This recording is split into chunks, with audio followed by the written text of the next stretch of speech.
Chapter 25. A botched spar. Most of the council looked a little shocked watching a 12-year-old jounin say he's engaged. Who are you marrying and when can I tell her congratulations? Torai asked, the first to recover. Hayashi, much to my relief, took pity. He's marrying my eldest daughter Hinata. Have you told her yet, Naruto? He asked, turning to me. Did I mention I've been in Wave for the past 2 weeks? And that I just got back today? And then had to come here? I asked the question, somewhat rhetorical and somewhat sarcastic. So? I want to congratulate her. Torai shouted. I winced before remembering that she didn't get to have her white wedding, her children's father acting as my spy. Ooh, do you think she'll let me help plan her wedding? She went on. After a while I began to tone her out. Hey Tori? Where are Fugaku and Tara? I asked, noticing the lack of twins. Torai nodded, her eyes lighting up. They're with Hinata. Let's go. You need to propose. She shouted, dragging me by the wrist. I briefly wondered if all kunoichi suffered from dual personalities. Hey Hina-chan? Get ready for Tori, she's a little excited, I warned.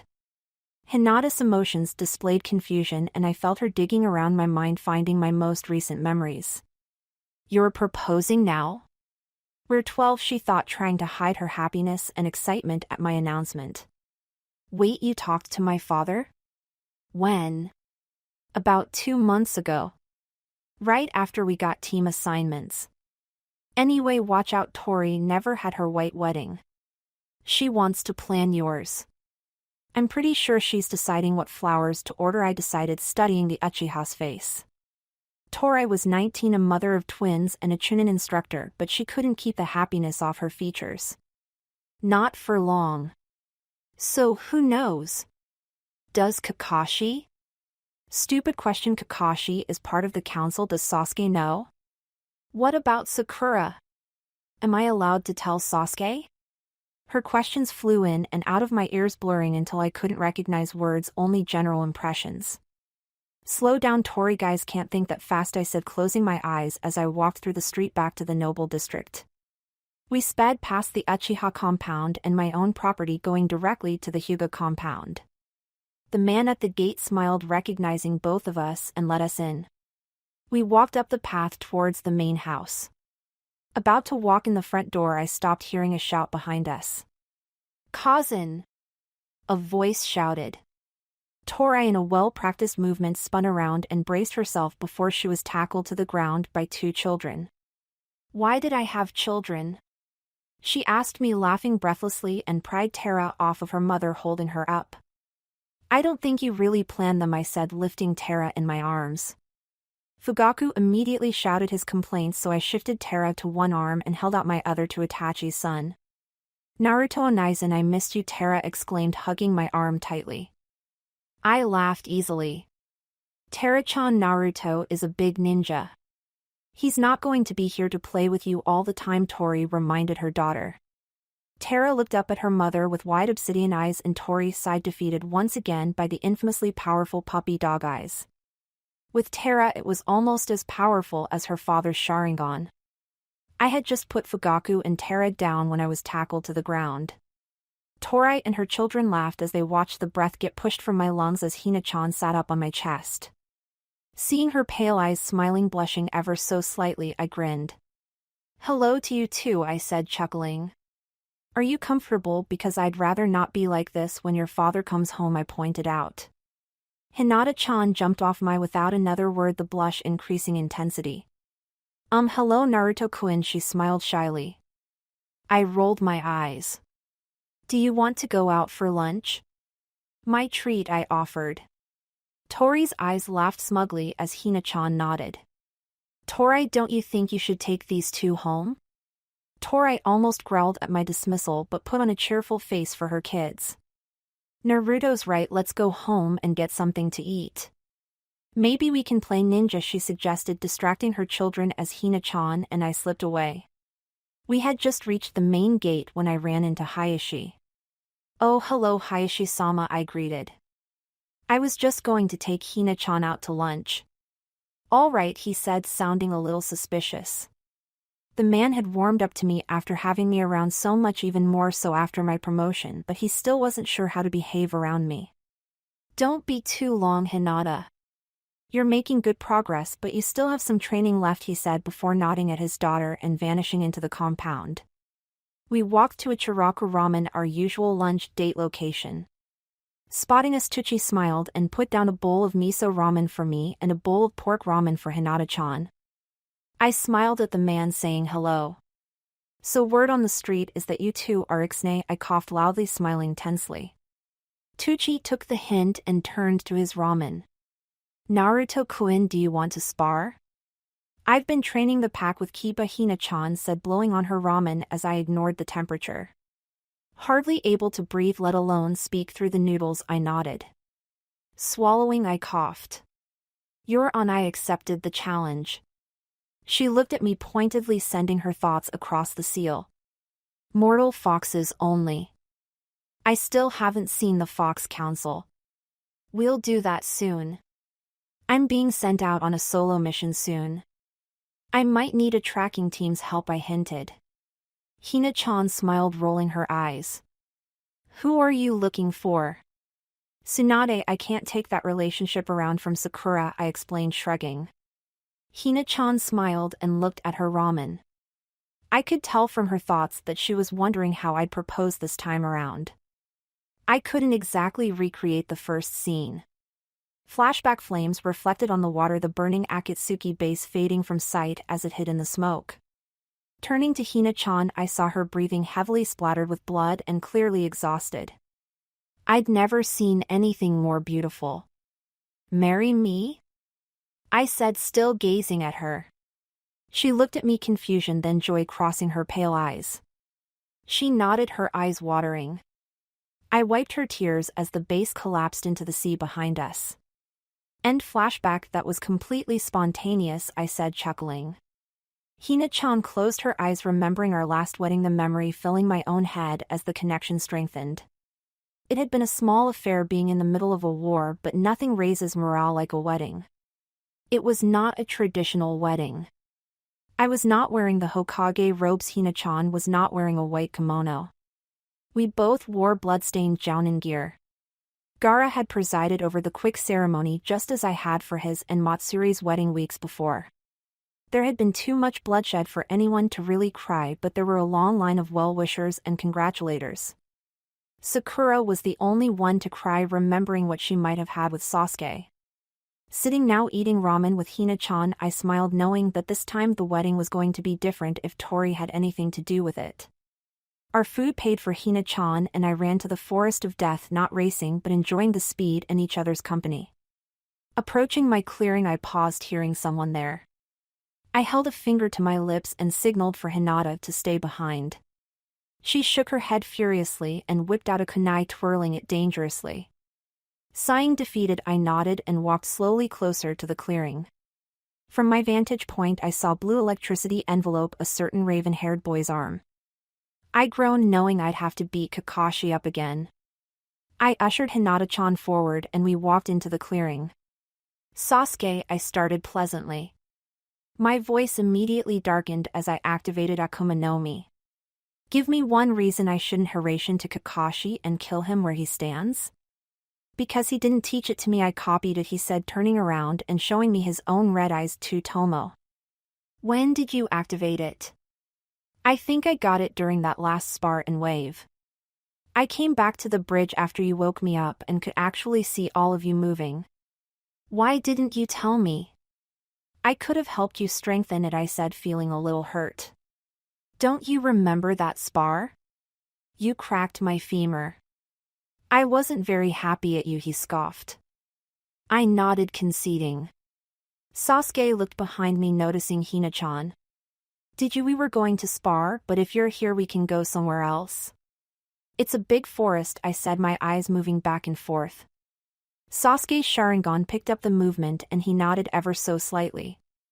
No, it's okay, this was always your clearing, he began, taking a step away.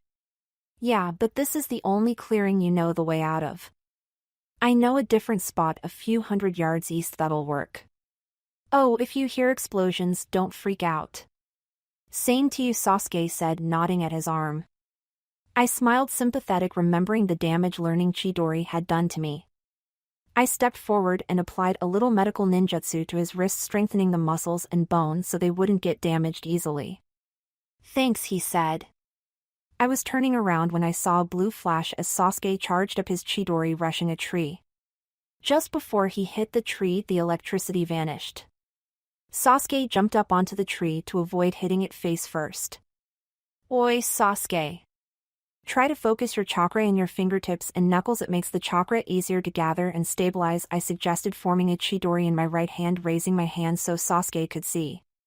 He studied my arm before nodding and turning back to his tree. He charged up his own arm and rushed the tree, the jutsu holding. With a crack, he pushed through the tree and it fell behind him. Hinata-chan nodded at the Uchiha, a small smile on her face. He's learning it quickly, she commented. I nodded and reached my hand out to her. She grabbed my hand tightly and we dashed into the trees hand in hand. This clearing was smaller than the other, only about 20 yards in diameter in a nearly perfect circle. The grass was dotted with small boulders and young trees, making the terrain more difficult for training. The ground was uneven and rocky, a good challenge for anyone who had come to spar. I went through seals, summoning 2 mortal foxes to spar alongside me. Hinata-chan thought about who she should summon before flying through the seals and slamming her palm on the sparse grass. A puff of smoke rose in front of each of us. I had summoned Koyuki and Domino. Domino was a large fox with pure black fur except for a circular patch of white over his left eye, inspiring his name. He nodded at me respectfully as Koyuki jumped to my shoulder. So what are we doing today? She asked, her tail curling around my neck. I pointed at Hina-chan, now flanked by 2 foxes of her own. One was a smoke-gray vixen with sky-blue streaks running down her sides. The other was as dark as Domino, another vixen with piercing yellow eyes. Both glanced at Koyuki on my shoulder before resting their eyes on my whisker marks and bowing their heads simultaneously. Naruto-sama, each said quietly. I smiled. It's nice to meet you, I smiled, kneeling down to greet the foxes. The gray glanced at Hina-chan, who nodded encouragingly before walking towards me. The black vixen glanced around herself before stepping towards me cautiously. My name is Yanaka, the black vixen announced. She glanced at the gray vixen at her side. This is Hiro. Yanaka-chan, I can introduce myself, she said nervously, reminding me of the old Hyuga Hinata. Hello Naruto-sama. Hello Hiro-chan, Yanaka-chan. Hinata-chan speaks highly of you too, I said, still smiling. The 2 vixens glanced at Hina-chan, who simply shrugged. So what are we doing here? Koyuki repeated, flicking her tail to get my attention. Hina-chan answered. I challenged Naruto-kun to a spar to show him how strong we are, she explained. Koyuki purred into my neck, analyzing the 2 vixens and my mate. Domino walked around Yanaka in a circle, studying her. I whistled and he stopped watching me as I shined to the other side of the clearing and waved to him. He jumped to join us and I began to lay down a strategy. Are you sure you want to do this, Hina-chan? I called across the clearing. She scoffed as she and her summons shifted their weight, poised to attack. I nodded at her offensive pose and shifted into my Warao Akuma pose. Koyuki leaned back, ready to begin her ice assault. I pulled a scroll and tossed it to Domino, who opened the storage scroll. He glanced at the seals before picking his weapon of choice, a curved scimitar. He curled his tail around the hilt and took up a kunai in his mouth, nodding to me that he was ready. Hinata looked impressed at Domino's control. She reached into her jacket, pulling out a scroll just as I had handing it to Yanaka. Yanaka grinned as she unsealed metal claws that fit over her front paws perfectly. Even at this distance I could see her flex her paw and grin at Domino, leaning forward as she prepared to pounce. Your count, I offered. She nodded. 3-2. She was interrupted by a flurry of movement quickly approaching the clearing. Ignoring our current spar, I dashed in front of Hinata Koyuki and Domino at my heels. I concentrated chakra to my fist and punched the ground, sending a jagged fault line towards the trees. The ninja saw the fissure and jumped to avoid it. I leapt towards him, a blur in the forest. Holding a kunai at his throat, I recognized the ninja. Kiba! What the hell are you doing here? I shouted, removing the kunai from his neck. I grabbed him by the hood, Akamaru barking in protest, and dragged him to the clearing. Hinata looked just as surprised to see him. Watch it, he growled, feeling his throat before glancing at the gathered foxes. You summon foxes too? He asked me. Hinata nodded as I began to speak. I'm the holder of the contract. I was the one that let Hinata-chan sign it, I said. Koyuki jumped to my shoulder and I smiled. I don't know if your mother told me who I really am. Did she tell you yet, Kiba? She told me, he said, shrugging. Tuchi-san told me you were going to spar. I didn't think he was talking about the Forest of Death. What are you doing here? We were about to spar, Hinata-chan said, pointing at the battle-ready foxes. I coughed. I think Kiba was asking why we weren't sparring in one of the other training grounds. This forest is infamously dangerous, I clarified. Turning to Kiba, I narrowed my eyes slightly. Why are you here, Kiba? I'm here because I don't want to trash any of the grounds other people use. Sasuke's here learning an extremely dangerous jutsu, one of Kakashi's original. Hinata-chan is here to be my sparring partner, and so I can show her the jutsu I've designed for foxes. You made? Yes, I did. I've been the holder of the contract for over 4 years. Don't ask how I got it. Some of them are similar to Inuzuka jutsu, but they are all a little different, or my originals. You're avoiding the question. Why are you here? If I didn't know Kiba, I would have sworn he blushed. He began to mumble incoherently, and I rolled my eyes. I turned to Domino and dismissed him, Koyuki staying on my shoulder. Hina-chan dismissed both of her summons before turning back to me. I guess sparring is out, she said. Kiba looked ready to either protest or apologize, but I shrugged. It's okay, I still have Haku and Zabuza at my house. Do you two want to meet them? You'll be seeing them a lot. Both are officially Konoha shinobi courtesy of the village council. Sure, Hinata-chan smiled brightly. You still owe me a tour. You didn't get to show me around the compound last time I came over. Kiba agreed grudgingly. I walked over to Hina-chan, offering her my hand. Kiba brightened when she shook her head, wanting to race. I glanced over at Kiba, much slower than either of us.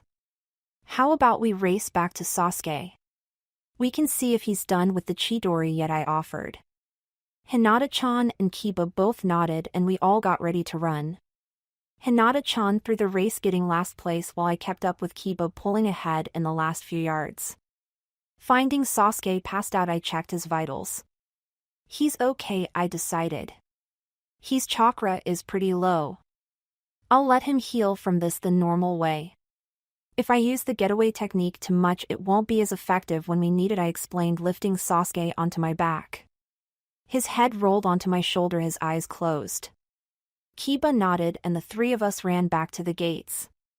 Like always, I jumped over it. Hinata-chan walked over to the gap and slipped through quietly for Kiba's sake. Kiba followed the Hyuga through the fence and ran to catch up as Hinata-chan and I jogged slowly towards the village. I led the two through the noble district, stopping at my gate. I deactivated the seal on the gates and walked in, leaving them unlocked behind me. I walked straight to Namikaze Manor, Kiba's jaw dropping as his eyes took in all 3 stories, mentally counting the rooms and the size of the ground surrounding the house. I strode to the porch, kicking my front door open. Kiba and Hina-chan followed me as I went straight to the primary living room. Opening the door, I saw Haku and Zabuza sitting on the sofa playing cards over the coffee table. I walked to the smaller love seat and put Sasuke down gently before turning back to the former missing Nin. Guess how amazing I am, I challenged. Haku's eyes lit up with hope. Zabuza scoffed, telling me to cut it out. Fine, don't apologize to the guy who just cleared your status as missing. Nin got you Konoha citizenship and the chance to become Leaf Shinobi, I said, chuckling. Kiba snickered as Haku flew over to me, tackling me in a hug so forcefully I almost lost my balance and fell backwards. Zabuza stood and lazily gave me a guy hug in action, much more dignified than actually hugging, no matter what Hinata-chan and Haku said. Anyway, I began sitting next to Hinata-chan on the couch opposite Zabuza and Haku, leaving Kiba in the armchair. You guys are invited to live in the Namikaze compound for as long as you want. You don't need to if you do want to. I'm sure you could find an apartment somewhere, but my door's always open to you guys, I offered. Haku smiled a little more controlled now and nodded excitedly. Zabuza pretended to think about it until Haku punched him in the ribs. Gasping for air, he agreed. Hello, Zabuza-san, Haku-chan, Hinata-chan said, holding out her hand. I've heard so much about you two from Naruto-kun, she smiled, blushing slightly. Zabuza looked at her up and down before accepting her handshake. You must be Hyuga Hinata, he said, noting her pale eyes. He leaned back comfortably while Hina-chan introduced herself to Haku. Who are you? He asked, looking at Kiba. I answered for him. This is Inuzuka Kiba. He is one of Hinata-chan's teammates. He helped her get her packed together while I was away from Konoha, I explained. Zabuza nodded once as Haku offered Kiba her hand with a friendly smile. So you guys are going to be Konoha nin? Do you know what rank? Hinata asked, looking at me. I shrugged. They'll probably start Zabuza as a jounin and Haku as a high genin or low chunin. Do you have a preference, Haku? I think I'd rather start as genin, she said, thinking. I made a mental note to talk to Hiruzen while I turned to Kiba. I'm going to need your help, Kiba, I said. He stared at me, confusion in his eyes. With what? He asked suspiciously. I chuckled at his distrust in me. It's nothing bad, I swear. I've been meaning to throw a party but never really got around to it between training and the mission to Wave. I want you to tell everyone from our academy class and their jounin sensei. We have a few things to celebrate properly, I said, smiling at Hinata-chan, something that did not go unnoticed by Kiba. Like what? First, my promotion to jounin. We never had a party for that. Second, Team 7's first C-rank mission, even though it did turn A rank. Third, welcoming Haku and Zabuza into Konoha. Fourth, I really feel like throwing a party, I said, chuckling at the end. Kiba looked assuaged and nodded, accepting the task. Thanks, I owe you one. Nah, I like partying, Kiba shook his head, not realizing what he was turning down. Besides, if you invite people, no cute girls will show up. I raised an eyebrow. Did I mention the pool out back? I asked, waving for them to follow me as I walked towards the back door. I opened the door nonchalantly, revealing the backyard. The back porch was small, just enough space for a table and a few chairs before the stairs connected it to the patio. The patio was red brick dotted with blue-green slate slabs. There were a few tables lined against one side of the patio, leaving open space in the center. Opposite the porch, a huge pool was laid in the ground, a built-in jacuzzi making its home in one corner of the pool. I watched, grinning, as Kiba's jaw hit the ground and his eyes widened in surprise. Hinata-chan didn't freak out. She skipped forward, Koyuki jumping off of my shoulder after her. My mate touched the water with one hand, testing the temperature before taking off her shoes and putting her feet in the water. Kiba recovered as I stood next to him, both of us watching Hinata-chan get into a water war with my favorite moral fox. What was that about no girls showing up? I said, lightly smacking Kiba's shoulder. He didn't move, only watched Hina-chan as she laughed, almost pushed into the water by Koyuki. Koyuki grinned and shook her fur, spraying Hinata-chan. Okay, Kiba eventually coughed. I was wrong. You need to have a party. When are you thinking? Tonight or tomorrow night? Everyone's in Konoha for the next few days, I smiled, turning away from Hinata-chan and stepping just inside the house. I grabbed 2 towels from one of the closets and brought both down to the patio, draping them over a chair for Hinata-chan and Koyuki when they were finished. Thanks Naruto-kun. My mate laughed over her shoulder, catching a glimpse of me as she tried to defend herself from Koyuki. No problem. We're going back to the living room, I called back, grabbing Kiba and pushing him through the door, ignoring his protests. Come on Kiba, don't make me hurt you, I growled teasingly. Kiba scoffed but let me push him back to Zabuza and Haku. I heard Zabuza shout and I sighed, knowing what to expect when we entered the room. Kiba's head shot up at the sound. Shouldn't we hurry up? Nah, that was just Haku teaching Zabuza some manners or something like that, I shrugged, opening the door. As I expected, Haku stood over Zabuza, Senbon in hand and a foot on his chest, keeping him down. Okay Haku, don't kill him. What did he do this time? What makes you think I did anything? Zabuza shouted, indignant. I raised my eyebrow and he scoffed. She started it. And she ended it, Kiba chuckled, nervously noticing the Senbon in Haku's hand. Didn't I make some house rules before I left you two here? I asked tiredly. Haku smirked, her hand not falling. Yes. You said no jutsu sword fights or training inside or around the house. You never said anything about Senbon, she said, narrowing her eyes at the demon of the bloody mist. Okay, new rule, I announced. No Senbon, ice Senbon or poison inside or around my house. Better? I asked, not sure who I was talking to. Haku sighed before taking her foot off of the man pocketing her Senbon. Thank you. Just as I finished telling Haku why she shouldn't try to kill Zabuza, Hinata-chan walked in, her clothes soaked and her face bright red. Koyuki was walking next to her fur still damp. We kind of fell in, Hina-chan said sheepishly, making me laugh. Kiba glared at me, probably for making him miss that.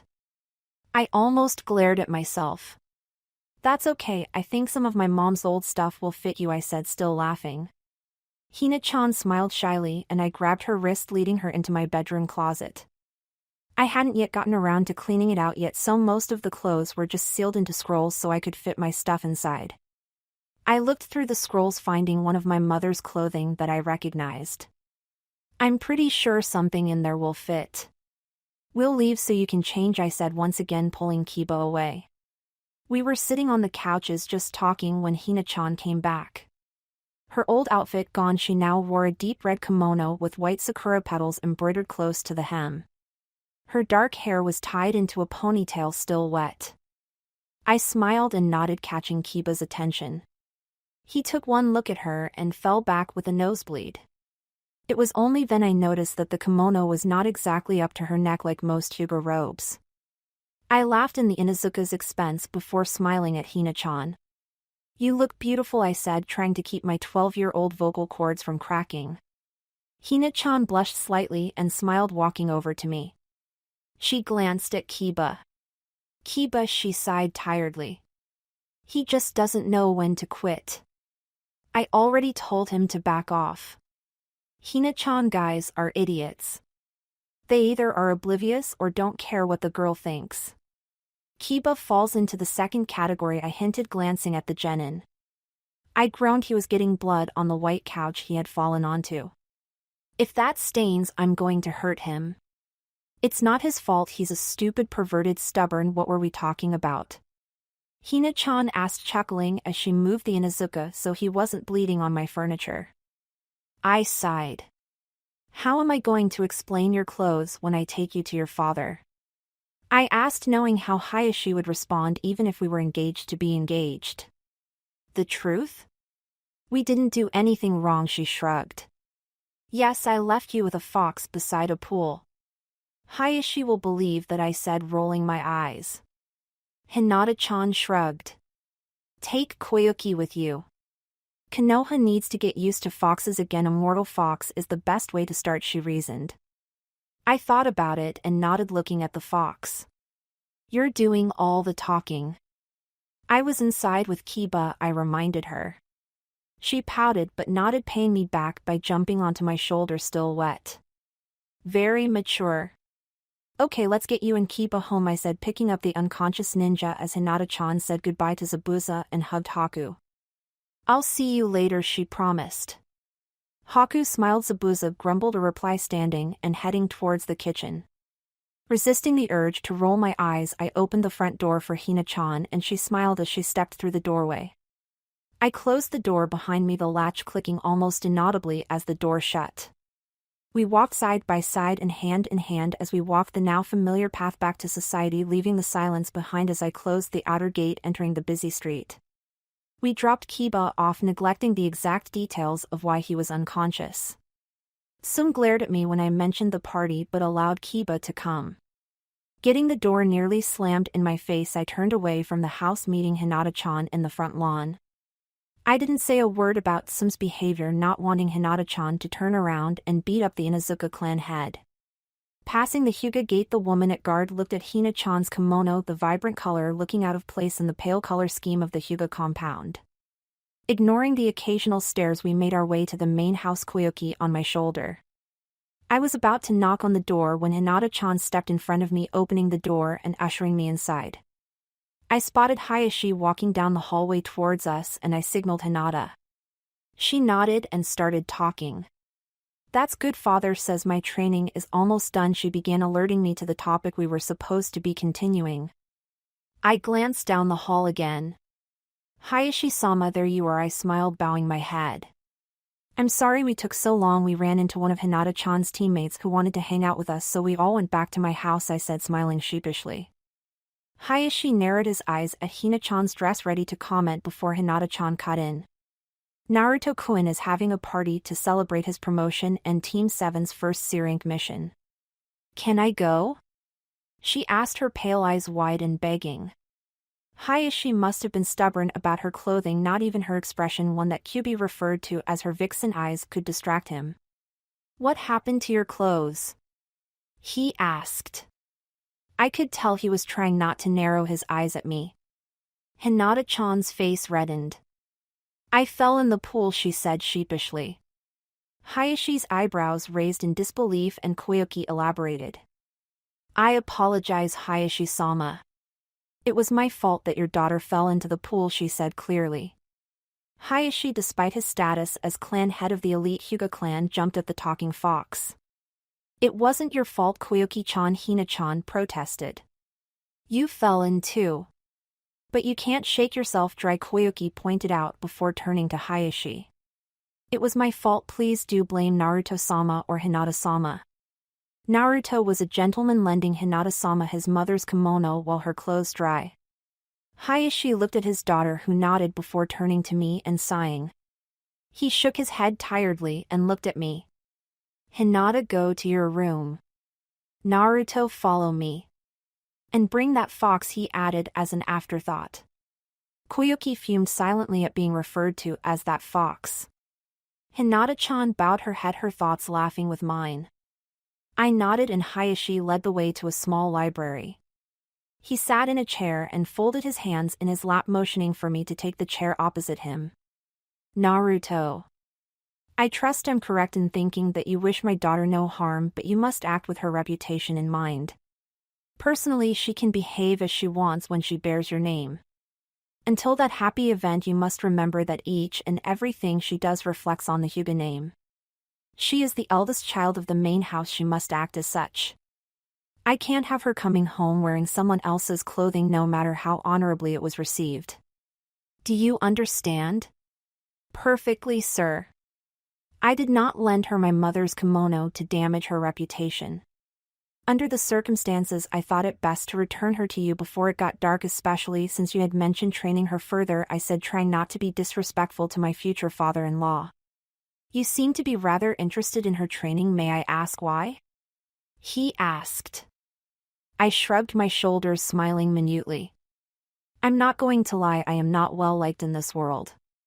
If those I am close to are strong, they are better suited to defend themselves against those who want to harm me through them. If your daughter is able to protect herself, I'm sure that both you and I will sleep better at night. Also, our wedding will not be until she is a chunin, as we agreed. If Hinata-chan grows stronger, that happy event, as you put it, will be sooner rather than later." My words seemed to be chosen well. Hayashi smiled slightly and stood from his chair.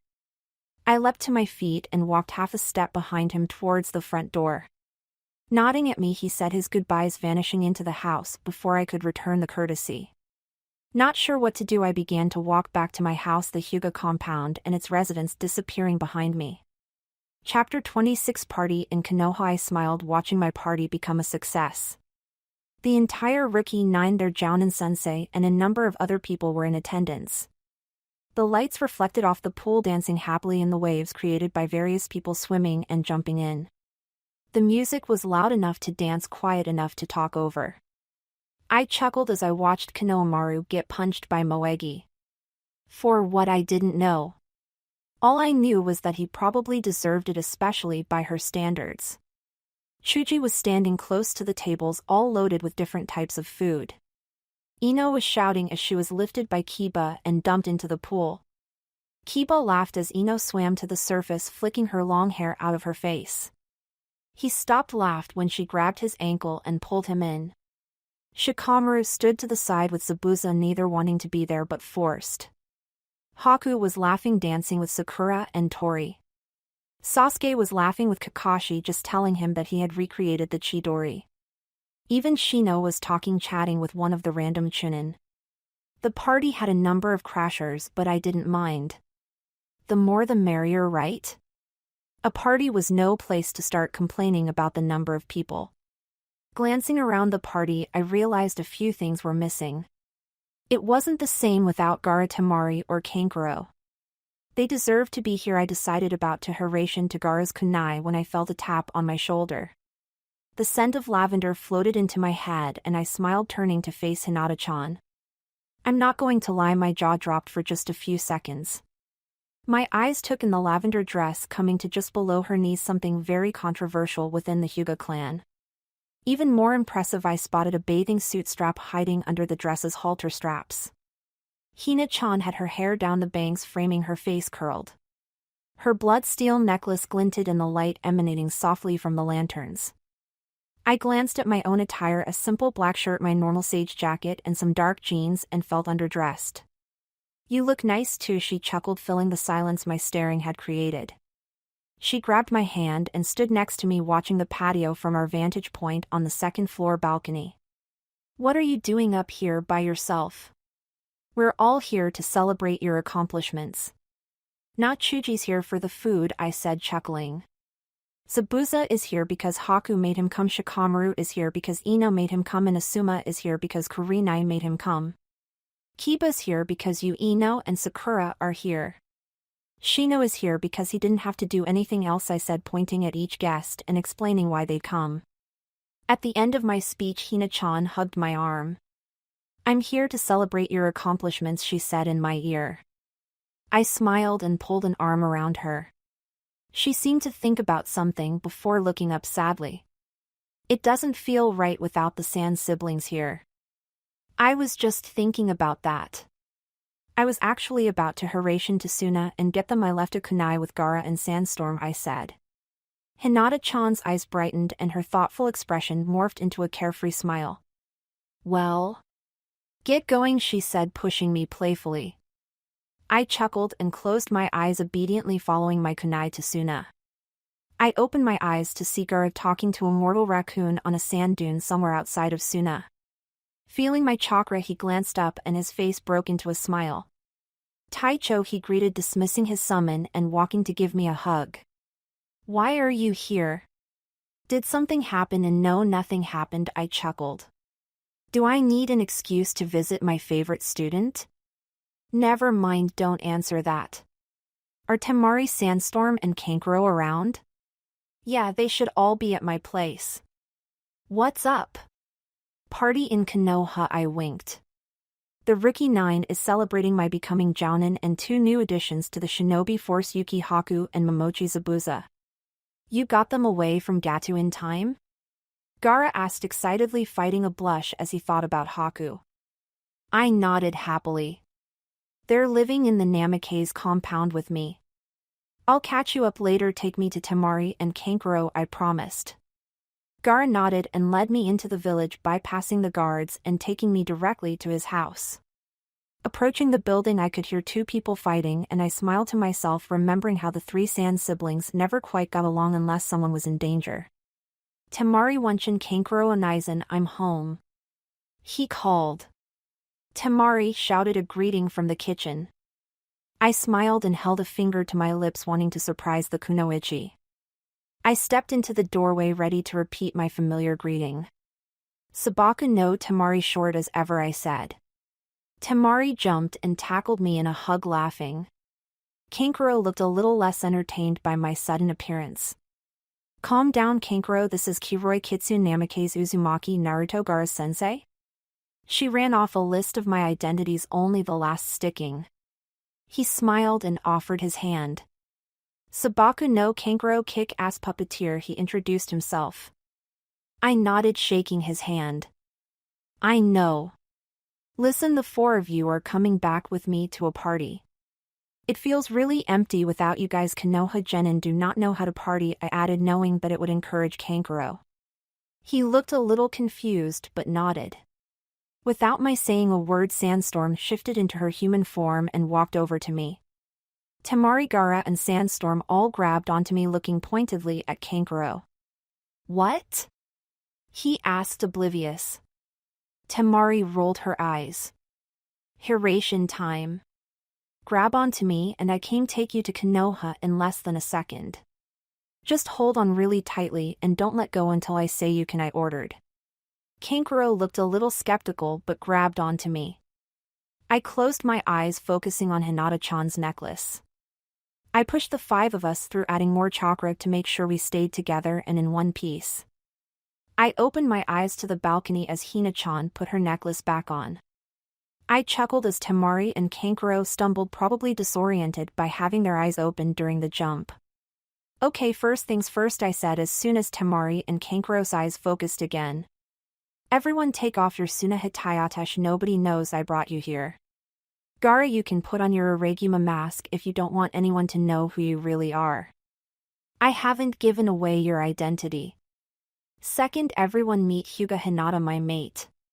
You can trust Hinata-chan, she knows everything about me and hasn't told anyone, but her summons, who not so coincidentally are also foxes, so it doesn't really matter. Temari and Kankuro untied their Suna Hitayatesh as Gaara unsealed his mask, looking at it. After a while he resealed the mask. Are you sure? You can't undo this, I warned him. He nodded and untied the hitayate he now wore around his neck. I'm sure, he said, sealing the forehead protector in with his mask. The higher-ups of Suna know who I am. I'm sure most of Konoha knows your identity, Kiroi Kitsune. I'm sure they won't mind playing host to your student for a night, he said, his eyes searching for Haku still dancing. If you're sure. Kankuro, Temari, Sandstorm, if anyone asks who you are, just say that you're an old friend of Kiroi Kitsune. They won't do anything as long as you don't try to kill anyone, I smiled, leading the way to the patio. The Sand siblings invaded the party easily, no one really bothering them as they partied alongside the Konoha 11 plus Sasuke. Dancing with Hinata-chan, I realized I was about to ruin Tori's plans. I pulled Hina-chan away from the crowd, only laughing when she asked me where we were going, something I didn't even know. We lay down in the grass of one of the training fields, watching the stars in the cold night air. Hinata-chan was next to me, wearing my coat over her dress and smiling at the moon. It's so beautiful, Hinata-chan whispered, staring at the sky as a comet raced towards the horizon. Still gazing at my mate, I found myself wondering which star I should steal out of the sky just to make her happy. She suddenly turned to face me, smiling. I don't need a star to be happy. Not as long as you're with me, she smiled, staring into my blue eyes with her lavender. Not knowing what I could say, I sat up and leaned down until our lips met. All too soon I needed to break for air. Sitting up, I smiled softly at my Hinata. I love you, I said, not for the last time. I love you too, Naruto-kun, she said, moving so that her head was lying in my lap. I brushed her hair away from her face and melted as I saw Hina-chan's face light up with a contented smile. It was more than content, it was peaceful joy. Marry me? She smiled and sat up, pulling me into a tight hug. When she pulled back, she met my eyes and a single tear rolled down her pale cheeks. Always and everywhere, she repeated our promise. I smiled and brushed her tear away before leaning in for another kiss. Chapter 27 Namikaze History. Coming back into the party, I saw Tori narrow her eyes and she saw Hina-chan's slightly red eyes and blissful smile. I winced remembering that she had staked a claim on her part of our wedding. Separating myself from Hinata-chan for just a moment, I ran into the house and into my bedroom. In the bedside table drawer sat a small black box with a note from my mother. I opened the box and took my mother's wedding ring out of the velvet bed before dashing out to find Hina-chan before Tori attacked her. The ring itself was simple and elegant, not exaggerated but not boring. The band was silver with small waves etched across the surface. The face of the ring was a medium-sized diamond surrounded by smaller sapphires. After I had found the ring, I took it to one of Konoha's jewelers to make a few changes. There was now a lavender amethyst every other sapphire surrounding the diamond. On the inside of the band I had the words always and everywhere inscribed into the silver. I found Hina-chan talking to Temari the Sunakunoichi, hugging her happily. I appeared behind Hinata-chan and tapped her shoulder, clearing my throat. I was tackled by two giggling kunoichi. Kakashi, the closest person to us, chuckled to himself. In the flurry of movement I seized Hina-chan's left hand and slid the ring onto her finger, struggling to breath. "Thought you might want the ring before you suffocate me," I gasped out. Temari and Hina-chan jumped off of me, the latter blushing while the former grabbed her left wrist, twisting it so she could see the ring. I coughed, sitting up so I could breathe without doing any more damage to my ribcage. "It's beautiful," Temari said breathlessly. Hina-chan's face broke into a new smile as her eyes took in the ring that was now hers. I stood and walked closer to Hina-chan, hugging her waist. "It was my mother's," I said, my eyes resting on the ring before moving to my maid's happy smile. "I changed a little bit, adding the amethysts and the inscription on the inside, but everything else is the same." When I mentioned the inscription, Hina-chan slid the ring off of her finger, studying the inside in the light. "Always and everywhere," she read, sharing a smile with me while Temari looked a little confused. Hinata-chan smiled at her expression, sliding the ring back onto her finger. "Always and everywhere, that was what we promised to each other." "That's how I said yes," she explained. Temari cooed, smiling at us just as Tori marched up behind her. "Namikaze Uzumaki Naruto," she growled. "Give me a reason why I shouldn't kill you right now?" "Because that would mean the wedding's off?" I said nervously. Tori followed Temari's gaze and found the ring before she went through a complete transformation, extremely dangerous and angry psychopath to equally dangerous giggling teenager. I slipped away, desperate for a little quieter atmosphere. I found myself in the quietest spot next to Shikamaru and Zabuza. Shikamaru glanced at the girls I had left behind and sighed. "Troublesome," he muttered. "What did you do to get them like that?" he asked me, watching the girls laugh. His personality shining through, Kiba glanced up and started walking towards the three excited kunoichi, wondering what had happened and if he could use it to his advantage. "You'll hear when Kiba finds out. He won't be very happy," I said, hiding deeper in the shadows as Haku, Sakura and Ino walked towards the sphere of insanity and joy that seemed to emanate from the ring on Hinata-chan's finger. I grabbed a cup of punch and almost drank it before noticing the smell and pouring it out. Walking back to Zabuza, I sighed a little angrily. "Do you know who spiked the punch?" "It smells like sake," I said. Zabuza shook his head and Shikamaru glanced at the cup in his hand before pouring the drink into the bushes. All three of us, as well as the rest of the party, cringed when Kiba started yelling, "Naruto! I am going to kill you!" he growled, stalking towards me. I sighed and glanced sideways at Hinata-chan, shrugging apologetically. Shikamaru glanced at me, his eyebrows raised. "What did you do?" he asked as Kiba came closer. "I might have proposed to Suma's cigarette," fell out of his mouth. "Two?" Karina asked, watching her student clench his fists. "Hinata-chan?" I said a little nervously. Karina's face went from anxious to happiness and she walked towards Hina-chan, asking to see the ring. I sighed in disbelief. Her student is coming over her to rip my head off and she wants to see the ring? What is it with women that make them so troublesome? Shikamaru offered. I nodded and Kiba stopped in front of me fuming. You have 3 seconds to convince why I shouldn't kill you, he growled. I shook my head and sighed.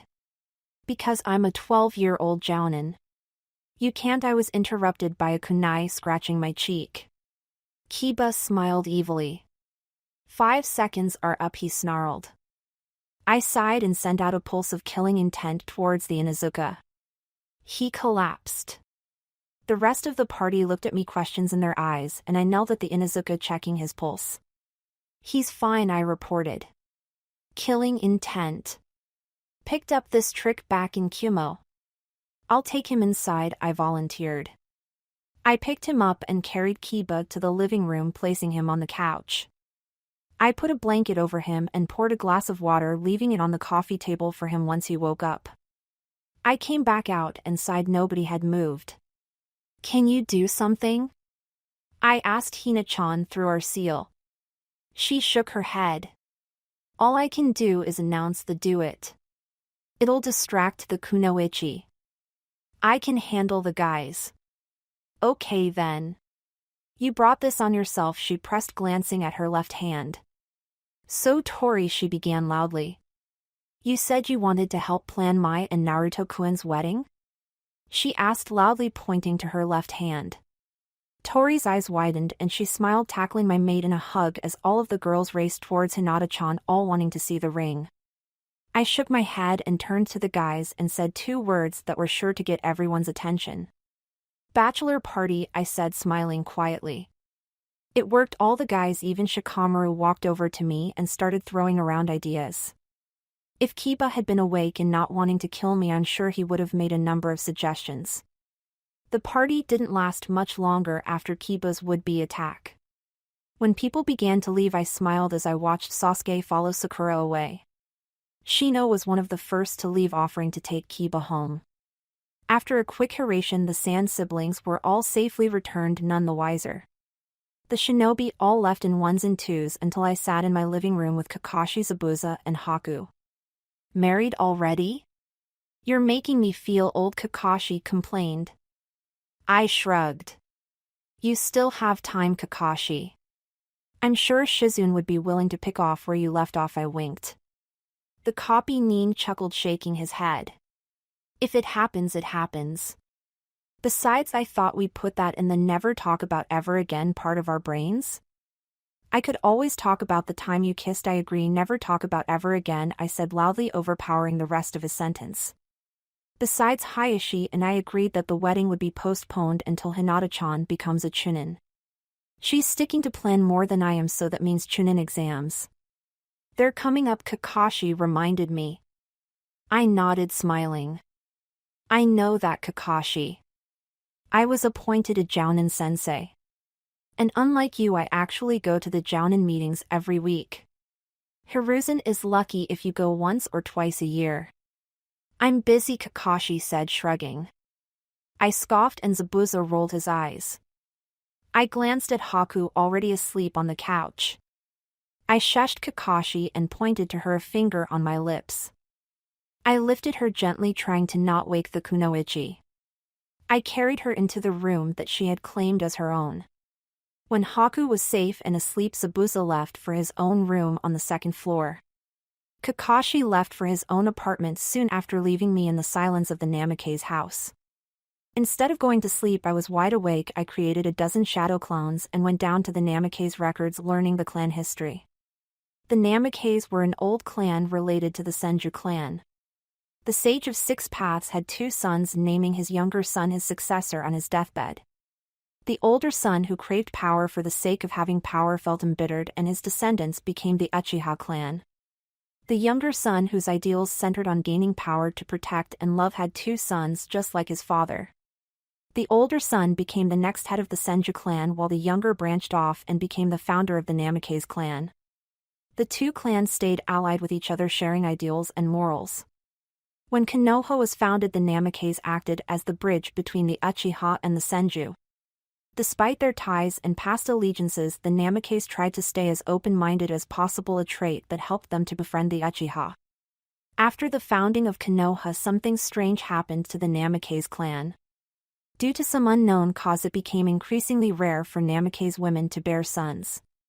Without men to carry on the Namikaze name dwindled down to a small number.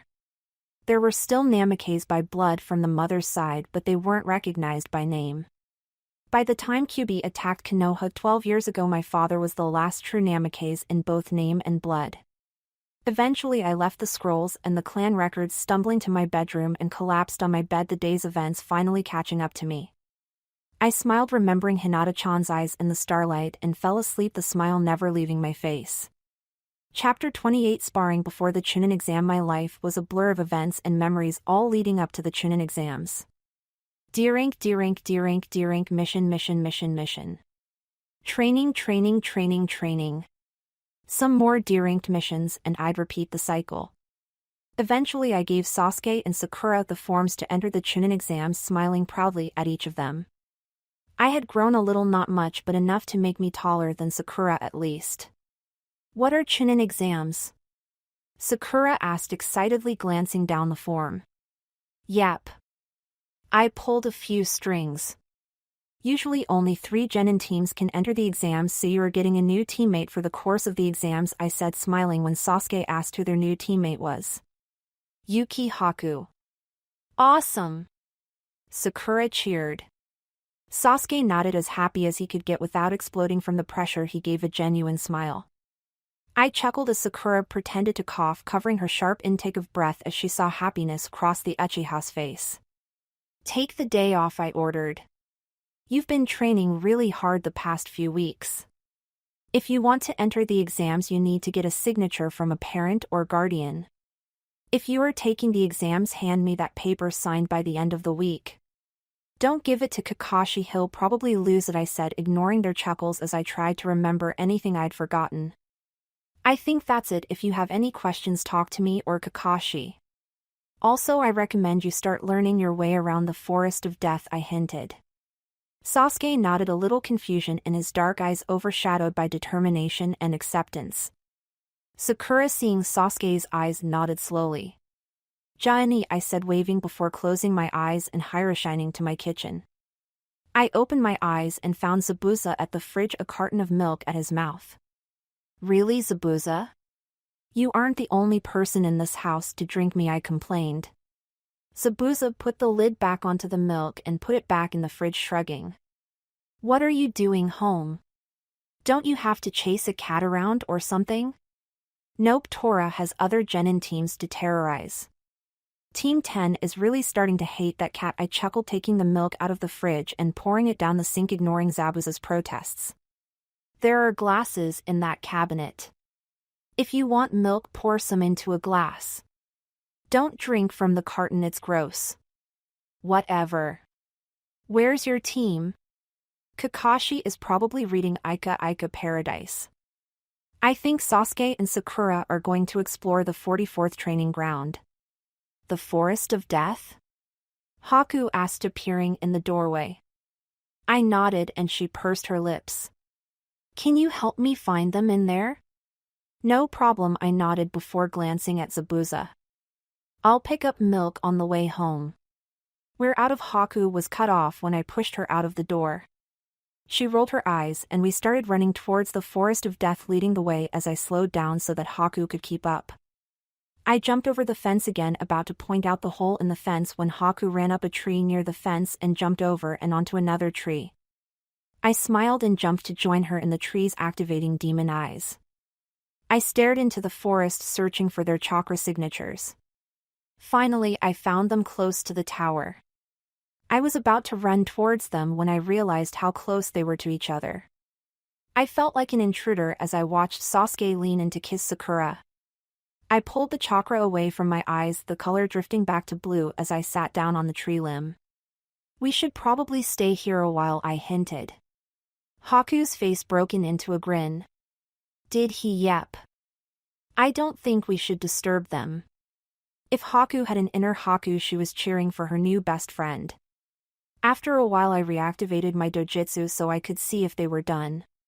Finally. I nodded to Haku and we both stood stretching. Without a word I led her to her 2 new teammates. When we got to the tower, I noticed Sasuke and Sakura sitting down on the grass talking. I grimaced, not wanting to interrupt what was obviously flirting between the two genin. Haku spared me announcing our presence. "There you are," she called from the trees, jumping down to meet them. Both jumped and Haku pretended not to notice. I followed her out of the trees, fighting a grin. "We've been looking everywhere for you guys." Haku wanted to get some training in. "I thought you 3 against me for the bells again would help get your skills in line with everyone else's." Sakura nodded, blushing slightly. Sasuke didn't nod, a smile growing on his face. I mentally smirked. "Can we go back to our training ground? This place gives me the creeps." Sakura shivered. Sasuke threw her a confident smile. I smiled. If there was any arrogance in his expression, it was overshadowed by the reassuring comfort. "We aren't going back to our normal training ground. We're going to one of the Namikaze fields that I set up just for your 3, I answered. "Grab on." I put a seal in the middle of the training ground, I said, holding out my arm. The 3 genin, Haku included, held onto my arm, closing their eyes. I closed my own eyes and focused on the Hiraishin kunai I had sent into the small woods dotting the Namikaze grounds. "Before we begin," I said, stepping away and taking a scroll out of my vest. "Sasuke, I'd like to give you this," I said, unsealing Kamisora. "This is Kamisora, my first blade," I said, holding the hilt towards him. He grasped the cloth-covered ebony and took the sword, drawing it out of its sheath before looking at me. "Why are you giving me this?" he asked, testing the sword's weight in his hand. "I've noticed that the more surprises you have up your sleeve, the more battles you win. Learning jutsu is just one part of being a ninja. Versatility is just as, if not more important. I learned kinjutsu for the situations where I was against a strong opponent. Chakra gets depleted, a katana does not." I shrugged.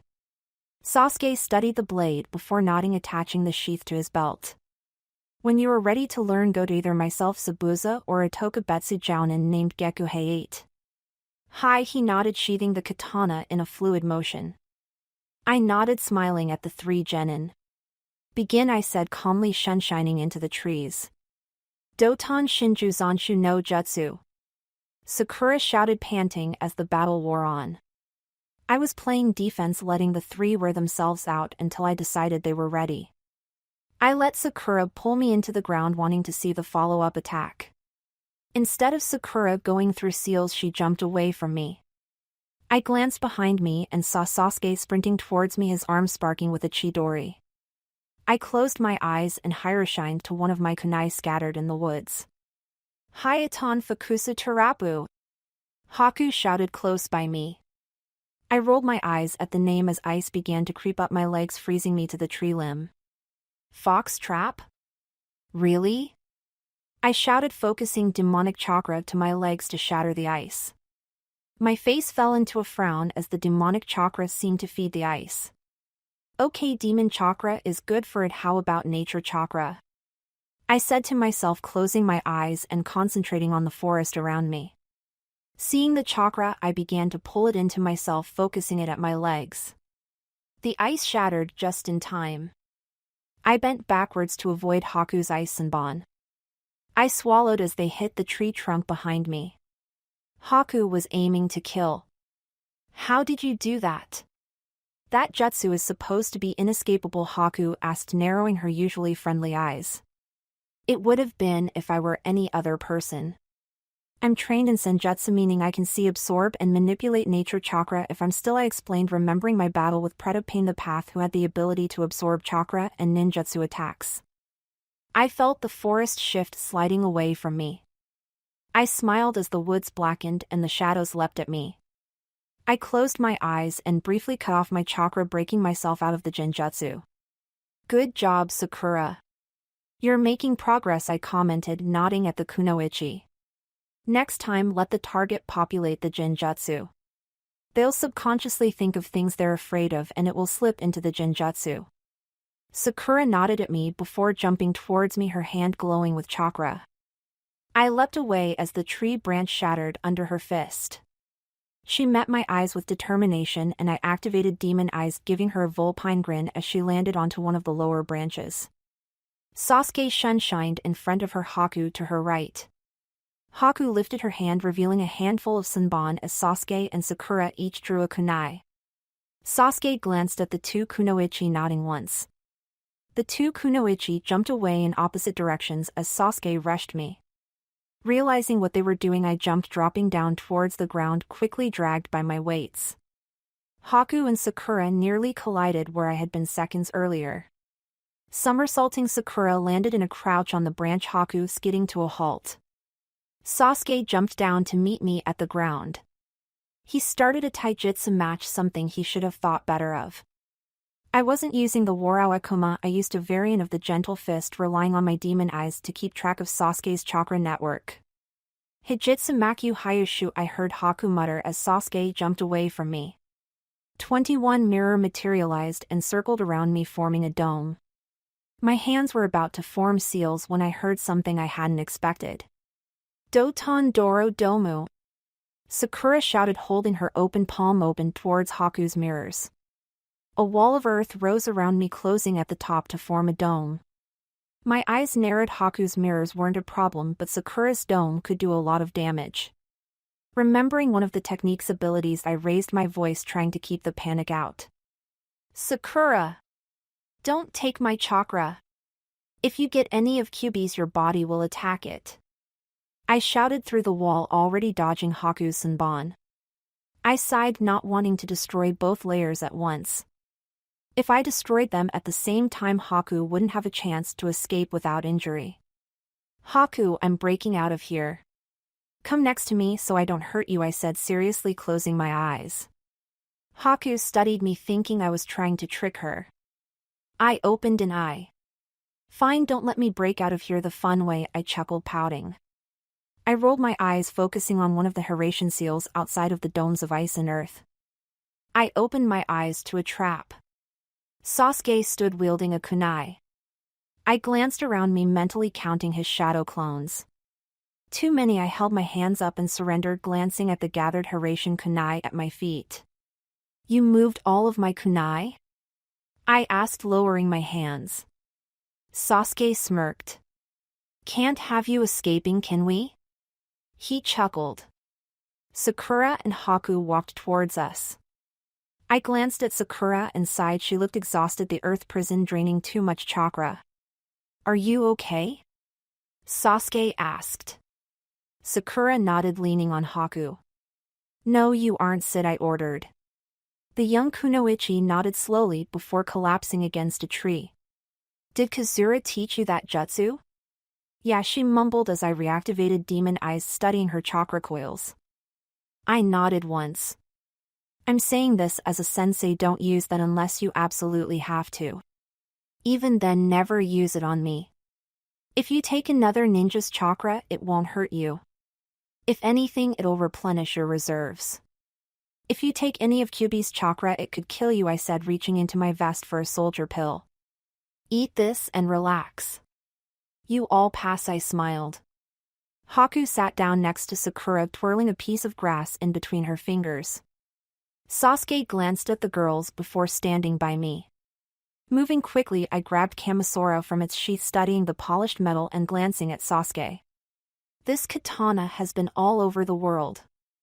I had this forged right after I took Iragima out of Suna. I had always meant to learn how to wield it, but it was mostly for show until I met Zabuza and Haku. After learning who we were, Zabuza offered to teach me Kinjutsu if I helped Haku with her medical ninjutsu. I accepted immediately. It's not every day when one of the 7 swordsmen of the mist take on an apprentice. When Iragima and I left Zabuza and Haku, they were headed towards grass. Iragima and I left for the Land of Iron and later the Mist to further my Kinjutsu and expand my spy network, I said, remembering my journey fondly. Kamisora, I murmured, placing my left hand on the flat of the blade before passing it back to Sasuke. Take care of that sword, I'm very fond of it, I said, glancing at the sword as Sasuke slid it back into its black sheath. He nodded and I turned towards the girls. Sakura looked much better, the color returning to her face. She stood still, leaning on the tree just in case. I think I'm better now, she said, looking up at me. What was that? That was a soldier pill. They are made of powerful stimulants and nutrients to help the body replenish chakra and stamina. Certain recipes have different reactions. One is rumored to be so powerful it can keep a shinobi fighting for 3 days without rest. In my experience, it is better to avoid the stronger pills. They can have negative side effects. What kind of side effects? Mostly anxiety, I answered, thinking. I think all 3 of you should start carrying soldier pills. They are useful if you know how and when to use them, I said, reaching into my vest and pulling out 6 pills, 2 each. I'm going to give you 2, but don't use them at the same time.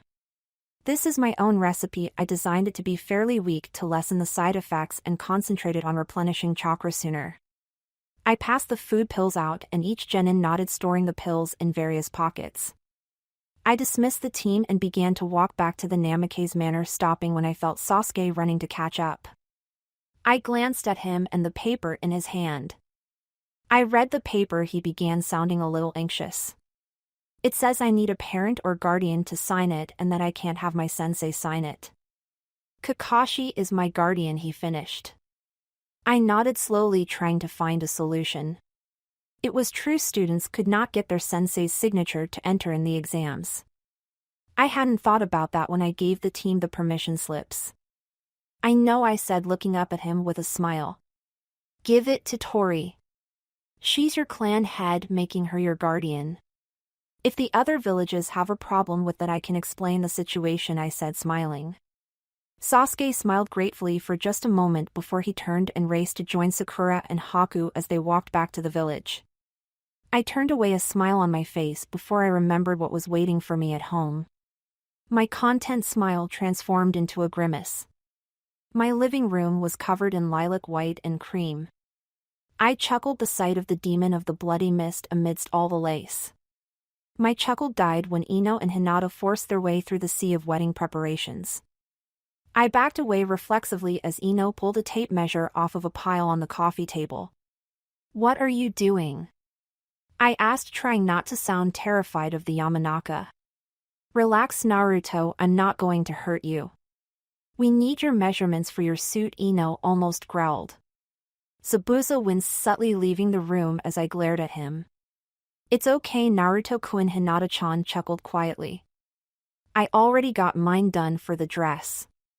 It's your turn. Just stand still and hold your arms out, she said. I grimaced but obeyed as Ino snapped her fingers. Stay, she ordered. I stood up straight, holding my arms out while Ino took the measurements, recording them on a notebook Hina-chan had pulled out of the frill. When she was done, she retracted the tape measure and walked back into the kitchen. Hina-chan looked at me sympathetically. Just be glad Tori has classes to teach, she smiled optimistically. Sorry about your living room, that's okay, I can just make some clones to clean, I pointed out, my hands forming the familiar seal. Kage Bunshin no Jutsu, I muttered, 3 clones appearing out of the materials. They groaned with me. You know what to do, I said. The clones grimaced but began to straighten up the mess, organizing the supplies and samples into various piles. When Ino came back 10 minutes later, she didn't glance at the lack of mess as she turned to Hina-chan and I. Okay, we need to pick out flowers now, she planned, glancing at the notebook in her hands. Hinata-chan and I will pick out the flowers while Naruto stands there not touching anything. Got it? Okay, Hina-chan said. I nodded, thanking Kami for not making me pick out flowers. Ino and Hinata-chan talked excitedly about the wedding all the way to Yamanaka flowers. Seeing us walk in the door, Yamanaka-less Ino's mother smiled widely. Here comes the bride, she said in a sing-song voice, making Ino laugh. Ohio Kazan, she smiled, pulling Hina-chan to the orchids. The groom's here too. Don't worry, he knows not to touch anything, she said, glancing at me before suggesting different flowers and colors. Liz studied me quietly, still smiling. You must be Namikaze Naruto, she said, noting my blonde hair and blue eyes. I nodded, holding out my hand. She took it, still smiling. Just call me Liz. It's nice to meet you, I said, taking my hand back and staring at the girls, sighing. I will never understand. That's what I said, Inoichi said, walking through the back door. Ino smiled at her father before talking about the meaning of lilies. Staring at his daughter, he shook his head. Nope, still don't. Ohio, Inoichi-san, I greeted. He smiled at me before glancing back at Hina-chan and Ino. Picking out flowers? They don't really need you here, Inoichi said, his eyes on the front door. I'm here for moral support or something, I chuckled. Inoichi glanced at his wife. Liz rolled her eyes at her husband, nodding. Ino, I'm stealing Naruto for a moment, he said quietly. Ino didn't notice over the sound of her own voice. Inoichi flashed a smile victorious and dragged me out of the door to the Jounin standby station. Scattered all across the station I noticed Kakashi Asuma, Shikaku Chusa, and a number of other Jounin. I sighed, noting that they were all male, almost guaranteeing that we were gathered to talk about my bachelor party. Kakashi, why do I feel like this is all you're doing?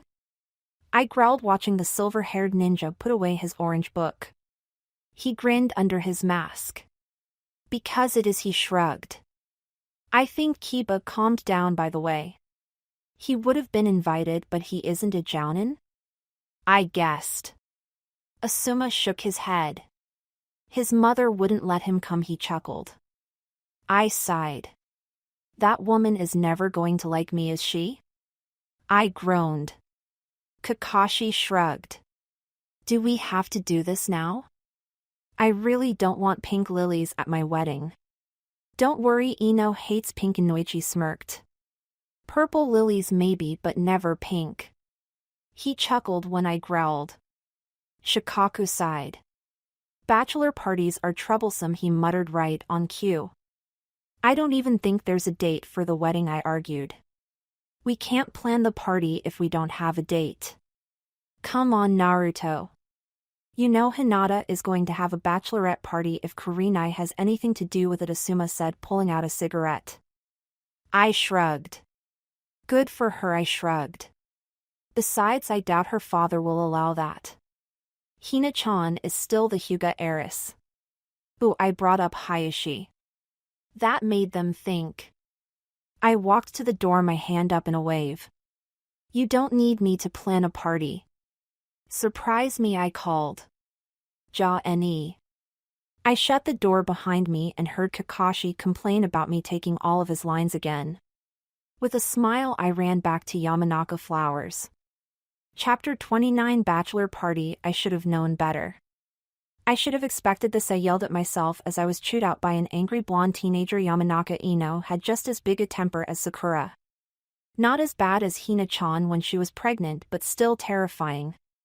Never thought I'd see this, the great Kiroi Kitsune quaking in fear before a teenage girl, a familiar voice. I grinned, turning towards the door. Sabaku no Gara. You're a little early, I commented. The redhead chuckled and took a step forward before hitting the wall of killing intent radiating from Ino.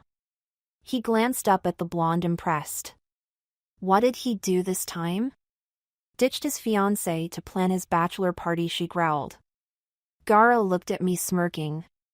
Ino, I told you your father dragged me away. I don't even want a bachelor party. I exclaimed. Kankuro and Kiba, the epitome of perversion, both stuck their heads in the door. What? They both shouted, indignant, before turning to the other and complaining about me. Shut up, Kankuro, another familiar voice ordered. The puppeteer shrunk away from the door as his sister stepped in. Hey Hina-chan, Naruto, she said, nodding at each of us. Temari, I nodded back. Shikamaru should be at his house if you want to bother him some more, I divulged. Temari's eyes lit up with mischief and she adjusted her battle fan on her back, grinning before walking out of the door. The two had gotten along just as they had during my party, just as they had in my past. I hoped that they'd get together in this timeline as well. Gara watched his sister leave and sighed, glancing at me. Poor Shikamaru, he commented. I shrugged.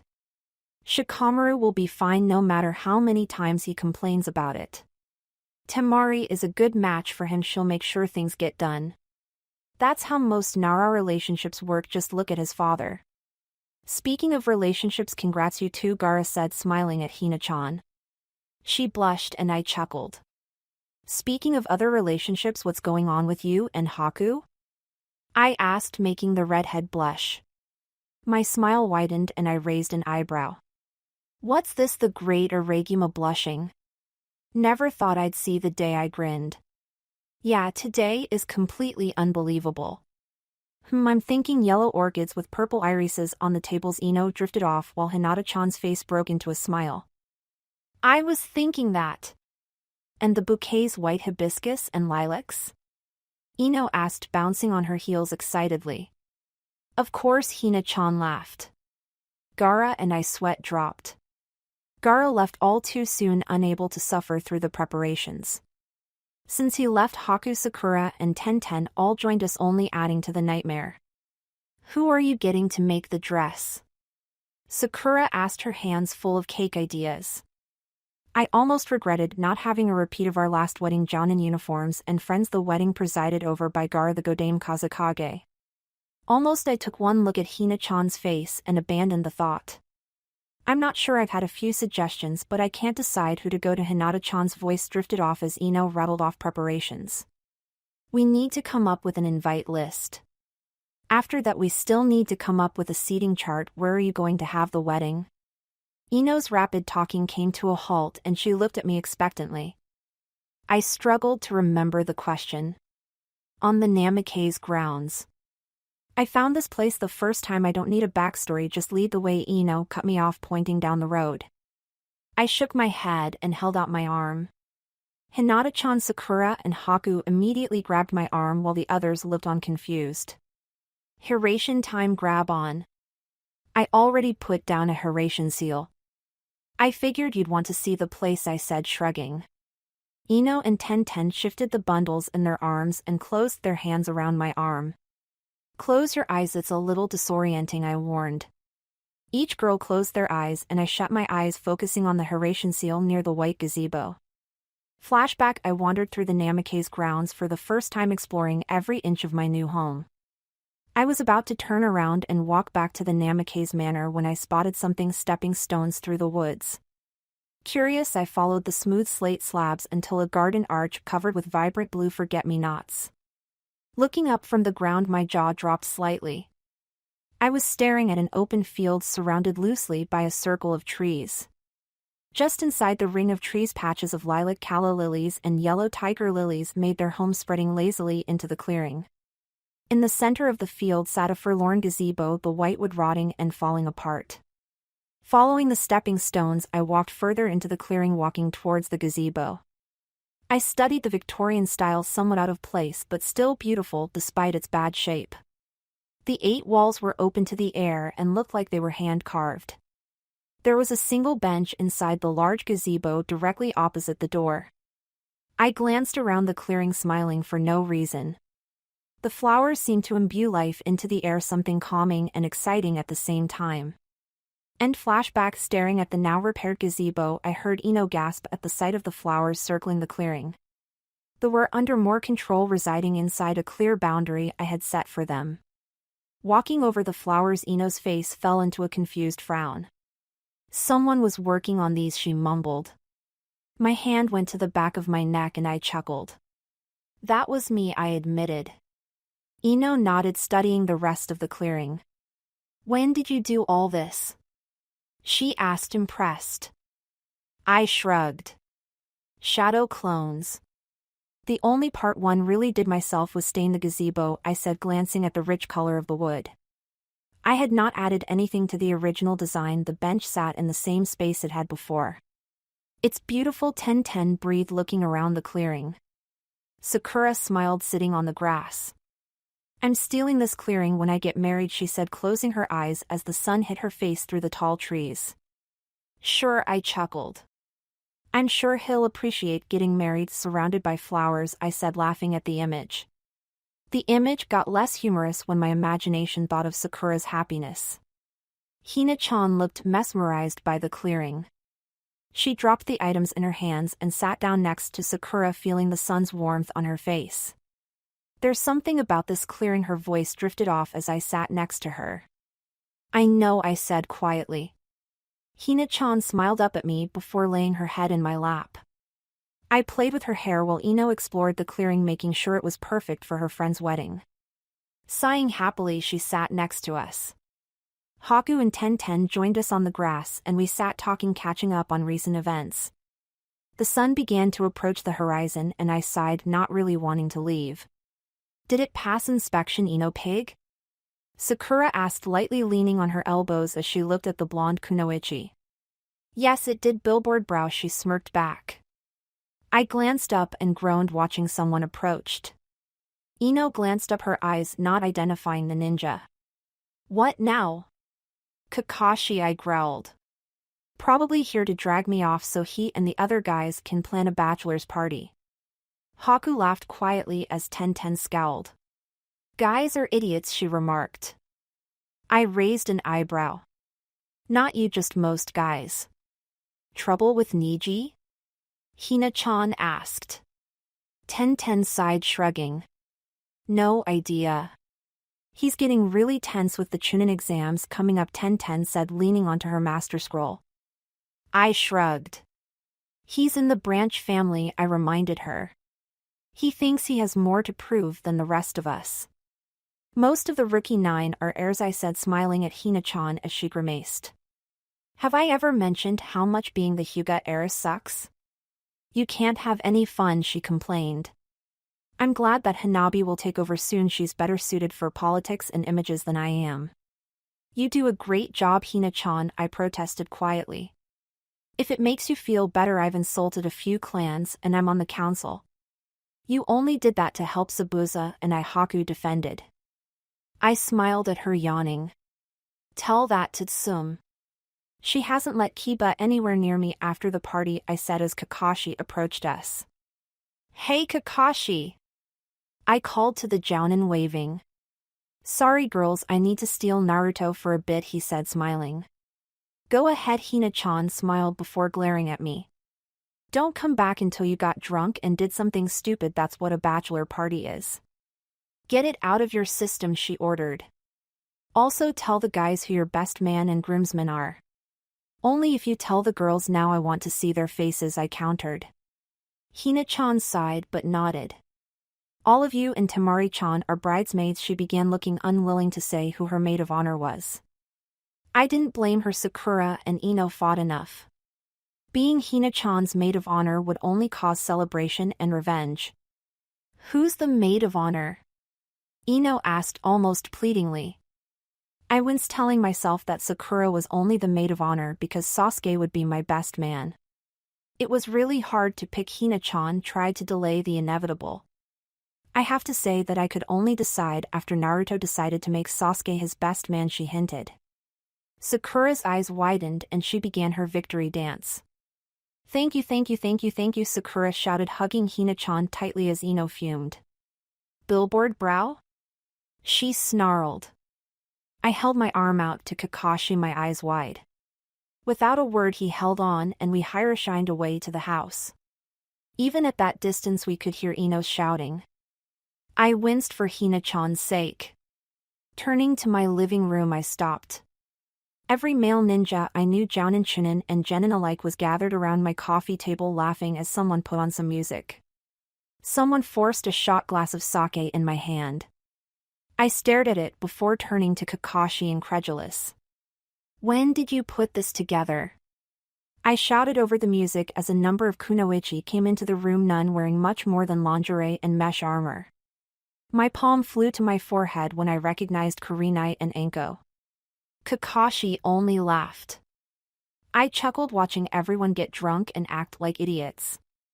Before long the only people sober were myself, Shikamaru, and Sasuke.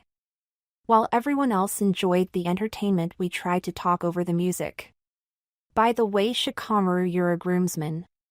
Don't complain about it, you're walking with Temari, I winked, laughing as the Nara grumbled and grabbed his first glass of sake.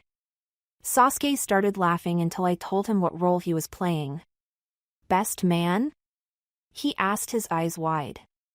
I nodded and passed him a shot glass. Sakura is Hina-chan's maid of honor, I hinted. Sasuke glanced at me before downing the alcohol. Eventually Anko tricked me into drinking. I don't remember much from the rest of the night. I woke up with a huge hangover, groaning. I glanced around myself, noting that I wasn't alone in my bedroom. I put my face in my hands when I recognized who was sleeping next to me. I stumbled from the bed trying not to wake Anko while I was glad to find myself mostly clothed. I picked up my shirt from the chair it was hanging on forgotten and tripped into the hallway. Not wanting to know what had happened with who, I avoided the guest rooms as I walked straight to the kitchen. Opening the fridge, I pulled out the orange juice. I poured myself a glass, almost missing, and walked into the living room. Needless to say, it was trashed. One of the couches was on its side, the coffee table upside down, and various pieces of clothing were strewn across the room. I chuckled, recognizing Kakashi's mask lying on the armchair. If the other guys were as drunk as I remembered, they wouldn't even remember what his face looked like. Turning the couch and the coffee table right side up, I propped my feet onto the table and drank my juice, trying to remember what happened. Placing my glass on the table, I stifled a laugh as I saw my old sensei stumble out of one of the rooms wearing only his boxers, his hands covering his face and his Sharingan exposed. "Your mask's over there," I said, trying not to laugh at his pack-in boxers. Kakashi nodded tiredly and put his mask on before turning and looking for his clothing. "Who'd you wake up with? Don't know her name, you?" Kakashi said, wincing as he put a hand on his temple. He reached down and pulled his pants out from under a couch cushion. "How did they get there? You don't know her name?" Harsh, I winced as I laughed. I concentrated chakra to my hand and held it to my head, trying to soothe my hangover. "You dodged the question. Who'd you wake up with?" he said, falling onto the couch next to me. I pulled my hand away from my head. My headache lessened and held my hand to Kakashi's hair. "Thanks." "No problem," I said. After a while, I grimaced. "Mitarashi Anko," I told him. His eyes widened and he leaned back. "At least I woke up with my pants on," I retorted in advance. Kakashi blushed under his mask. "Touché." I sat there for a while as various ninjas stumbled out of the rooms wearing more or less clothing.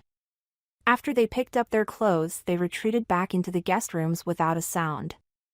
I think Sasuke won the contest, though. He stalked out of his room wearing a towel, glared at me, picked up his clothes, and walked out of the door without a word. All the rest of the clothing reclaimed, I spotted an orphan Chunin vest. Picking it up, I recognized it and laughed. Kakashi walked over to me, confused. "What is it?" "Irika," I laughed, holding out the vest. Kakashi laughed with me, stopping when Anko stalked out of my room, my sage coat over her lack of clothing. I kept my face straight as she walked over. "Cammy, I have a hangover. Do I want to know what happened last night?" she asked, smirking at me. I coughed. "I don't think anything happened." Unlike Kakashi, I woke up wearing my pants. I smirked at the jounin. Anko chuckled before wincing. "Come here," I said, my hand glowing green. She obeyed, sitting beside me, and I put a hand to her temple. "You've got to teach me this," she said, closing her eyes as her hangover weakened. "Do you get drunk often enough to make it worth it?" I asked, chuckling as Anko glared at me, dodging the question. I pulled my hand away and pointed to Irika's vest. "I have a feeling Irika's going to be late." Right on cue, the Chunin appeared. He, unlike many of the ninja that had searched the living room, was wearing most of his clothes. "Looking for this Irika-sensei?" I smirked, holding out the flak jacket. The Chunin smiled sheepishly before walking over to me and taking his vest back. "Thanks, damn it, I'm late," he shouted, sprinting out the front door. "Called it," I chuckled, stretching. "Never doing that again in my life." "I can't even remember most of yesterday," I complained. Anko grinned. "That's what makes bachelor parties fun. You aren't supposed to know what you did, especially if you're the groom." I raised an eyebrow. "Been to a lot of bachelor parties?" I asked. If Anko had any political training, she wouldn't have grinned and nodded. However, Anko didn't have any need for niceties. "They're more fun than bachelorette parties," she shrugged. "Guys understand that you're supposed to get drunk at a party." "Tell that to Kakashi, he doesn't even know the name of the girl he slept with," I said. "It's okay, she probably won't remember his," she shrugged. I smirked. Do you know he took his mask off yesterday? Anko looked scandalized. Let me guess you can't remember? Okay, Naruto. That goes in the never talk about ever again box, Kakashi interjected. Most bachelor parties do, Anko grinned. She got her lingerie together and walked towards the door. Stealing your coat! She shouted at the door. I want that back later. I called back. She laughed and slammed the front door behind her. I rolled my eyes and sighed, pulling a Shikamaru. Troublesome, I muttered. Kakashi laughed and stretched. I should probably get home, he announced. Jaini, he waved, shining away and leaving me with the cleanup. Chapter 30. The Chunin exams start. Still narrowed. I struggled, trying not to punch him in the jaw for betraying Konoha and serving Hibi team. Kabuto, can you do me a favor? That depends, he said warily. It isn't much. I want you to know that I know what you're doing. I won't give you away as long as you give your master a message, I said quietly. Kabuto's eyes flashed with panic before he killed the emotion, transforming it into arrogance. What message? He growled quietly at his discovery. It isn't very long, I reassured him. He didn't look very reassured though, so I sighed and gave him the message. Foxes eat snakes. Tell him to keep that in mind next time you see him. Why are you telling me that? Why don't you just call some Umbu and see if they can drag me away? He smirked. I want to give your master a chance to stop before he gets in over his head. If he comes to Konoha, I can guarantee that both myself and the professor will stand in his way. As for the Umbu, they might get hurt attacking you. I know you are strong and that you still have a lot of potential. Don't make me attack you and I'll leave you alone. I'm not going to tell anyone about your allegiances, I promised. Leaving the corner I had taken for my chat with Hibi Team Spy, I glanced around at the group. Most of the ninja were still looking at me. A number of them were scowling from trying and failing to overhear us. Sighing, I watched as the Odo Nin sprinted through the crowd. This is going to kill my ears, I complained to Q. He had no sympathy for me, arguing that I should let them attack the traitor. Instead of following his advice, I ducked under Dosu, grabbing his left ankle and wincing as a sound wave attacked me, shrieking in my ears. I twisted the Odo Nin around, grabbing his right wrist to meet his ankle. I glanced tiredly at the ninja now pinned under my right hand. Odo Nin, judging from the melody arm, you must be Kyuubi Dosu, I said, my left hand going to my ear. Crude but effective, especially if your opponent has sensitive hearing, I commented, releasing him as I stood. I offered a hand to him. He studied it with narrowed eyes. It's just a hand, it won't bite. I bit back a grimace, remembering Deidara's techniques. Dosu ignored my hand and stood slowly. He glared at me with his left eye. I don't need your help, he growled. I sighed, moving my hand to the pocket in my sage coat. I'm only being polite, I shrugged, staring into the crowd of genin before raising my voice. There will be no more fighting in here. That extends to all nations, including Konoha genin, I said, nodding at the rookie 9. All but Kiba stared at their feet. A large cloud of smoke rose from the front of the room. Quiet, pests! Marino Ibiki shouted from the smoke. The smoke lifted to reveal Ibiki and his crew, all facing the genin. Sorry to keep you waiting, he said quietly. I am Marino Ibiki, proctor of the first test in the Chunin exam. Unwilling to break the tension, I stifled a laugh as the genin all froze. You from the hidden sound? He shouted, pointing to Dosu. No, doing whatever you want before the exam. Or do you want to fail before it even starts? He threatened. Dosu glared at me before turning back to Ibiki. I apologize.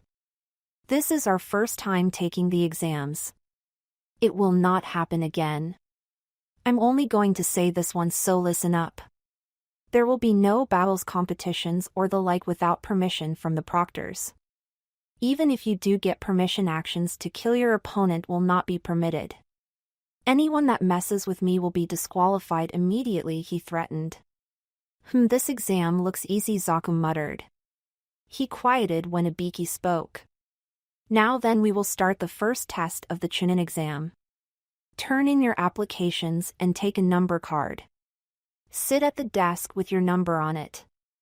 Then we will hand out the written test. When all the applicants were seated, I stood close to Ibiki as he explained the rules. I watched as the rookies all tried not to panic.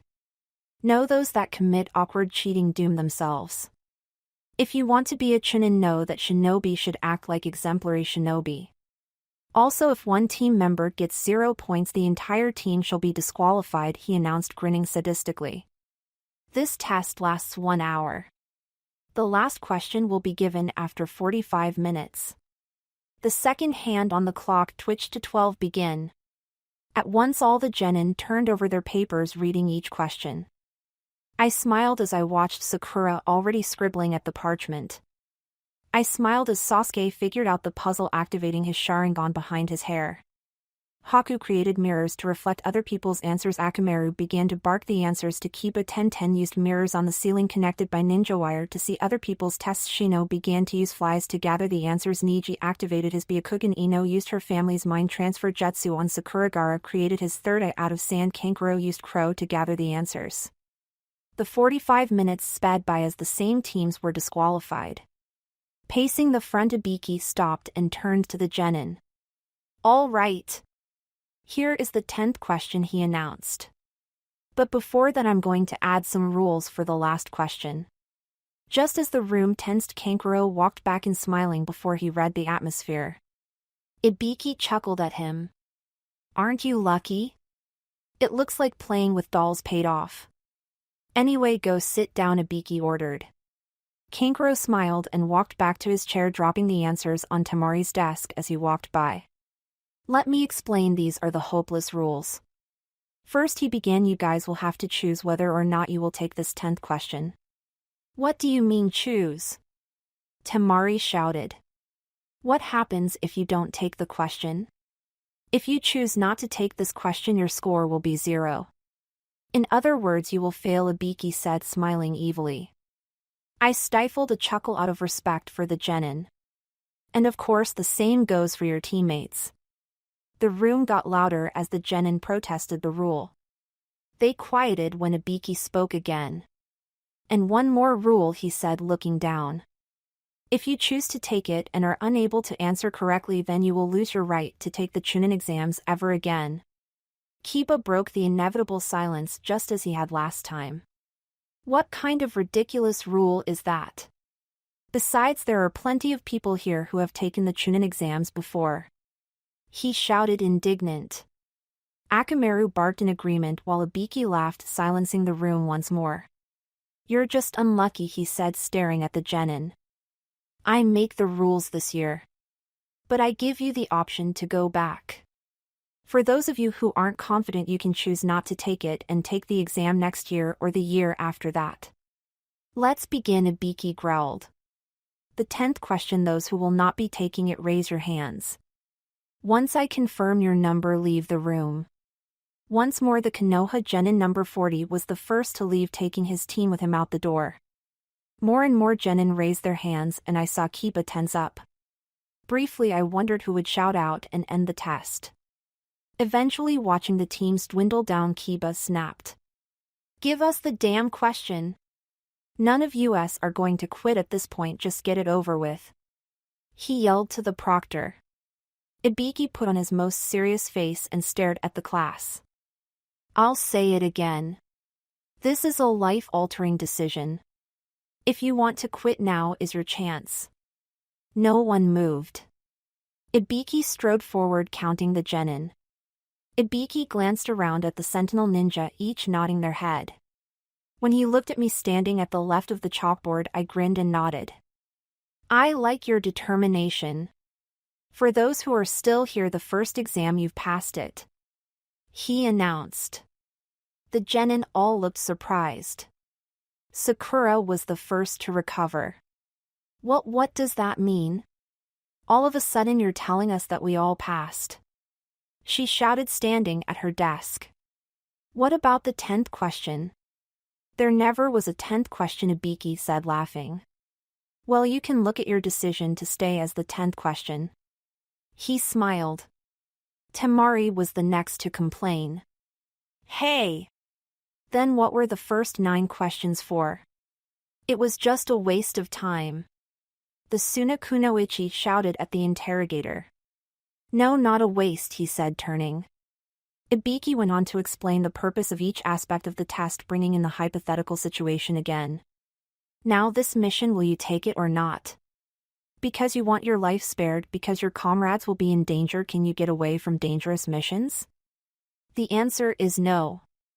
There are going to be missions that you must accept no matter how dangerous or risky it may be.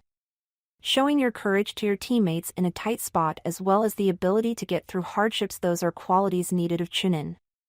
In a pinch, there are those who cannot risk their own fate and those who waver and give up on their chances thinking that they will have another chance. I believe that those fools who lack determination have no right to become a Chunin. You have passed through the gates. The first part of the Chunin exams has been completed. I wish you. Ibiki's speech was cut short by the flying ball of cloth that was Mitarashi Anko. 2 kunai later and the banner was up, hiding both myself and Ibiki to the genin. You guys! It is not time to celebrate yet. I'm the proctor of the second exam, Mitarashi Anko.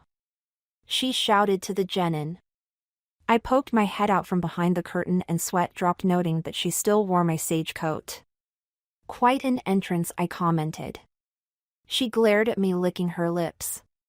Shut up. Let's move on to the next stage. Follow me. She yelled back at the genin, none of them moving. Ibiki stepped away from the banner. Read the atmosphere, he said emotionlessly. Anko glanced at the genin. I laughed as Sakura compared me to Anko. 78? She asked. You let 26 teams slide by? I guess the first exam was too easy this time round. It seems that this time there are a lot of excellent candidates, he growled. Anko shrugged, looking back at the genin. Well, all right, I'll drop more than half of them in the second exam, she said confidently before wincing slightly, the remnants of her hangover finding their way to her head. I'll give you the details tomorrow. We'll be changing locations, so get a jounin to tell you the time and place. That's it, dismissed. Tomorrow, Forest of Death. What is this place? Asuna genin stammered, gazing at the no trespassing signs and the foreboding trees. This is the location of the second exam, the 44th training ground, Anko answered, smirking at the genin. I jumped down from one of the trees, landing with a small crater as I grinned at the intimidated genin. Careful, Anko-chan. You don't want them to be scared before they go in there, I chuckled. The 44th training ground, better known as the Forest of Death. Anko withered. You're stealing my lines, she hissed. I turned to face her and winked. Okay, I'll back off. I just need to say something. If anyone finds any kunai that look like this, I held up one of my Hiraishin kunai, pick it up and throw it, doesn't matter where. Also, don't freak out if you see a yellow flash. Losing your Hiraishin kunai, Taicho? Gaara asked, chuckling. A few of the genin looked confused at the title. Kind of some of the animals in there thought it'd be fun to scatter my kunai all over the place. I think it's revenge for monopolizing the best field, I said, shrugging before turning to the genin. Most of you know who I am. If not, all you need to know is that I am a jounin. For the rookies here, just because you're young doesn't mean you're weak. Don't let the older genin push you around, I said, smiling at Team 7. Hi, Sensei. Sakura nodded at me. Sasuke stood next to her, unfazed by the atmosphere resonating from the trees. Haku nodded at me, smiling. I'll be in the forest. Don't kill anyone, Anko, especially not my team. Watch out for the Iragima, I warned. Anko rolled her eyes. I smiled at Hina-chan and motioned towards her necklace. She rolled her eyes too, but closed her hand around the bloodsteel vixen. I jumped over the fence, stopping on a tree branch out of sight. There's something creepy about this place, Ino said, her hands in front of her face. Anko laughed at the girl. Heh. This place is called the Forest of Death. You'll soon realize why. Evidently we have a lot of hothead kids this time. This'll be fun, Anko chuckled quietly. Before we start the second exam you all need to sign these, Anko announced, holding the waivers. It's a consent form, you must sign it before I can begin the test. From here on out there will be deaths. You have to sign these or I'll get blamed for it, she said, smiling. She went through explaining the rules and the time limit. 5 days. Ino leaned forward. Chuji paled. What will we do for food? He asked, almost crying. Hunt. Eat or be eaten. There are things in this forest that will not hesitate to swallow you whole. I recommend going for the smaller prey. That forest is teeming with man-eating creatures, poisonous bugs and poisonous plants. Kabuto smiled. After hearing more and more of the risks, Shikamaru raised his hand. So can we quit in the middle of it? He asked tiredly. Anko gave him a harsh smile. According to the rules, no. I want you to spend 5 days in that forest. Just like I thought, this is going to be such a pain, he complained. Moving on, conditions of disqualification. Number 1, if all 3 members can't make it to the tower by the end of 5 days with both scrolls. Number 2, if a team loses a member or a member becomes incapacitated. Also, do not look at the scrolls until you've reached the tower.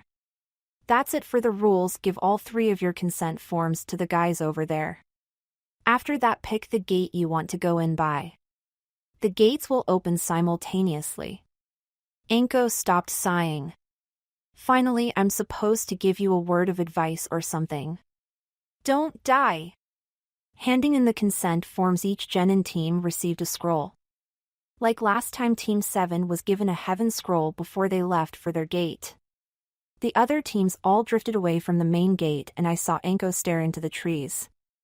26 teams, I wonder how many of them are going to survive. I left Anko at the main gate, following the now familiar paths of the forest to gate 12. The time flew past and the Chunin opened the lock in preparation. When the gates finally threw themselves open, Sasuke took the lead as the trio ran into the trees. Each time I felt one of my kunai thrown, I shine to it, scaring quite a few genin. Time passed as I kept tabs on the more important teams. Team 7, the Sand siblings, the Odo-nin and Kabuto's team. When one of my foxes alerted me that Orochimaru was about to attack, I ran to Team 7, only a few miles away. When I reached them, Orochimaru had begun his attack. Unfortunately, I arrived just in time to watch him swallow the Earth Scroll, something I did not appreciate. Well, let's begin the battle for the scrolls, he said, licking his lips. He tried to freeze Sasuke with killing intent, something I had already shown him. I watched Sasuke stay frozen by choice this time as Orochimaru threw the kunai towards Sakura. Narrowing his eyes, Sasuke leapt to her, picking her up and taking her away. I jumped to the snake farther away, Haku struggling inside. I withdrew Mizuchi and sliced the snake's side open before he could notice I was there. Covered in slime, Haku fell out of the snake, landing on a tree branch further down. Oh, this is disgusting, she complained, trying to wipe the slime off. I nodded, knowing the feeling from experience. Yes, it is. Let's go save Sasuke and Sakura. He's fighting someone out of his league, I said, jumping back to Sasuke. Again, I had horrible timing, catching a glimpse of Orochimaru extracting himself from another snake. Never lower your guard even for a moment, he said in a woman's voice. Prey must always be tensed and ready to flee desperately before a predator. I grimaced, disgusted, when he started moving his tongue. He slid out of the snake, his lower body a long snake tail, as he wound up a tree. Disturbed, I threw a kunai towards him, stabbing the wood above him. Orochimaru, I said loudly. Have I mentioned how disgusting your techniques are? At my voice, the snake Sanin's head shot up, looking for me. Oi, Sasuke. Sorry, I'm late. Naruto, he said quietly. I thought he'd say something really heartwarming and grateful, a sign of how little I understand him. Very dramatic entrance. Is Haku? I'm fine. Covered in who knows what, but not inside a snake anymore, she said, shrugging. Sasuke smiled tightly before glancing at Orochimaru. I know. Sasuke, meet Orochimaru, the snake Sannin. You might have heard me refer to him as Hibi Team. He's a body-snatching maniac and very strong, a dangerous combination. Protect Sakura and Haku, you've done enough against him, I ordered. Sasuke nodded, moving in front of Sakura as Haku checked her for injuries. You must be the fox Kabuto was telling me about. How did you discover him? He asked, his tongue flitting in and out of his mouth. By putting 2 and 2 together when other people got 3. I also know about how you sent the Odo ninjas to kill Sasuke. I know that you want to put a curse seal on Sasuke. I won't let that happen, I said, drawing a kunai. I don't let my teammates die. A pretty speech, Fox, but do you have the strength to back it? Orochimaru smirked. I answered with a chuckle. He stared at me with narrowed eyes and I pointed to myself. Namikaze Uzumaki Naruto. The question isn't if I have enough strength to protect my team. The question is if I have enough self-restraint to let you slither away with your life. I don't think so, he said, rolling up his sleeve, revealing a seal. His hand flew to his mouth and before I could move he ran his bleeding thumb across the seal. Kuchiyos no Jutsu. A whirlwind rose up under him, destroying the trees as a large snake appeared under his feet. The snake flicked its tongue at Sasuke and I narrowed my eyes. Orochimaru, leave my team alone. This is between you and me. At least until the Umbu get here. The ninja raised an eyebrow, smirking. You may be a jounin, but you aren't close to my level yet. Who knows, maybe I'll get you the seal, he grinned, the snake turning to me. I chuckled quietly and threw the kunai towards his head. He leaned to the side easily, allowing the kunai to bury itself in the tree behind him. I have a better idea. You want to battle for the scrolls? Winner takes all? Now Naruto-kun, if I wanted your scroll your team wouldn't be alive right now, he smiled, licking his lips again. But you seem to know what I want. I know exactly what you want and I know exactly how to stop you. I'm giving you the chance to run with your pet before I get angry. Haku smiled hopefully at me, then sadistically at Orochi team. You should leave, she advised. You won't like Naruto-sensei when he gets angry. There is a reason why he has a flea on site order. Silly girl, I know all about your sensei. Namikaze Naruto, the infamous Kiroi Kitsune. I have no doubt that he is strong. I also have no doubt that he is not on my level. Kiroi Kitsune may be feared in Kumo and Iwa. I am feared in every nation. Mostly because you're a body-snatching pedophile, I smirked. Orochimaru glanced at me with disdain. Sorry team, did I hit a nerve there? Do what you want, Fox. You can't stop me, he said, ignoring my insults. His hands met in front of his chest in a hand seal I had not seen in years. My eyes widening slightly, I jumped in front of Sasuke, too slow to draw Mizuchi. Naruto! I heard Sasuke shouted behind me warningly. I winced and growled as Orochimaru's fangs connected to my neck.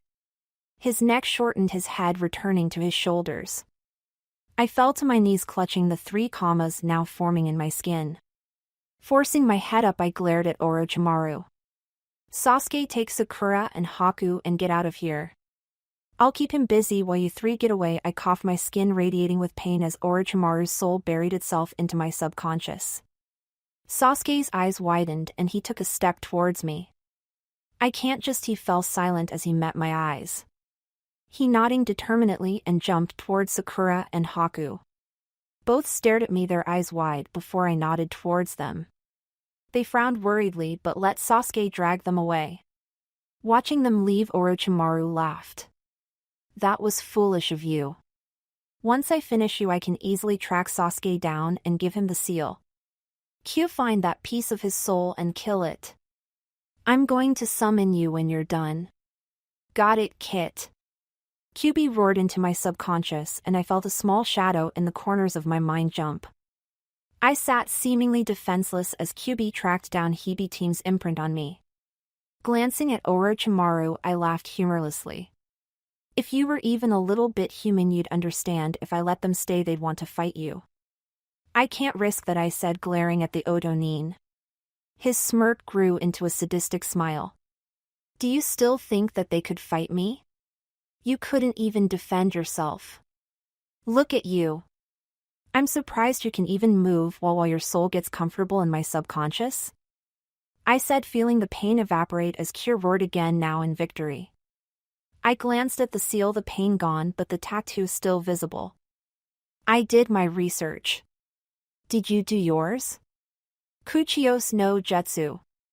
I shouted, slamming my palm to the tree trunk. Instead of a whirlwind, the trees lit in an inferno, burning away as Kyuubi appeared out of the air and released a growl that echoed around the trees, a wave of killing intent pulsing away from him. I jumped to his head, placing a hand on his head. He shook as I took the chakra he had no control over. Orochimaru, still in disguise, paled at the sight. I will say this one more time. If you value your pathetic existence, run. Get out of this forest and then out of Konoha. If you still believe that you are even close to my level, stay and fight.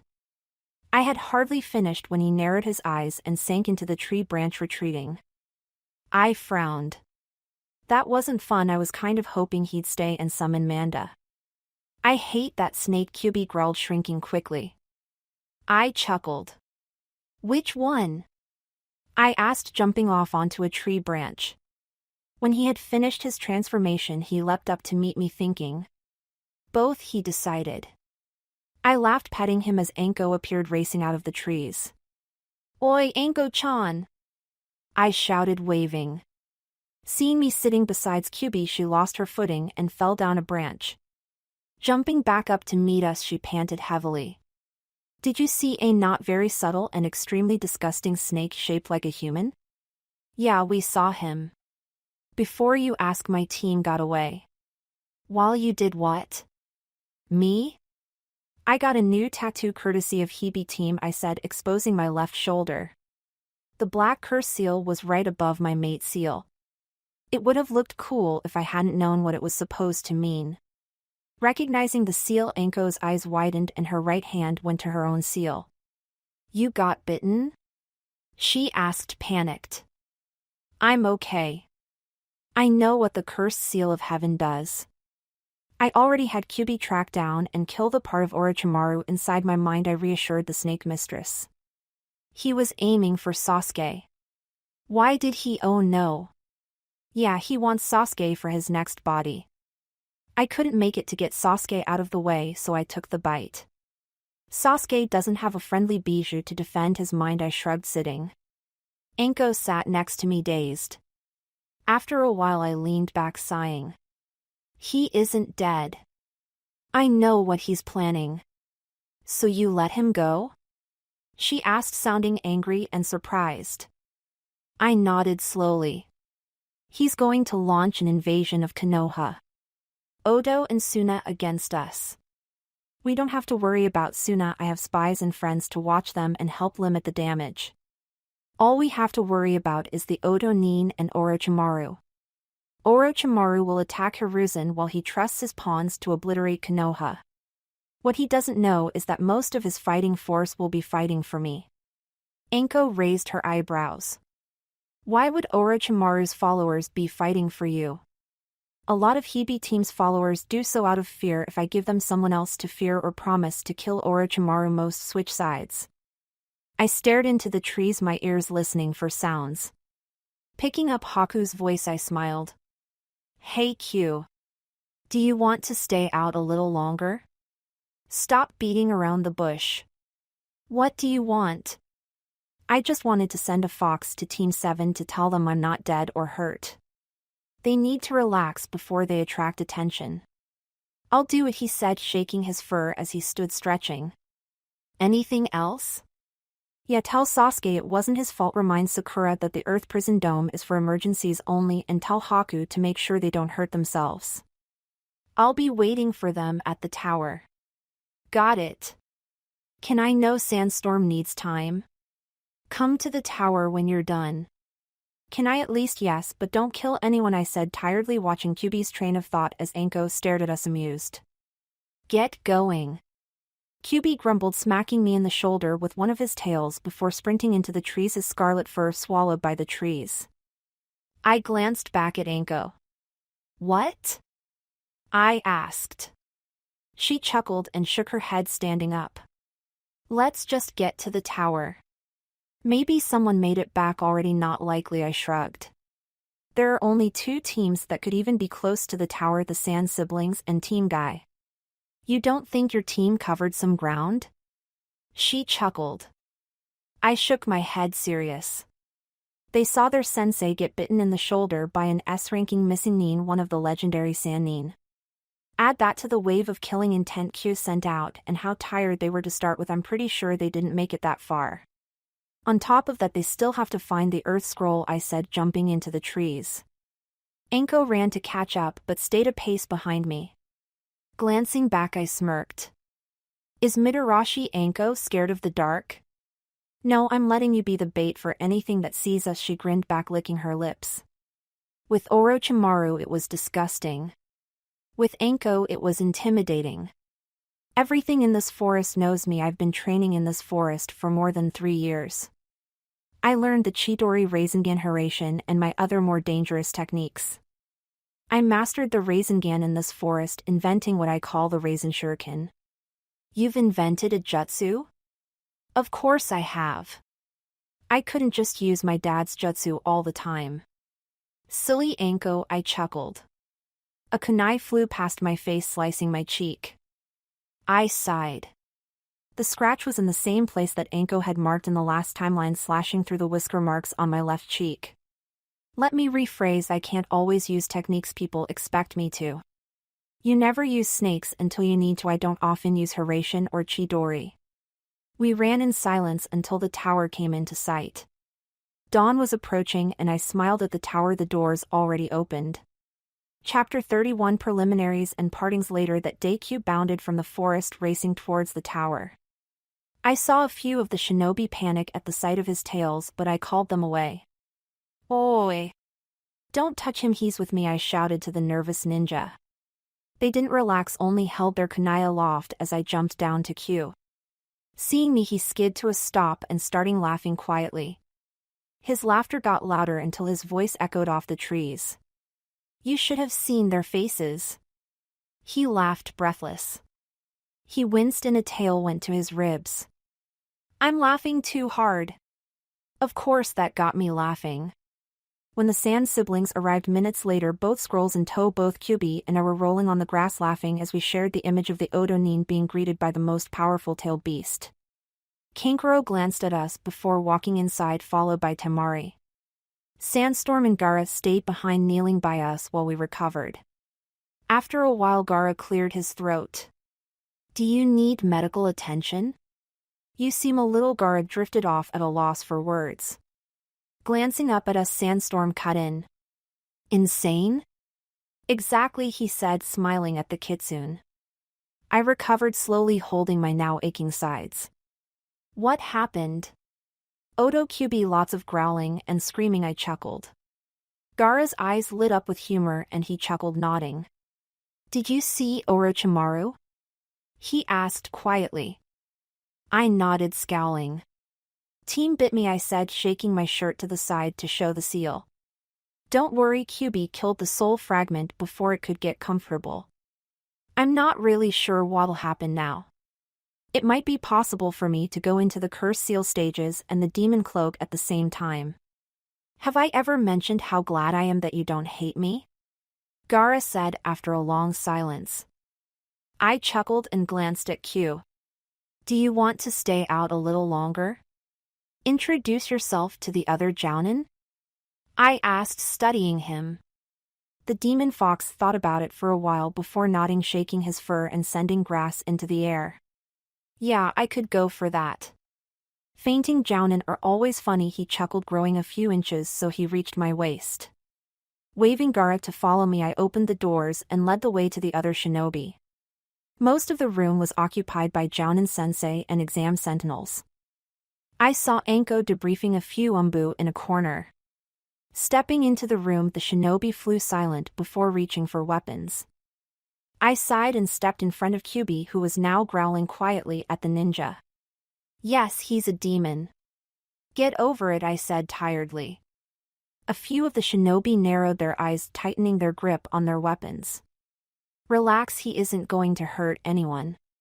Gaara chuckled at the assembled ninja before walking towards his siblings, waving to Q and I. Kakashi walked up to us smiling. Yo Naruto Kyuubi, he greeted, not disturbed. I chuckled, remembering his first reaction as I summoned Kyuubi for the first time in front of him. Flashback, Naruto-kun, you need to summon him. Hina-chan shouted over the fires. We were in aim once again, caught in the middle of a great shinobi war. I can't. There are still civilians in here. I shouted back, trying to help Kakashi move rubble away from the few survivors of the ongoing attack. They'll all be dead if you don't do something. She shouted, ducking as Sasure's tail flew towards her. She growled as she jabbed a kunai into one of the joints, temporarily jamming the weapon. Have I ever mentioned how much I hate Kabuto? Every day. I shouted back, trying to find a solution. I glanced at Kakashi, desperate. He nodded, pulling a small girl out of the collapsed building. I closed my eyes briefly, knowing that this would terrify more of our forces than Kabuto's resurrected army. Get ready, Kyuubi. Battle time. Hell yeah. I'll kill everyone all over again, he grinned in my mind. I sighed, my hands flying through the seals. Kuchios no Jutsu. A roar filled the air as civilians and shinobi alike froze in terror.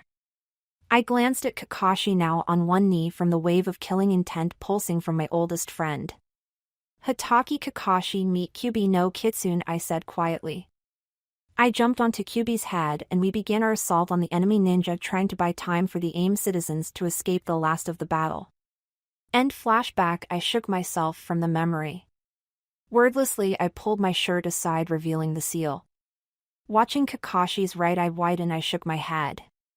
I'm okay, I had Q track down Hebe Team's soul fragment before it could get settled. I couldn't get Sasuke away from him in time, so I took the bite for him. I'm surprised that Sasuke didn't complain about Hebe Team's fangs being in his neck. It's really disgusting, I said, wrinkling my nose as Kakashi visibly relaxed. And Orochimaru? Still alive. He'll be back same time and place. Anko showed up right after he retreated. I told her bits and pieces, but she doesn't know the big thing. All right. How's the rest of the team? Last I saw them, they were all okay. I had them escape after Hebe Team bit me, I explained. Kakashi nodded and we went back to the main group, ready to wait for the rest of the teams. At the end of the 5 days, the same 21 genin had made it through the second exam. The Hokage was told of Orochimaru's interference and asked me to keep an eye on his movements. The genin were assembled and the meaning behind the Chunin exams was explained to them. I watched on the sidelines as Geku Hayate jumped down and explained about the preliminaries. I watched Kabuto raise his hand to quit Orochimaru, smiling at him the entire time. Excuse me, I'll quit, Kabuto smiled at Hayate. The special Jounin nodded and glanced at his clipboard. Let's see your Yakushi, Kabuto from Konoha, correct? Okay, you can leave, Hayate said, glancing back at the older genin. Hi, he nodded, walking away. Hiruzen studied the genin. I've seen his face before, if I remember correctly. He dropped out of the last main battle as well. What is he thinking? He asked quietly. Ibiki glanced at Anko and she referred to her notes. Yakushi Kabuto, according to his records, he's failed 6 straight times. Background? From his time at the academy, he was a student that didn't really stand out and his grades were average. He didn't pass the graduation exam until his 3rd try. After that, as for the missions he's carried out, he's done 14 D rank and 2 C rank. Not a battle record to write home about.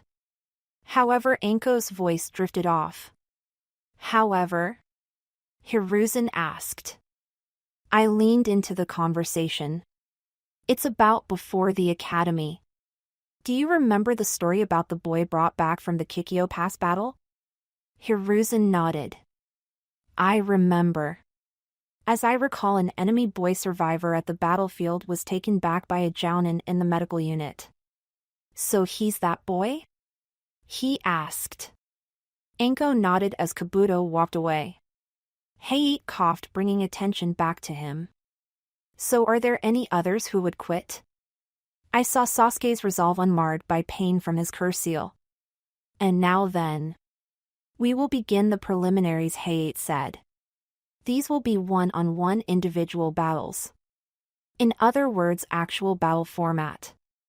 There are now exactly 20 people, so we shall have 10 battles.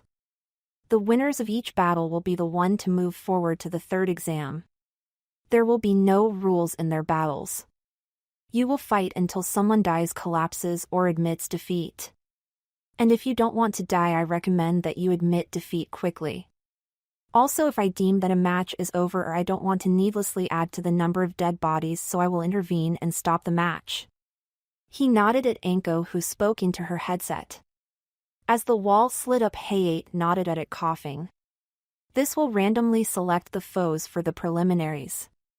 Now then, let's get right to it and announce the two names for the first battle. The signboard flickered to life, kanji symbols dancing until they landed as they had last time. Akata Yoroi vs. Uchiha Sasuke. Now then, the two displayed on the board. Come forward, Height said calmly.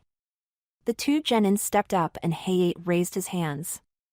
All right, the two for the first battle have been selected. Any objections? No, Yoroi called. All right, Sasuke smirked. Orochimaru smiled and I clenched my fist. And now then, we will begin the first battle. Everyone else please move to the upper levels, he coughed. Now then, let's begin. The battle went much faster than it had last time. Without the seal, Sasuke could use his Sharingan to its full potential. He was able to evade Yoroi's chakra absorption technique as soon as he realized what he was doing. With the nintaijutsu I suspected Kakashi had been teaching him, the battle was over in minutes. Stop, Height ordered. HR walked to Yoroi's now unconscious body, Sasuke standing tall a few feet away. This match is over. The winner of the first battle is Uchiha Sasuke. You move on to the finals, he told him. Sasuke smiled victoriously before coming up the steps to meet us on the upper level. And now then, we'll get started with the second match right away. The board lit up again, now displaying the Bumizaku vs.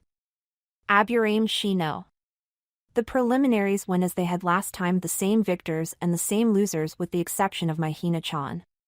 When she was called down to battle Niji, she switched away from the gentle fist and going into the early stages of the Warao Akuma, which I'd been teaching her. Niji never stood a chance facing unknown and effective techniques. When Haku was picked to go against Kiba, he laughed again. His laughter ended when he and Akamaru found themselves in a dome of ice that not even Fong over Fong could destroy. When the mirrors were dismissed, both Kiba and Akamaru were temporarily paralyzed, vaguely resembling porcupines. The date set for the third and final exam, the genin and their jounin sensei talked about preparations for the exam and how they would train. Before I could get ambushed by Haku looking for more medical ninjutsu training, I separated myself from the crowd and tracked down Height. Hi, Height-san! I shouted, waving at the ever sick special jounin. He glanced over at me, smiling slightly. Oh, hello, Naruto. What is it? I was wondering if I could convince you to train one of my students in Kenjutsu. I'm going to be away from Konoha for a while on a solo mission, I explained. Height glanced back at Team 7, noting Sasuke's sword. The Uchiha? Yeah, Sasuke. I've given him my old katana Kamisora, but I think a straight sword would be better for him. I was going to talk to you about that as well. Height studied the Uchiha for a while, watching how he moved. I'll really owe you a favor, I coaxed. Kiroi Kitsune favor, he sighed, smiling as he coughed. All right, I'll help him, he agreed. Thanks. Don't worry about having to train him all the time, he knows he can go to Zabuza and myself when I return. Height only nodded and walked away. I chuckled at the ever-sick ninja and walked back to Team 7. Naruto-sensei, can you help me with my medical ninjutsu? Sakura asked, still fuming after her tie with Ino. I shook my head sadly. I can't, I'm going away for a while, I said apologetically. Sakura pouted. How long is a while? Haku asked. I shrugged. I'm not sure. I'm being sent on a mission. It could take anywhere from 2 days till after the Chunin exams. I'll try to be back as soon as possible to help you prepare, but I can't promise anything. Sasuke looked at me with an expression I couldn't identify. What kind of mission? I'm going to track down and bring back 2 exceptionally powerful ninja, Tsunade the Slug Sannin and Jiraiya the Toad Sage. Finding Tsunade is the main objective. Finding Jiraiya is more personal for me. Sakura glanced up at me confused and I sighed. Jiraiya is my godfather. My father named me after the protagonist of Jiraiya's first book, Tales of a Gutsy Ninja. On the other hand, Tsunade is perhaps the best medical ninja in history, better than me in a lot of things. I'm going to bring her back so she can be your teacher, Sakura, while I focus on Haku. Looking appeased, Sakura backed down.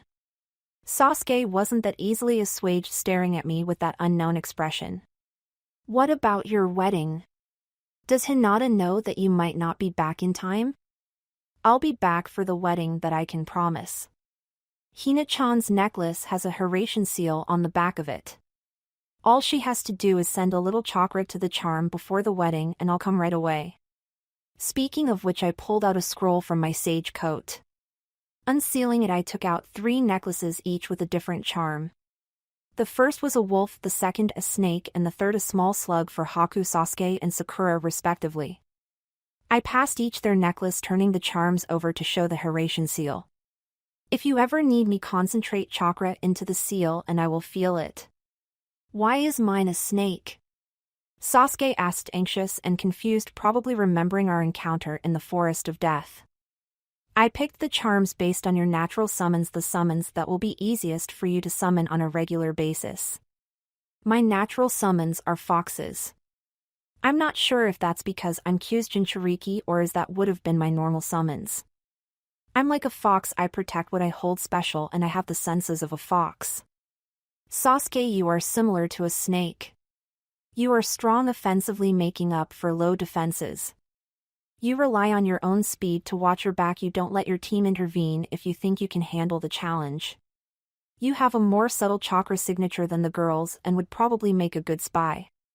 Sakura, don't get grossed out, but you are similar to slugs. That's not an insult. Slugs have a strong defense to balance out their lack of raw power. Slugs are the natural summons of Tsunade and often help her in her medical ninjutsu. Haku, you are loyal and cunning, 2 attributes associated with the wolf. Wolves do not have as good senses as foxes, nor are they as fast, but they are stronger in terms of raw power. If you sign the wolf summoning contract, I assume that your senses will heighten just as mine did when I signed the fox contract. I know where all 3 contracts are at this moment. The wolf contract is in aim, but I may be able to pull a few strings. The holder of that contract is a friend of mine. The slug contract is currently held by Senju Tsunade, assuming she hasn't gambled it away. When I find her, I'll see if she'll let you sign the contract, Sakura. Unfortunately, I can't get the snake contract. If things go according to plan, I should have it in my possession at the end of the Chunin exams. If not, I'm not sure I'll be able to find it. He has it, doesn't he? Sasuke asked quietly. I nodded. Yes. I'll try to get it, but I can't make any promises. If he doesn't tell me where it is before I kill him, I'll have to track down his subordinates. Orochimaru has bases scattered all over the continent. It could be in any one of 24, I said quietly. Sasuke nodded slowly, no anger in his eyes. I stretched. I'm going to go pack things to do, people to see, other people to threaten. I smiled. Oh Sasuke, I convinced Heiei to teach you in Kenjutsu. Ignore his coughing, he's an expert in Kenjutsu. If he changes your blade, let him. I think a straighter sword will work better for your fighting style. Gianni Haku grabbed my arm and we hira-shined back to the Namikaze Manor. I grabbed the already packed scrolls off of my bed and put them in various pockets. Glancing at the large summoning contract leaning on my wall, I sighed and attached it to my lower back. I glanced in the mirror and I smiled. If I was 4 years older, I'd look identical from how I looked during the Pain Invasion. My eyes flashed almost warningly as I unsealed my yellow mask. I turned away from my reflection as I tied the mask on over my face ready to leave. 1 week later I glanced at the cards in my hand, then around the round table. Knowing how Tsunade thought, I left Konoha for the first poker tournament in the largest gambling town I could find. Sure enough, the blonde kunoichi sat across from me, narrowing her eyes as I raised. She was silent, glancing in between my mask and her cards before she raised, matching me and then some. I never thought that Kiroi Kitsune was a gambler, she said after a long silence. I shrugged and smiled under my mask. I'm not, I said, glancing at the other players. I'm on a mission. If I wanted to find you, I needed to go gambling, I smirked. Tsunade tightened her hand on her cards, the other hand twitching towards a kunai. You got guts, kid. Not many people would take a mission to find me, she smiled evilly. I shrugged. I requested this mission. I'm too much like my dad, don't know when to quit but usually get what we want. And who is your father? She asked, going all in. I pushed the rest of my chips to the center and smiled under my mask. Wouldn't you like to know? I'll give you a hint, he was a hero. Tsunade raised an eyebrow, scoffing. I've had enough of heroes. They never last, she said, glancing around her as the other players folded. I sighed sadly. I'm sorry for your loss, both of them. They didn't deserve that, I said. The dealer nodded at Tsunade and she showed her cards to reveal a straight. The dealer looked at me and I showed my royal flush. Silence fell and Tsunade stood from the table. What do you know about that? She yelled at me. I stood, leaving the chips behind. You have no. She was cut off as I walked up to her, invading her personal space. Come with me, I said, spinning on my heel and walking out of the casino. Tsunade followed grudgingly, taking my chips with her. I smiled at the slug Sanin. Some things never change. What do you want, Kiroi Kitsune? We stood in a dirty alley away from the town. I sighed again. My father was a hero. He died fighting for what he believed in, just like Dan and Nawaki did. Then your father was a fool, she spat. I moved my hand to my face, lifting the mask away from my features. Tsunade gasped at the resemblance. Don't insult my father. I'm only here asking you to do me a favor. One Kiroi Kitsune favor is worth a lot more than the chips in your hand, and you can't lose it. You're a kid. No, I am a ninja. The second I put on this headband, I wasn't a child anymore. I am a jounin in the village, hidden in the leaves. I respect you, Tsunade. Don't tell me I was wrong to. What kind of favor? She asked warily. I smiled. 2 weeks of your time. In my genin team, I have one student who has the most potential as a medical ninja that I've seen in a long time. So much that I don't trust myself to teach her correctly. I want you to spend 2 weeks with her before the final exam of the Chunin exams. If she doesn't meet your standards, you can forget it ever happened. What's her name? Haruno Sakura. She is 12 years old, a rookie genin. She knows the mystical palm technique and how to help chakra exhaustion. Sakura has earth-natured chakra and can perform the Earth Dome prison even though it drains her at her current level of chakra. She has the best chakra control I've seen in my travels, which is saying a lot. Also, her natural summons are slugs. At the mention of her summons, Tsunade smiled. You should have said that first. So let me get this straight, I go back to Konoha with you and spend 2 weeks training some kunoichi in medical ninjutsu? Basically. If you agree, you Shizune and Taunton can all stay in the Namikaze compound. Right now the only people living in the entire compound are myself, Yuki Haku, and Momochi Zabuza. The demon of the bloody mist? The former. I convinced the council to grant them Konoha citizenship. Zabuza is currently a jounin and Haku, his former student, is a genin in my team. Who's on your team? She asked, walking back to the street. Well, at the beginning of the year there were an uneven number of genin. Right after my graduation from the academy, I took the Jounin test. I defeated 4 Jounin and became a Jounin sensei alongside Hitaki Kakashi. Our team only had 2 genin, Uchiha Sasuke and Haruno Sakura, until our first C-ranked mission. The mission turned A rank when we encountered Zabuza, my old Kenjutsu teacher. He agreed to stop hunting the man we were guarding and came back to Konoha with us. Haku joined the Team 7 for the length of the Chunin exams. We maintained silence for the rest of the walk to Tsunade's hotel. Walking into the room, I spotted Shizune carrying Taunton. Shizune, this is, she glanced at me and I remembered that she didn't know Kiroi Kitsune's real name. My name is Namikaze Naruto. I'm a Konoha Jounin. I'm here to escort you back to Konoha until the end of the Chunin exams. Shizune nodded, confusedly distracted when Taunton began to squirm. Taunton, what's wrong? She asked the pig. Taunton glanced at me and squealed. I took a step back apologetically.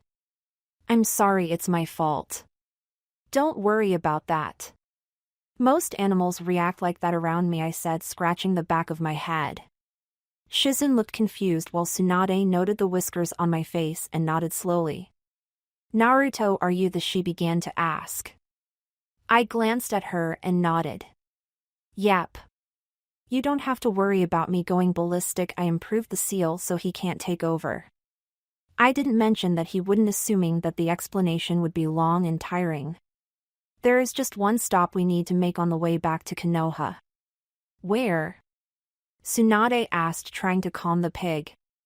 I need to talk to Jiraiya. He's beginning to poke around my spy network.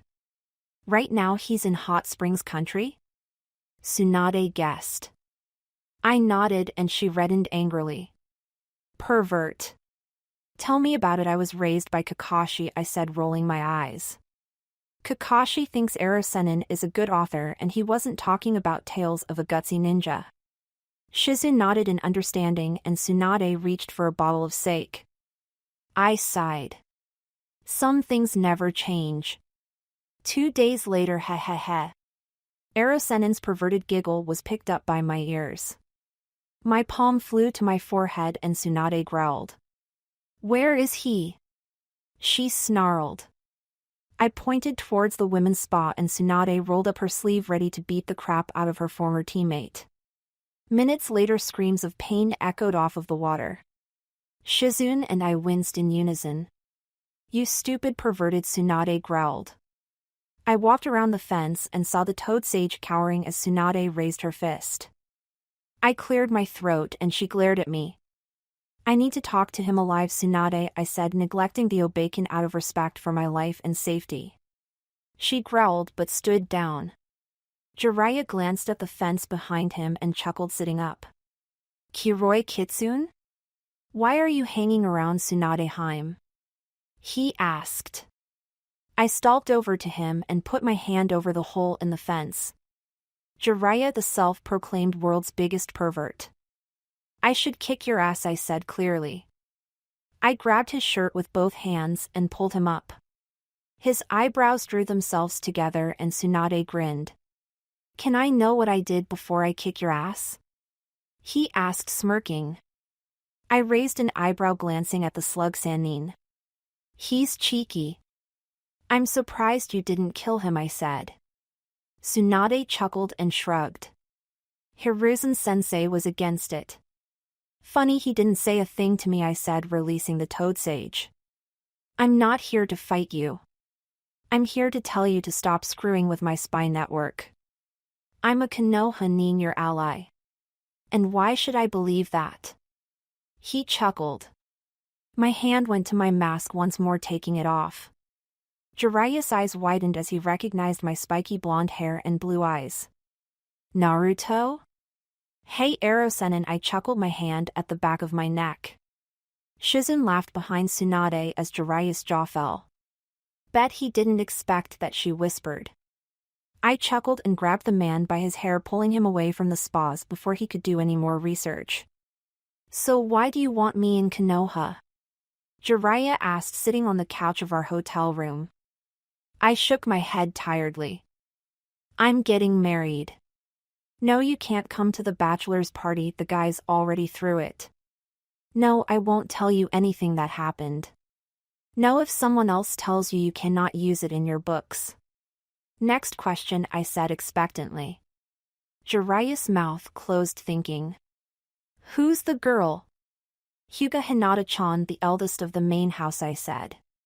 Jiraiya gave a low whistle. I'm not sure if I should say good job or good luck, a main house, Hyuga. He shrugged. I shook my head, ready to defend her. She's different from the other, Hyuga. She cares about people that her father wouldn't. She wants to change the Hyuga clan into something better than it is now. She knows all about Kyuubi and understands. Q even let her sign his summoning contract, I said. Jiraiya's eyes bulged. She signed a demon summoning contract? That should be impossible. It isn't impossible, just unlikely. I signed the contract when I was 4. I don't remember. Kakashi was there in case anything happened, I said, reassuring my godfather. The reason demon contracts have such a bad reputation is because the people who sign them don't understand the rules. Unlike the other summons where you sign them and then get the approval of the boss, you need to get the approval of the boss before you sign it. If you don't, the scroll will act defensively and protect itself from you, most likely killing you in the process. So you're friendly with the Kyuubi? Best friends. He coached me through sage mode when I was younger. Once again, Jiraiya's eyes popped out of his head. You know Senjutsu? Yes. It's strange though, there are different side effects for my sage mode and yours. Instead of getting a few fox-like traits which I already have, I fully transform into a demon fox. It's strange, demon fox, you have traits. Jiraiya had had enough. His brain began to melt and I sighed, glancing at the kunoichi. Not wanting to have to wait for him to recover, I pushed chakra to my hand. My fingertips lit up with green energy and I poked him in the forehead. Jiraiya jumped at the chakra and pulled out a kunai. I jumped back, drawing Mizuchi in an arc to deflect the projectile. Better? I asked, sheathing my katana. Jiraiya glanced up before nodding. Good. Everyone grab your stuff, we're leaving now, I ordered. Narrowing their eyes, the two Sannin collected their belongings. Shizun picked up Taunton and walked over to me, the pig squealing in protest. Sighing, I hid Kyuubi's chakra as best I could. The pig immediately calmed down and Shizun looked at me surprised. What did you do? Hide Kyuubi's chakra. I can't do it for very long, but I can maintain it long enough for a Hiraishin back to Konoha. At mention of my father's signature jutsu, the two Sannin stopped and turned to me. Yes, I can do the Hiraishin. Hurry up, I want to get back before Anko goes looking for Orochimaru. Again, I said the wrong thing. Jiraiya clenched his fist and Tsunade narrowed her eyes almost worriedly. Orochimaru? She asked, looking for confirmation. I nodded slowly. He attacked during the second part of the Chunin exams. He's looking for his next body. Looking a lot less calm, they began to gather random belongings from the room. When they finished, I held out my arm and each shifted their bundles to their other arm or their back. Close your eyes. It's a little disorienting. Not obeying my own rules, I kept my eyes open as I concentrated on the Hiraishin kunai I had left in my backyard a short distance from the porch. I tried to make the Hiraishin as fast as possible in between blinks. I shut my eyes for half a second and pushed us through space. When I opened my eyes, I saw the sunset reflecting off my pool. Naruto-sensei. I heard a voice shout. Used to the familiar greeting, I ducked before I could get tackled to the ground. Standing, I smiled at Haku, now glaring at me from the ground. It's nice to see you too, I chuckled. Haku stood with as much dignity as she could, finally noticing the three other ninja. And these are? Oh yeah. Yuki Haku, I'd like to introduce you to Jiraiya the Toad Sage, Senju Tsunade the Slug Sannin, and Shizun Tsunade's apprentice. I don't think she's been my apprentice for a while, Tsunade said, looking at the raven-haired girl fondly. Shizun blushed, hugging Taunton tighter. And that is Taunton, I said, pointing to the pig. Haku nodded and smiled at the ninja before looking back at me. Sasuke is training with Zabuza-san. Sakura-chan and Ino are in the clearing with Hinata-chan getting ready for the wedding, Haku reported. I nodded, still smiling. Okay then. Jiraiya, I'm trusting you to tell Hiruzen that I'm back with Tsunade and Shizune. Mission successful and all that. I'll give him the details later. Shizune-chan, you can go inside and pick out any of the rooms on the second or third floor, just don't go in the doors that have Kyuubi drawn on them. Shizune and Jiraiya nodded and left, leaving myself, Haku, and Tsunade. What about me? You are coming with Haku and I to meet your new student, I said, holding out my arm again. The two kunoichi held on and I focused on the hierarchy I had placed on the gazebo. Opening my eyes to the clearing, I smiled at the familiar magic. Spotting pink hair among a group of girls, I shouted for Sakura. Oi, Sakura! I called. Sakura's head shot up and she glanced around the clearing. Seeing me, she grinned excitedly before running to meet us. Naruto-sensei, I thought you wouldn't be back for at least another week, she said, hugging me. I chuckled and pulled back. The mission was easier than I thought it'd be. Hirano Sakura meet Senju Tsunade, your new Shursho. Chapter 32. The tournament begins. Sakura stood still as Tsunade circled around her, appraising her. Finishing her circle, she nodded at me. You're right, she has potential. Are you sure about her summons? Slug summoners are pretty rare. I'm positive, I said, nodding back. I glanced at Sakura's necklace and frowned, remembering something. I guess I forgot to tell you, Sakura, bite your thumb and put blood on the necklace charm. You too, Haku. The two genin looked a little skeptical and confused, but I nodded encouragingly. The two took off their necklaces with a glance towards me. Biting their thumbs, the kunoichi held their hands over the charm, a single drop of blood landing onto the bloodsteel. The kunoichi watched as the metal absorbed the crimson liquid as it changed color. Sakura's slug turned a vivid pink with emerald spots. Haku's wolf darkened to match her hair and eyes. Studying the charm, Tsunade frowned. Is that blood steel? Hi. You've heard about it? I asked. Tsunade nodded, then shrugged. Bits and pieces. It absorbs the blood and changes its form to match the DNA. It's supposed to be extremely rare. How'd you get it? It's rare in the human world. Demon foxes specialize in mining and forging it. All I had to do was order the charm's Hierarchy seal and all, and the quartzsmith took care of the rest. I shrugged, walking away from the group and towards Hina-chan. I hugged her from behind and she laughed. Naruto-kun. I thought you were on a mission, she smiled. I shrugged, pointing at the slug Sannin.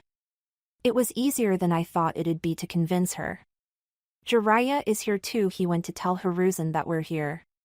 He went, or you ordered him too? A little bit of both, I smiled deviously. Hinata-chan chuckled in my arms. Does Kakashi know you brought Shizune back so early? I just got back, I said, feigning indignation. Feeling the truth in my thoughts, Hinata-chan smiled. Besides, I think I should give him less time to compose himself. The less notice he has, the less time he'll have to panic. Hina-chan only laughed. I released her from my arms and took her hand instead. She smiled, tightening her grip. How's the rest of the world? Anything big and out of the ordinary happening out there? Genin don't hear much, Hina-chan pouted. I chuckled at her mock sadness. Nothing really happened. I didn't even get in a fight. It was pretty boring actually, I said, now being dragged away from the small crowd of people. Recognizing faces, I realized that everyone in attendance was either a groomsman or a bridesmaid. All I've been doing is drilling the gentle fist, Hina-chan complained lightly. Father is still under the impression that I'm still his weak little heiress. Guess you'll have to prove him wrong and beat everyone left. Shouldn't be too hard. Gaara killed Dosu again to maintain the timeline. I only have to beat 3 people. I rolled my eyes, remembering the order from the last exam. Your first opponent will be Haku. If you beat her you fight either Sasuke or Gaara, both of whom have been trained by me, although I'd put money on Gaara. That leaves you with either Temari or Shikamaru. Shikamaru would be worn out if he beats Temari, so he shouldn't be very difficult. On the other hand, Temari will be tag teaming with Sandstorm. They won't be easy. Then I'll summon. Yanaka-chan has some very fun fire jutsu on top of weapons. Hina-chan smiled expectantly. I chuckled at her expression and glanced at the assembled people behind me. How's the preparations going? We're almost done. All we're waiting for is the end of the exams. I'm pretty sure Hiruzen is putting in a good word for me with the daimyo. She shrugged. I doubt you'll need it, I said, a hand on the seal I shared with her. I sighed as Hina-chan's eyes flashed with worry before she checked my emotions. I raised an eyebrow and she blushed slightly. Sorry, it's just I know, I chuckled before getting serious. I don't know how Sasuke managed it until the tower, let alone the preliminaries. I could barely stand. He was an Avenger, she muttered, watching Sasuke walk into the clearing, sliding Kamisora back into its sheath. You really helped him. Not enough. He still wants to kill his brother. I'll eventually have to tell him why Itachi did it. I knew that Sasuke was always going to prefer vengeance over security. He took the burden of his clan's hate, directing it at his current enemy. Unless he found out the truth about his brother, he'd never be satisfied until Itachi fell dead in front of him. Even then, I couldn't promise that he'd stay in Konoha to protect us, not after I let Itachi go so easily. Sasuke's smile evaporated when he felt the atmosphere surrounding Hina-chan and myself. His eyebrows met in concern and his face fell into a frown. Did something? No, we're fine. Just hoping for the best during the Chunin exams. I found the woman I wanted to be, Sakura Shirsho, I said, nodding at Tsunade and Sakura as they talked. Sasuke glanced at them and nodded. I turned back to Sasuke, smiling. Haku will be doing more training with Koyuki and Kakashi. That means I'm free to train you whenever you want. I can help you with your Sharingan as much as Kakashi can. I can begin to train you in my personal taijutsu style, the Warao Akuma. You could start on what I learned from the samurai, or I could teach you more advanced jutsu. Pick two. I don't think we'll have enough time to get a lot done with only 2 weeks, but I'm sure that it'd help in the exams. Can you show me the Warao Akuma? Sasuke asked. I chuckled as his hand twitched to his leg, to the femur I had cracked with my taijutsu. Sure. What else? Sharingan jutsu or Kinjutsu? Keep in mind who you might be facing and their abilities. Gaara has perfect control over sand and can summon raccoons. Hinata-chan has the Byakugan Gentle Fist, the beginnings of the Warao Akuma, and can summon foxes. Haku can use her ice techniques, and Senbon Kankuro is a master puppet user. Temari uses her battle fan to control wind with her wind-natured chakra. Shino uses bugs, and Shikamaru can control you using his clan's shadow jutsu. Sasuke thought about the pros and cons of each genin before nodding. Sharingan, he said, surprising me. I was sure he would have chosen jutsu. I smiled and nodded. We'll need to go to the Forest of Death for the Warao Akuma. We can practice your Sharingan in one of the Namikaze fields. Let's work on the Warao Akuma first, he said, nodding. Are you sure you don't need me? I asked Hina-chan. She laughed, turning back to the groomsmen and bridesmaids. Go train Naruto-kun. Love you, she said, making the gathered shinobi all smile. I smiled back, holding my arm to Sasuke. Love you too, I said, Hira shining away to my primary clearing. Just as I released Sasuke, I heard a loud growl emanating from the trees. I stood in front of Sasuke and returned the growl, backed by a wave of killing intent. I smirked as the animal ran into the shelter of the thick trees. I glanced at Sasuke, frozen. I chuckled as he recovered. After the Chunin exams, I'm going to teach all of Team 7 how to deal with killing intent. You need to at least get used to my chakra and Kyuubis, or you could become a liability on the battlefield. But back to the present, the Warao Akuma. The first thing you need to understand about this style is that it is designed to destroy the enemy with quick attacks. If I attacked you right now, I could kill you any one of 30 or so ways. Usually I only use the early steps designed to incapacitate the enemy in combat. First, before any of that, how heavy are your weights right now, and when did you last up the weights? I asked. Sasuke thought about it before answering. 220, 50 on each leg, 45 on each arm, and another 30 on my chest. I increased the weights last Monday. Good, I wouldn't teach this if you didn't have at least 200, I nodded. Next, deactivate your weights and attack me. I need to see how you fight. Remember, if you want to hit you, I need to aim to kill, I know, he said, getting into a taijutsu pose. He activated his Sharingan as I activated my demon eyes and shifted into the Warao Akuma stance. Begin, I said, smiling as he blurred. I could still see him. Each of his punches and kicks was noted and avoided. At the end of 10 minutes I hadn't thrown a single punch and Sasuke was leaning against a tree breathing heavily. I nodded at him. Leave the weights off for now. Take a break and relax, we'll pick up in 10 minutes. This style is a little more demanding than most others. It's worth it though, I've beat Guy using the early steps, I said, jumping to my favorite tree branch without a running start.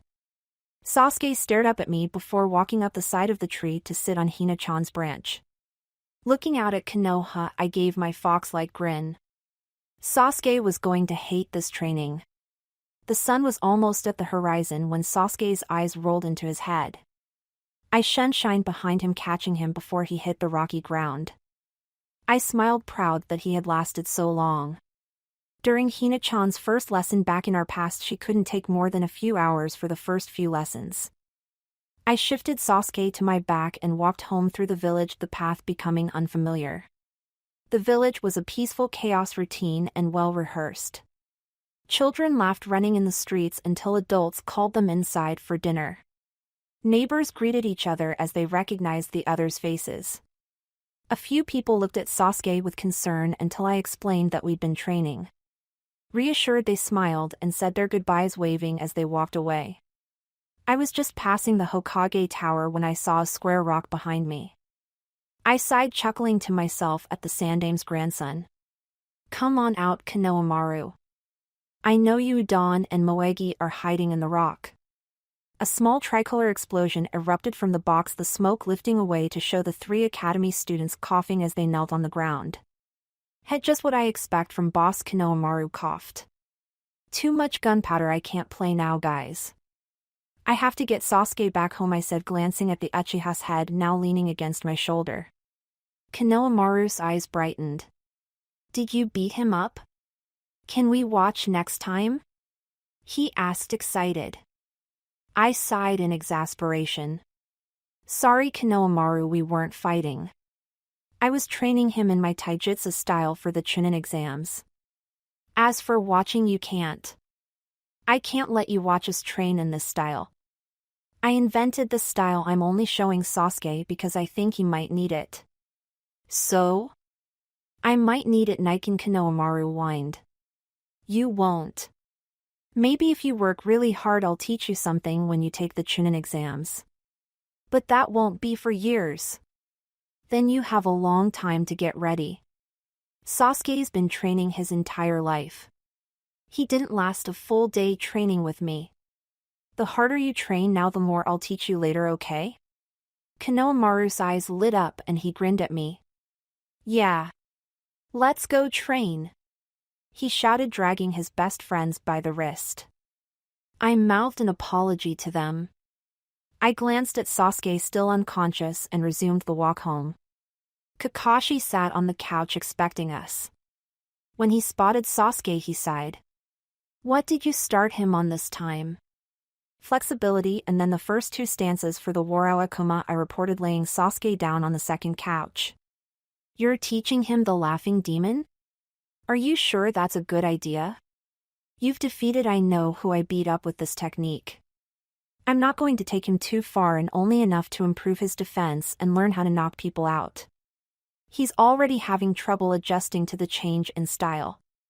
He needs to improve his speed before it gets too dangerous to teach him more. Also, I doubt he'll have a lot of time to learn the laughing demon.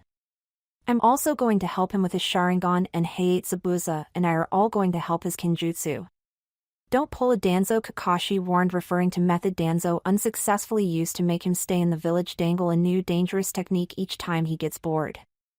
I won't, I promised my former sensei. I yawned and Kakashi raised an eyebrow. When was the last time you slept? What day is today? Wednesday, I think I know. Last Tuesday maybe? I don't know, I was on the move a lot. Doing what? Assembling the troops. I went to most of the villages again under a flag of truce. Kumo and Kiri have agreed to help us if we need it. The Sasuke said he wouldn't back Orochimaru up. The others didn't want to get involved, but they promised not to side with Odo. How many favors do you owe everyone? Not that many. A lot of countries owed me favors from odd jobs Gaara and I've done. I explained what happened the last time we were in Kumo, why I had talked to Yujito, and the Raikage understood. Turns out he thought I was the one trying to steal the Jinchuriki. Either way, I told him a little about the Akatsuki and we parted under neutral terms. Considering A's temper, I think I did pretty good. All I owe Kumo now is a spar with B. Impressive, Kakashi chuckled. The laughter died as Shizune walked into the room. I watched amused as Kakashi's visible eye widened and he fought back a blush under his mask. Oh yeah, Shizune-chan, meet Kakashi. Kakashi, this is Shizune. She came to Konoha with Tsunade Obeikin, I introduced. Shizune shifted taunton to her left arm, holding her right hand out to Kakashi. I elbowed the jounin and the ribs and he snapped out of it, shaking her hand. When my parents died, Kakashi took me and I explained to Shizune. You weren't exactly helpless, Naruto, he said, embarrassed. I raised an eyebrow at my former sensei. I was half a day old. I'm pretty sure that is the definition of helpless. If you hadn't adopted me, I'd probably have been put in an orphanage. Could you imagine that? I might have still been a genin, I said, my wide eyes clashing with my smirk. Kakashi chuckled and stood up. Okay. I just wanted to make sure both of you came out of the forest, he said, stretching. I grabbed his wrist, smiling deviously. You can't leave now, it's almost sundown. Stay for dinner at least, I said, widening my eyes innocently. Shizune fell for it, melting. Seeing her face, Kakashi's head leaned back tiredly. If you're having ramen, I'm leaving, he threatened, serious. I grinned and pushed him into the couch before jogging into the kitchen. Let me see what I can whip up, you two play nice, I smirked over Shizune's head. I shut the kitchen door behind me and made two shadow clones. One of them smirked and crept to the door, silently ready to listen in on the two. The second nodded at me and moved towards the fridge half a step behind me. I opened the fridge door and glanced at the stocked shelves and drawers. How about chicken? My clone asked. I nodded and pulled the ingredients out of the fridge. I glanced at my clone, thinking. You get started on dessert, I'll take care of dinner, I said, pulling a pan out of a cupboard and grabbing a cutting board. Hi boss, he said, searching the cupboards. Dinner's on the table. I shouted through the living room door. Everyone was now gathered in the living room talking while I cooked dinner. One by one, Kakashi, Shizune, Tsunade, Jiraiya, Zabuza, Haku, and Sasuke walked in. Each took a chair at the long table and I brought over the food: broiled chicken, pasta salad, and corn on the cob. Already having eaten my cooking, Kakashi, Zabuza, Sasuke, and Haku all served themselves and picked up their forks. Haku smiled, standing and pouring herself a glass of water. You guys are lucky, she said, watching the three additions to the table glance at the food warily. Naruto doesn't cook for just anyone. That's not true, I cook for you guys all the time, I protested, joining Haku by the cabinets. I grabbed glasses and poured everyone their usual drinks: coffee for Zabuza and myself, orange juice for Kakashi, and milk for Sasuke. I carried the glasses over two at a time and depositing them in front of the correct people. You only cook for us when Hinata-chan is here, Haku countered playfully. I rolled my eyes at the Yuki and walked back to the cabinets. Taking out 3 glasses, I poured sake for Tsunade and Jiraiya and orange juice for Shizune. I brought them their drinks and Jiraiya looked at his glass warily. You can relax, I chuckled. I got this in Rice Country before I found Tsunade. I thought she'd need a little more persuading to come back to Konoha. I was planning on using it as a bargaining chip, but I thought you might appreciate it now. Good boy, Tsunade said, reaching for her glass. Shizune slapped her hand, picked up the glass, and carried it to the sink, pouring it out and filling it with water. I told you to go easy on the sake, Shizune chided. Tsunade grumbled but accepted the water. I chuckled at the exchange, serving myself some chicken. Watching the others eat hungrily, Tsunade glanced at the food on her plate. Taking the first bite of the three arrivals, her eyebrows went up in approval and she nodded at the other two. It's good, she said, sounding surprised. Sasuke scoffed. Of course it's good. Naruto's one of the best cooks I know, he said, pointing to me with his fork. I chuckled. Stop, you're making me blush, I said, sarcastic. Sasuke only laughed, returning to his food. I shrugged at the two, Sannin and Shizune. When you're on the road or living on your own a lot, you pick up a few things. The rest of dinner was passed in the regular conversation and storytelling, the two Sannin adding their fair share. When it came time for dessert, I chuckled as Haku leaned forward. Relax, Haku. It's just your super crazy, amazingly addictive triple chocolate cake? She raised an eyebrow and I shrugged. It is triple chocolate cake, I don't know about the rest of it, I said, pulling the cake out of the fridge. I grabbed 8 dessert plates, balancing them in one hand as I held the cake with the other. I placed the cake down in the center of the table and stared at Haku sternly. I want this cake to be here in one piece when I come back with a knife. If it isn't, I let my voice drift off threateningly and Haku stared at the cake. I smirked and grabbed a knife from the carving set. I cut the cake into 8 pieces, 1 slice each. I put each slice on the readily offered plates and sat down with my own piece. Glancing at it, I realized I wasn't really in a chocolate mood. Noticing the self-disappointment in my eyes, Haku brightened. No, you can't have my cake, I said sternly, the ice user wilting. Hey Q. Want some cake? Your super crazy, amazingly addictive triple chocolate cake? He asked, licking his lips as I stared at him open-mouthed. When did everyone decide to name it that? It's just cake. No, it's not. Summon me, I want some cake. Ki. Control your chakra, this is my house, I said firmly. He nodded and bit his paw in preparation. Kuchios no Jutsu. I bit my thumb, placing my palm on the wooden floor. Kyuubi appeared small and digging his teeth into his paw.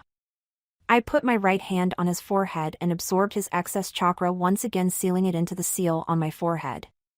At the sight of the demon lord, Tsunade jumped, almost dropping the last of her cake. I cracked my neck, the chakra becoming a part of my skin. I picked up the plate and put it on the ground in front of my Vulpine friend. Watch your tails, I warned. I like this kitchen, I know where everything is. I'm sure the all-powerful Kyuubi no Kitsune feared everywhere would have answered if he wasn't busy wolfing down my cake. I sighed and sat back in my chair, scratching his head absent-mindedly. I glanced up at the table only to find everyone staring at me. You just summoned Jiraiya, was cut short by an angry Kunoichi. So you give him the cake?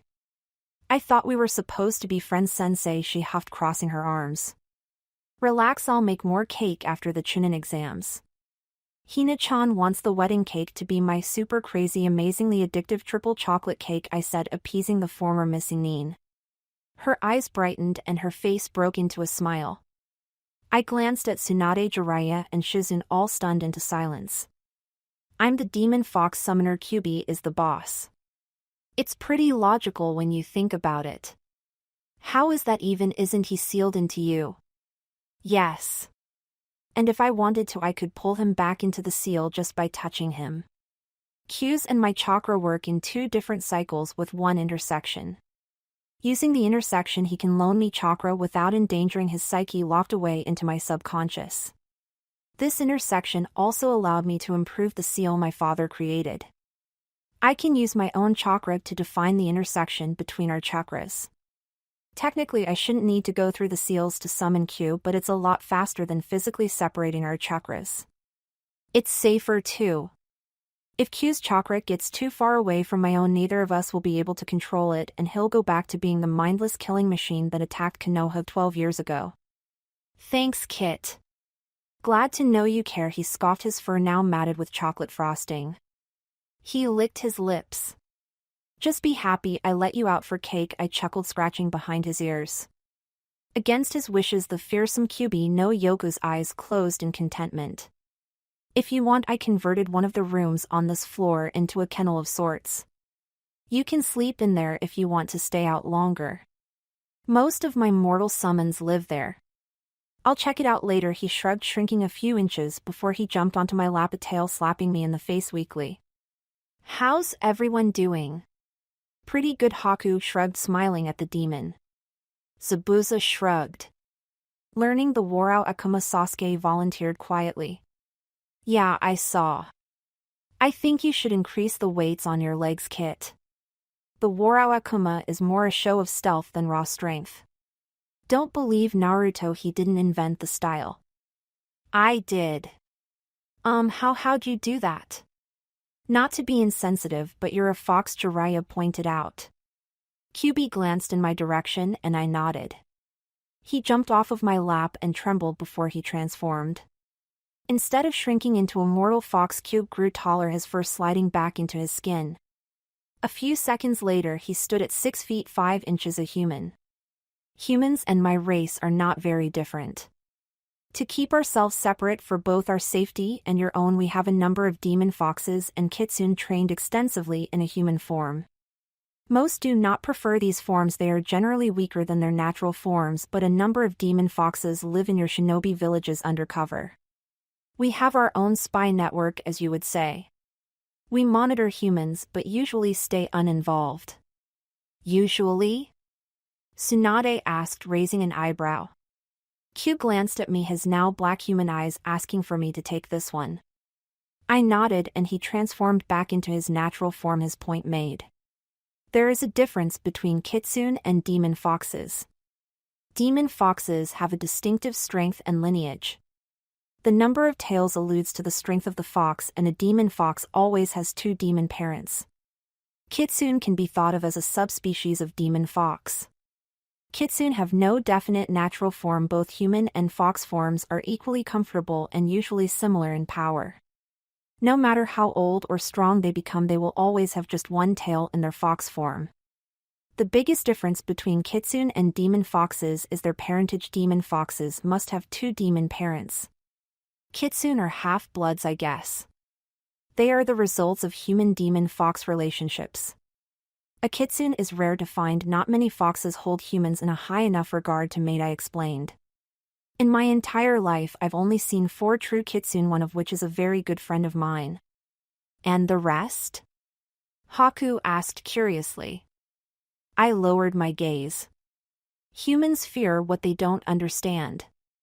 If they spot a fox transform into a human or vice versa, most will not hesitate to murder the kit, Kyuubi said, growling at the wooden floor. The table fell silent. After a moment, I glanced up, smiling. We can't change the past, I said, sharing a smile with Kakashi. The Warao Akuma aside, anything new happen in the village while I was gone? Not much, Kakashi shrugged. The Jounin were told to be on the lookout for Orochimaru, and most of the village doesn't know he was even in the Forest of Death, he reported. Jiraiya narrowed his eyes suspiciously. What exactly happened with Orochimaru? He asked. Naruto didn't tell us much. How much did he tell you? Kakashi asked the other perverted ninja. Only that he attacked the second exam. That Orochimaru was looking for another. I think Shizune Zabuza and the genin should go to the living room, I said, staring pointedly at Sasuke and Haku. Don't complain, most of Konoha's Jounin don't know this information. I'm only going to tell the Sannin because they can help. Hibitin was their teammate, they know him better than a lot of people. The 4 ninja left the room grumbling and glaring at me. I chuckled before turning back to Jiraiya, serious. Why'd you make them leave? If it's that important, shouldn't they know? Jiraiya asked me.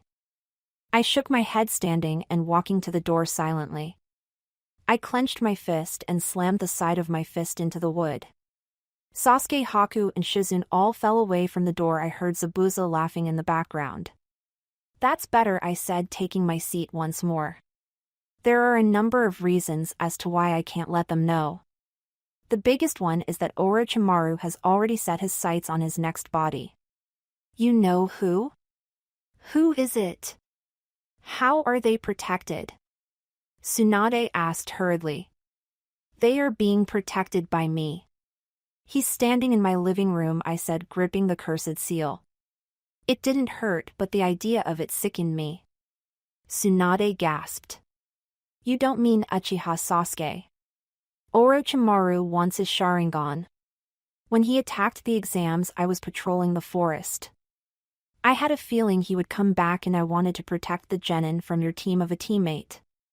By the time I made it to my team, Orochimaru was getting ready to deliver the cursed seal. Hearing the seal mentioned, Jiraiya's eyes narrowed and Tsunade gasped, staring at my hand as it covered the seal. He actually, I took care of it. The fragment of his soul is dead. All I have now is the design, I said, removing my hand and exposing the Kama design. Recognizing it and realizing the importance of the seal, Jiraiya leaned forward. I couldn't push Sasuke away in time, so I took the bite for him. Kyuubi destroyed the fragment before it could get comfortable. I had my team escape after I was bitten, and I eventually chased Orochimaru out. He's still out there biding his time until the final exam. He'll attack again, that much I know. Which is why we can't create a panic, Kakashi cut in. If the entire village knew, we'd have to go into lockdown. It's easier to let Orochimaru think he successfully infiltrated the village. Once he makes his move, we can isolate him and defeat him. I don't think you understand how strong he is. You'll only get yourselves killed, Tsunade said, shaking her head. Orochimaru will not be fighting one opponent.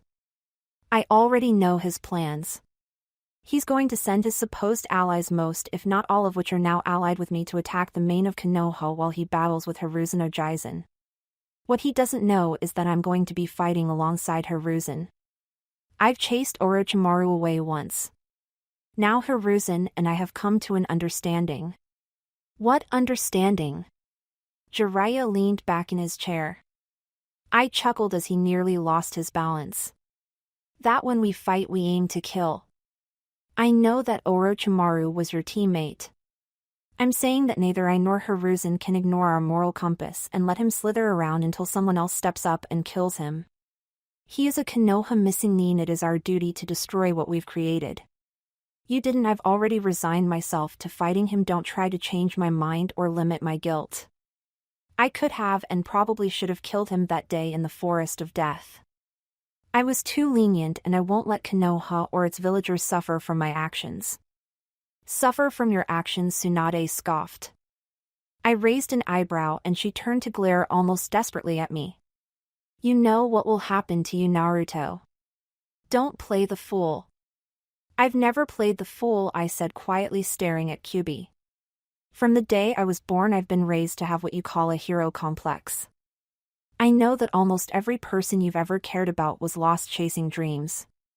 I'm saying that I'm going to beat the crap out of Orochimaru. I will marry Hyuga Hinata-chan. I am going to become the Hokage and surpass both my father and Hiruzen. And if you don't? What happens if you die facing Orochimaru? What will happen to Hinata? Team 7? You're going to go out there, look Orochimaru in the eyes, and realize that you are in over your head. How many people have died to become the Hokage? Tsunade shouted, standing abruptly. I was shocked to see her eyes watering. My gaze softened and I smiled sadly. Too many, I answered.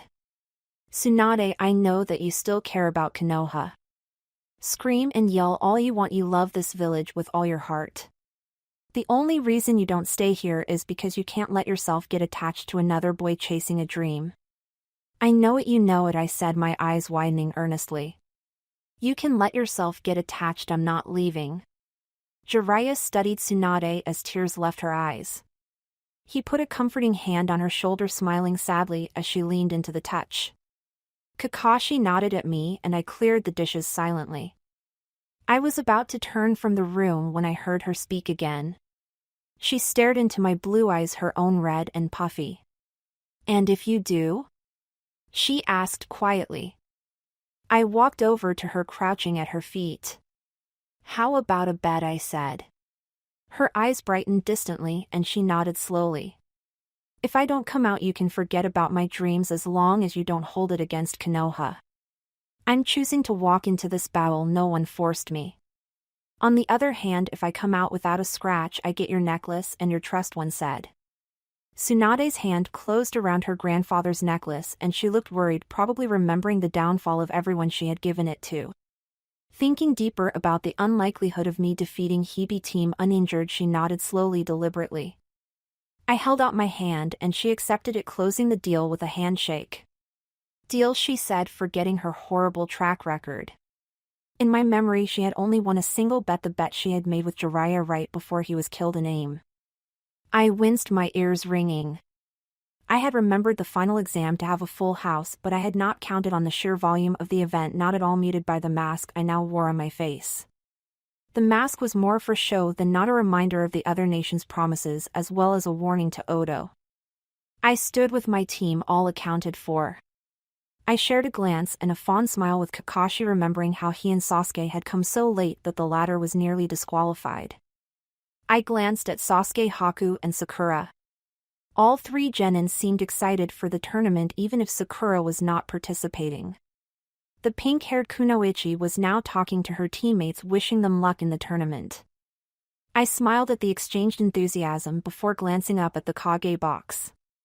All of my allies and enemies were gathered, sitting and talking to each other politely. I noted a certain stiffness between the Kazekage and the others, Hiruzen in particular. Smiling under my mask, I was about to avert my gaze when Hiruzen looked at me and nodded, waving me up to the box. I sighed and glanced at Kakashi. "Don't kill the Kazekage," he warned. I only chuckled before messing up the genin's hair, earning shouts of protest from each. "I'll be right back, I need to talk to Sandaime-sama." "Don't kill Kakashi while I'm gone," I smirked. Sasuke did a mock salute as Sakura and Haku nodded, Haku a little less enthusiastically. I chuckled, making my way towards the stairs. "You wanted to see me, Sandaime-sama?" I asked politely. Seeing me, Hiruzen smiled. "You may take off your mask. No one here is going to attack anyone," he said, smiling around the room. Reikage chuckled his booming laugh, making me smile. I reached up and undid my mask, moving closer to the Kage. "Namikaze Uzumaki Naruto," the Reikage chuckled, walking towards me. He gave me his traditional punch on the shoulder. I tried not to roll my eyes at the greeting. "It's been a long time since I've seen your mask. I'm not sure I've ever seen your face." "Not many people have," I smiled. "I'm glad we've straightened out the ambush incident. I meant no harm when I came into Kumo." "I know," he nodded. "By the way, B and Yujito wanted me to say hello to you for them," he reported. I smiled and exchanged the greeting before moving on to the Tsuchikage. "Inoki-sama," I bowed my head politely. "Kitsune-sen, and I must admit it is strange seeing you outside of my country." He raised an eyebrow, still good-naturedly. I chuckled, blushing slightly. "I'd say something in my defense, but you'd probably find it either hilarious or insulting. Seeing as I'm not sure, I'll keep my mouth shut and leave the politics to Hokage-sama," I shrugged. Inoki only chuckled and I went further down the row. Namikaze Naruto, Terumi May chuckled, smiling. "How has Konoha been treating you?" "Well, as ever. Again, thank you for allowing Haku-chan and Zabuza-san to stay in Konoha. I apologize if it caused you any trouble with your people." May laughed at my formality. "Naruto, you don't have to be afraid of offending me. I know your disposition too well to think you would insult me," she chuckled before glancing up at me. "Are Zabuza and Haku here? I'd like to talk to them, remind them that some things in Mist have changed. Haku is in my genin team and competing today. She should still be with Team 7 down in the stands," I said, glancing at the crowd. I don't think Sabuza is here yet, but he'll come in time to see the tournament. If you want, I could ask the two of them to find you. Thank you, Naruto. And Hokage-sama, she said, catching Hiruzen's attention. Don't worry, I won't try to steal them back. If they are happy here, then I won't try to take them away. Hiruzen chuckled and waved me behind him. I obeyed, and he stood from his chair walking to the edge of the balcony. Naruto, I'm sure the other Kage won't mind if you join us. I think it's time we started this, he said to the gathered Kage. Looking back into the arena, he cleared his throat before addressing the crowd. Everyone, thank you very much for coming to Chunin exams hosted in Konoha. We will now begin the final round matches for each of the 8 genin to come out of the preliminaries. Please stay until the end of the tournament. The crowds cheered and the Kazekage glanced up at Hiruzen. Konoha must have had a good year for there to be so many genin to have made it this far, he commented. Hiruzen nodded but did not reply. I took the initiative. I know you must be proud of Suna's team still standing. After all 3 are your own children, are they not, Kazekage? I asked innocently. The Kazekage nodded tightly, returning his gaze to the arena. Chapter 33. The tournament begins. Part 2. The terrain may be different, but like the preliminaries, there are no rules in your battles, Genma announced to the genin. The matches will continue until one or the other dies or acknowledges defeat. However, if I judge a match to be over, it will stop there. Arguments are not allowed. Understood? The genin were silent and tense, all standing straight for the crowd. All right, Genma said, past the stick in his mouth. The first match will be Yuki Haku versus Hyuga Hinata. Those two remain in the arena while the rest of you go to the stands. Turning my eyes to the crowd as the 6 genin left the field, I saw Kiba notice the Umbu monitoring the arena. I watched as he narrowed his eyes and talked to Akamaru before turning back to Hinata-chan and Haku. Do you want to say something? Hina-chan asked as she shifted into the Jukin stance. Haku smirked and withdrew a sunbon from her pouch. Not much, just that I hope we're still friends after I beat you, Haku shrugged. I smiled proudly at my genin so confident. Hina-chan laughed. Don't worry, you'll still be invited once I finish with you, Hina-chan smiled, activating her Byakugan without a hand seal. Haku chuckled, jumping away from my mate. Good luck, I thought to Hina-chan through our seal. Glancing at me in the Kage box, she threw me a smile. Won't need it, but thank you anyway, she thought back, looking back on Haku. I chuckled and leaned on the wall. Mei glanced at me questioningly. I recommend watching this match closely. Both kunoichi are wearing over 100 pounds in chakra weights, which they will probably deactivate for this match. Hinata-chan has mastered her family's Byakugan. She has complete knowledge of Tenketsu and has mastered both the Jukin and the first stages of my own style, the Warao Akuma. She has also signed the Fox summoning contract like myself. On the other hand, Haku is one of my own students. She is your former missing Nin Mei. I'm sure you know that she is intimidating. She has been furthering her ice techniques with the assistance of one of my summons and has been absorbing my medical ninjutsu. With her medical knowledge and Ice Senbon versus Hinata-chan's Jukin, this will be a very close match. At the end of my explanation, all 5 Kage leaned forward in their seats, watching the 2 rookie kunoichi as they narrowed their eyes at each other. Now then, round 1, Genma said. Begin! Taking the first move, Haku experimentally threw Senbon towards Hina-chan. The Hyuga heiress did not draw a kunai to counter the rain of ice. She smirked and following each shard rocked back and forth on her heels and dodging each one. The Senbon stopping Hina-chan leaned towards Haku and released a small wave of killing intent that made a number of people in the stands freeze. Haku only laughed and drew another Senbon. Naruto-sensei already taught us how to negate killing intent. That trick won't work on me. Throwing the Senbon, she created a hand seal that I knew well. Hijitsu Makyu Hayushu. I've always wanted to see this technique, Hina-chan chuckled as the 21 mirrors surrounded her. I've heard a lot about these mirrors. You can move from one mirror to the next, create clones, and attack your opponents with waves of ice Senbon. It's resistant to fire except for the strongest of jutsu. How will it fare against me? She asked, her hands moving through seals. Suiten Daibakufu no Jutsu. Water condensed from the air rising from the ground and began to spin around Hina-chan. When the vortex was large enough, it exploded outwards, the A-rank technique smashing the mirrors and sending Haku out of the ice. The Yuki chuckled as she stood up soaking wet. Silly Hina-chan, ice is made from. She was interrupted as Hina-chan's foot collided with her jaw, her right hand attacking the tenkatsu in Haku's arm. Stepping back from the blow, Haku attempted to lift her arm only to find that it was paralyzed. Silly Haku-chan, I mastered the Jukin. Hina-chan smiled deviously. The smile melting away when Haku's left hand glowed with green light and the ice user held it to her damaged tenkatsu.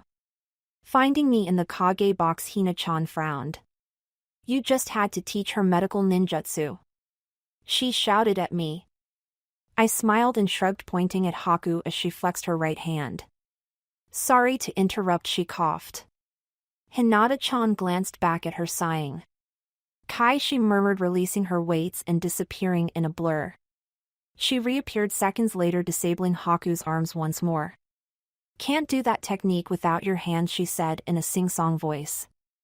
Haku chuckled and picked up a fallen kunai in her mouth. Talking around it, she smiled. Don't need to, she chuckled. I glanced down, seeing Zabuza in the stands with the rest of Team 7. He was laughing under his breath as Haku used his technique. I was actually talking about releasing your weights, Hina-chan replied, returning into the Jukin stance. Haku narrowed her eyes before sighing. The ice user raced forward towards my fiancé, gripping the kunai between her teeth.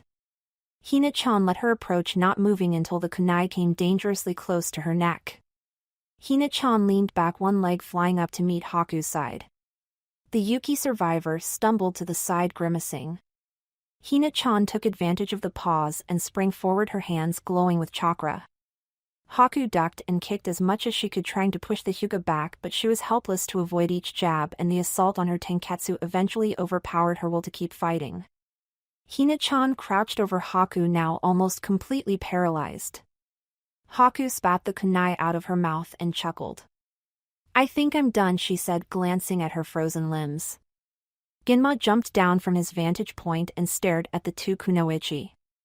That ends the first match, he announced. Winner is Hyuga Hinata.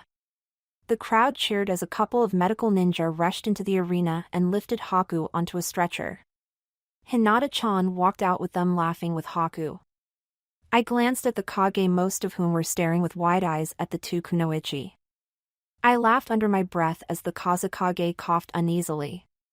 That was shorter than I thought it'd be, I commented. Hina-chan must have wanted to end it quickly, she doesn't usually use the Jukin. Sandame chuckled, shrugging. Good work, Naruto. Haku has made progress since she was assigned to your team, he said approvingly. He glanced at Hina-chan, smiling. Your fiancé has also fought well. I hope she makes it to the finals, he commented. I smiled and nodded. Hina-chan is confident that she'll win the tournament. I wish her luck against Iragima, he won't back down like Haku did. At mention of my student, Reikage glanced up at me. He's competing? Shouldn't he already be a Chunin if not a Jounin? What village is he from? A asked. The Kazekage took over. He is from Suna, he said, narrowing his eyes as he studied Gaara in the stands. I was ready to promote him, but he wished to be placed on a team with his siblings. The Reikage followed the Kazekage's eyes and found Gaara. Feeling the stares, Gaara looked up at the Kage box. I smiled at him and he waved. Hokage-sama? Do you need me here? I'd like to go find Haku and Hina-chan and congratulate them. Go ahead, he nodded, smiling under his hat. I returned the smile, walking away until I paused at the door. Sabaku no Gaara is fighting Uchiha Sasuke next. I would pay attention to that fight, both were taught by me. Hiruza nodded and turned back to the arena as Ginma announced the next fight. Not following my own advice, I closed my eyes and followed my chakra to Haku's wolf charm. I opened my eyes only to find a number of medical ninja jumping away from me in shock. Haku glanced at me and rolled her eyes, still unable to move. Hey Haku, I smiled. Hinata-chan stood from a chair at Haku's bedside, walked over to me and kissed me on the cheek. Hey Hina-chan. You two fought well. Kakashi said the same thing. He already left, said he didn't want to miss the next match. Haku explained the medics returning. I waved them away. I'll take it from here, I said. My hand lit up with green energy and I activated demon eyes so I could see the targeted Tenkatsu. I moved my hand over each of the chakra points, repairing the damage done by Hina-chan's attacks. Hina-chan pouted apologetically to her friend. Haku-chan, don't worry about it, I'll be fine. Think about it this way, you won't be bruised up for your wedding. Hinata-chan chuckled at the reminder and smiled at me with pure happiness. I winked and returned to healing my student. I could heal bruises in seconds. Tenkatsu are usually more difficult, I shrugged, finishing up. Haku glanced at me, eyebrows raised, before flexing her right hand. Not bad, sensei, she commented. I chuckled and held out my arm. Grab on, I'll take you back up, I offered. A medical ninja began to protest in the background and I turned to her. I am her sensei and probably a better medical ninja than most people in Konoha. I won't let her out of my sight until I'm sure she's recovered. The medic frowned but stepped back as Sasuke and Gaara were both brought in on stretchers. I sighed, missing the entire fight. I glanced at Hina-chan and Haku. You can stay here, Naruto-kun. I'll take care of Haku-chan, Hinata-chan offered. I nodded and she led the ice user back into the arena, leaving me with the two injured genin. Glancing at them, I sighed. Seeing as you're still conscious, I guess you won? I asked Gaara. Green eyes shifted to me and the redhead chuckled. Barely, he shrugged, wincing at the movement. I walked to his side, my hands glowing. If I could move, I'd kill you for teaching him the Warao Akuma. He used it? I asked, surprised. I thought he would have depended more on his ninjutsu. I taught him some fire techniques that could dent your ultimate defense. Again, if I could move, I would kill you, he said. I chuckled, staring at his damaged body with my red eyes, counting broken bones. How did he? Maybe I shouldn't have taught him so much, I said, studying his cracked ribs, dislocated shoulder, and broken ankle. The famous Iraguma lying broken at the hands of a 12-year-old genin. Who knows the Warao Akuma and released his weights. How much is he wearing anyway? I could barely see him. He was wearing 220 when I started training him for the exams. Did he use Kamisora? Yes, another thing I have to kill you for, he glared while I finished the worst of his injuries. I'll be fine, Shikaku can handle the rest. You go work on Sasuke. Obeying my student, I left his side and walked to Sasuke, already crowded by medical ninja. I shooed them away and put my hands on his heart and forehead, ready to perform a chakra exchange. Opening my eyes, I glanced at the medics. Watch this. You won't see this technique used anywhere else, and with good reason. This technique is extremely dangerous for anyone with chakra stores less than those of a Jinchuriki, I said, separating Q and my chakras. I pressed my chakra into Sasuke's stores and he jerked at the transfer. The medical nin gasped as they saw Sasuke's wounds healing at an extraordinary rate. I stumbled back, the loss of chakra taking its toll before Q could give me more chakra. A medic rushed towards me, but I waved him away as my skin began to glow red.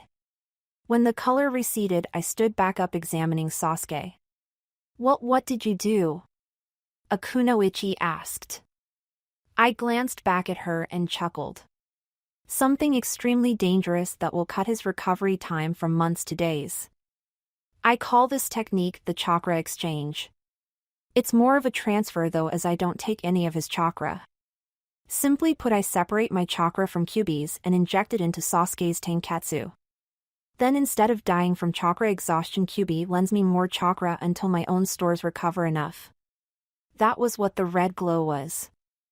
I saw a few medics nod, impressed and stunned at the same time. Sasuke opened his eyes slowly and groaned. I lost, didn't I? Sasuke, you were up against the Iraguma and A-ranking ninja. Not many shinobi could last so long, let alone injure him that badly. As I spoke, Sasuke glanced at his body, noting the lack of broken bones and cuts. Chakra exchange? He guessed. I nodded. You should go back up, I'll be fine. All right, I shrugged. I glanced at Gaara sitting up in bed against the wishes of the medics. Gaara, when you are ready, come up to the Kage box. Raikage wanted to apologize. Really? Wants to apologize? He asked incredulously. I nodded, chuckling. That, and I'm sure you wouldn't want to miss the opportunity to annoy the Kazekage. Who knows if you'll get another chance to threaten him in front of the other Kage. True, Gaara smiled. He stretched, hiding a wince as Shikaku helped heal his wounds. He sat up for a few more moments before standing gingerly and walking over to me. Let's go. I held out my arm and he laughed under his breath. How many Hiratian seals do you have in this village? I lost count. Are you including the necklace charms and the kunai? I asked as he gripped my arm.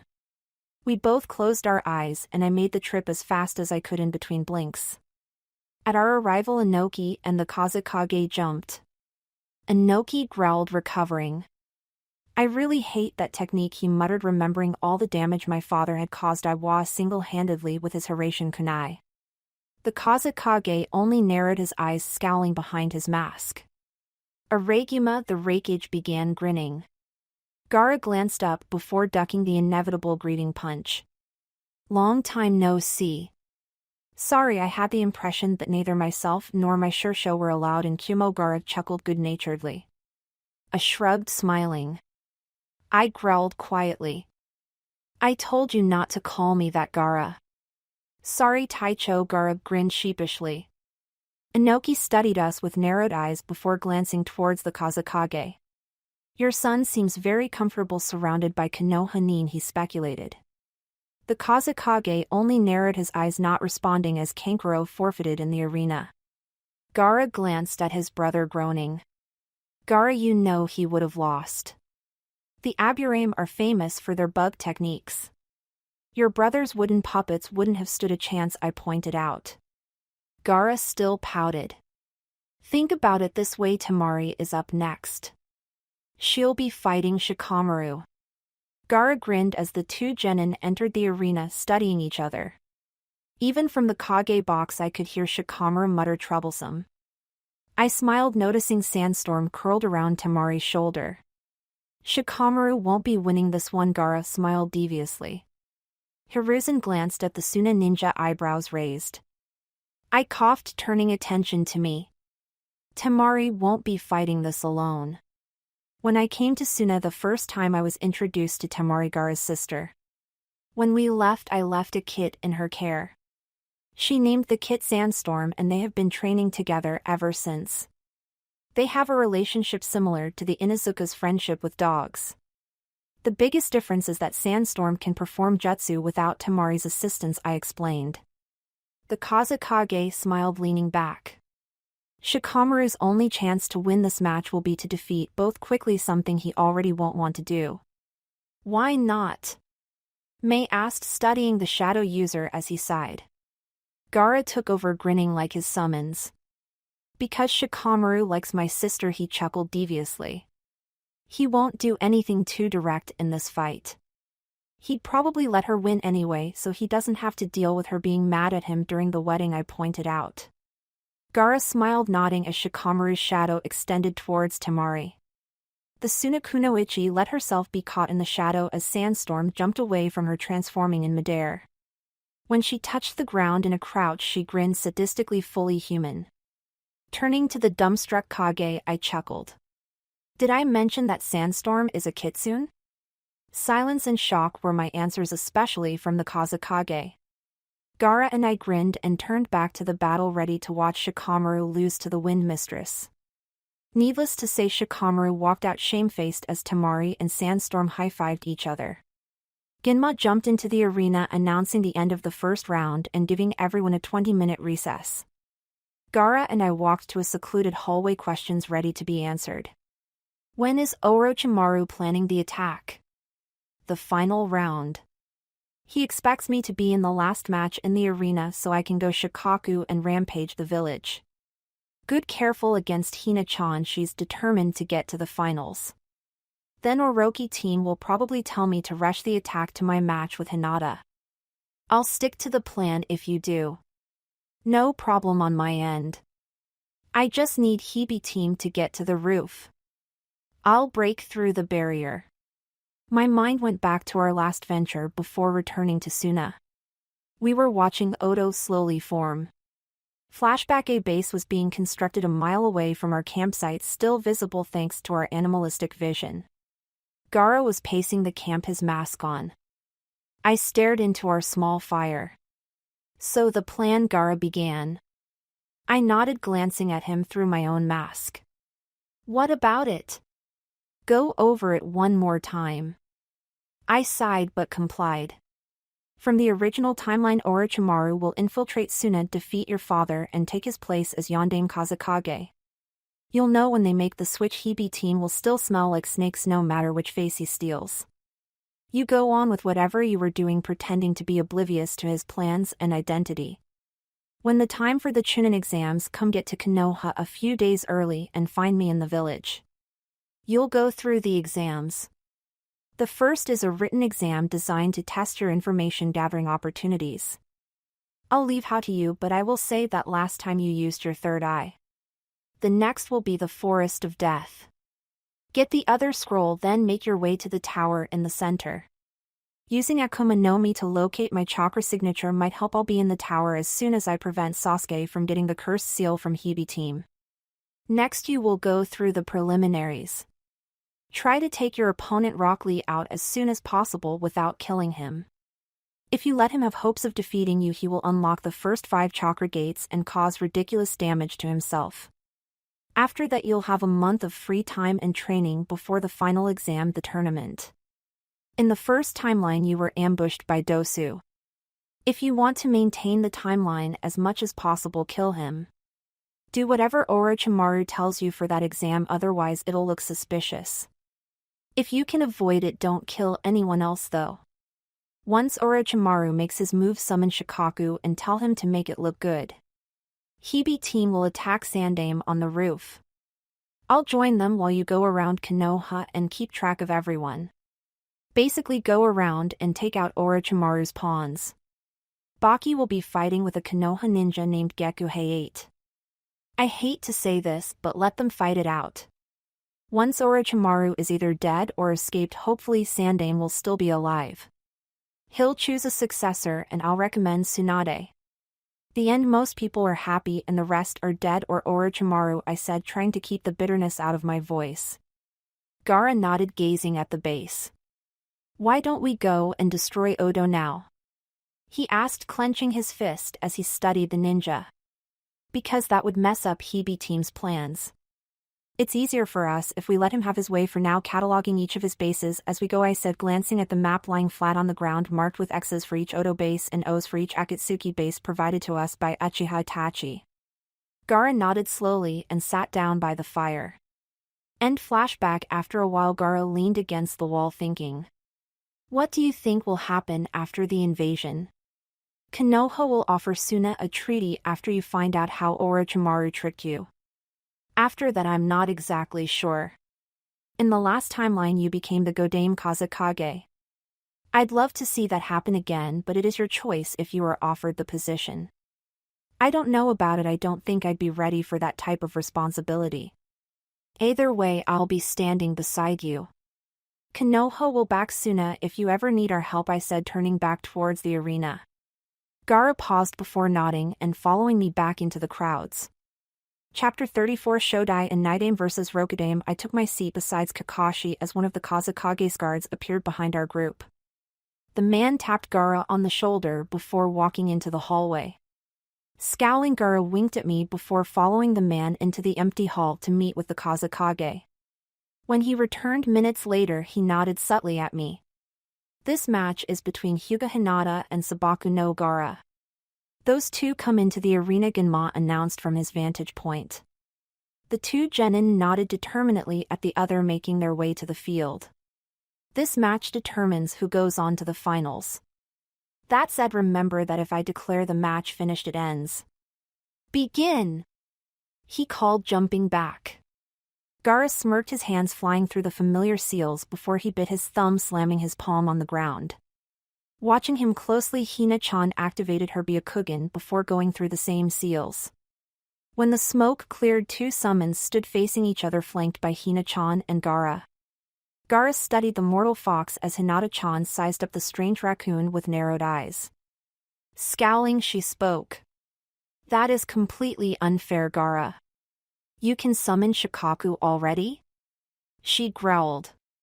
Gaara chuckled, sadistically nodding at Shikaku. A wave of killing intent pulsed away from the sand demon, freezing the civilians and most of the ninja. Have fun, Shikaku, Gaara laughed, feigned insanity coloring his voice. Shikaku grinned and grew until he was as tall as the arena. Haku glanced at me with narrowed eyes. I waved her away as Shikaku left a path of destruction in his wake, heading towards the forests. Sasuke, Sakura, Haku, I need you three to take Shikaku. Don't worry, he won't kill you. He's on our side, I said, narrowing my eyes as the Kage box filled with smoke. Kabuto placed his Genjutsu over the crowds and my team easily released themselves. Seconds passed and the Kazekage eventually flew out of the smoke, holding Hiruzen with a kunai at his neck. The Oto Nin emerged from their transformations, smirking at the leaf umbu. Do it, I heard the Kazekage order. The sound four created their barrier, and like last time, the first umbu to come in contact with it died. I jumped onto the roof next to the umbu captain, my mask already on my face. The course of history is going to change now, the Kazekage said, still in disguise. Hiruzen studied the ninja holding him captive. Are you saying that you're starting a war? He asked quietly. One should avoid resolution through armed force and should rather seek a solution through negotiations. There's still time. Perhaps one gets addicted to peace with age. It's too bad, he smirked, Sarutobi-sensei. The leaf has been outmaneuvered. You've lost. Perhaps, but nothing is decided until the end, Hiruzen chuckled. I believe that's what I taught you, Orochimaru. The Kazekage reached his hand to his face, peeling off the disguise. I growled as he smiled evilly at the Sandame Hokage. I knew this day would come, Hiruzen announced. However, you won't get my head that easily. I told you, didn't I? It would be better for you to choose the Godame Hokage. Quickly he drifted off. Sandame, you will die here. The missing Nin lifted his kunai, his tongue flicking out to touch the metal. After a pause, Hiruzen glanced at Orochimaru, somewhat incredulous. Are you so happy that you're crying, or do you have an iota of sadness in your heart to kill me, your sensei? Orochimaru smiled, stabbing his palm. No, early on I was tired, now I'm fully awake, he said, releasing the Hokage and walking away. I thought it'd be something like that. After all, I know you aren't one to hold a grudge, Hiruzen said, narrowing his eyes. You have no goal, no motive. I guess I do have a motive, Orochimaru said, flinging his hat into the barrier to destroy Konoha. As I thought, Hiruzen said, a small smile on his aged features. To think I'd be able to fight you again, Orochimaru smiled. Outside of the barrier, the umbu captain studied the barrier. I see, he muttered, glancing at his team and finally noticing me. Kitsune, I didn't see you there. It's okay.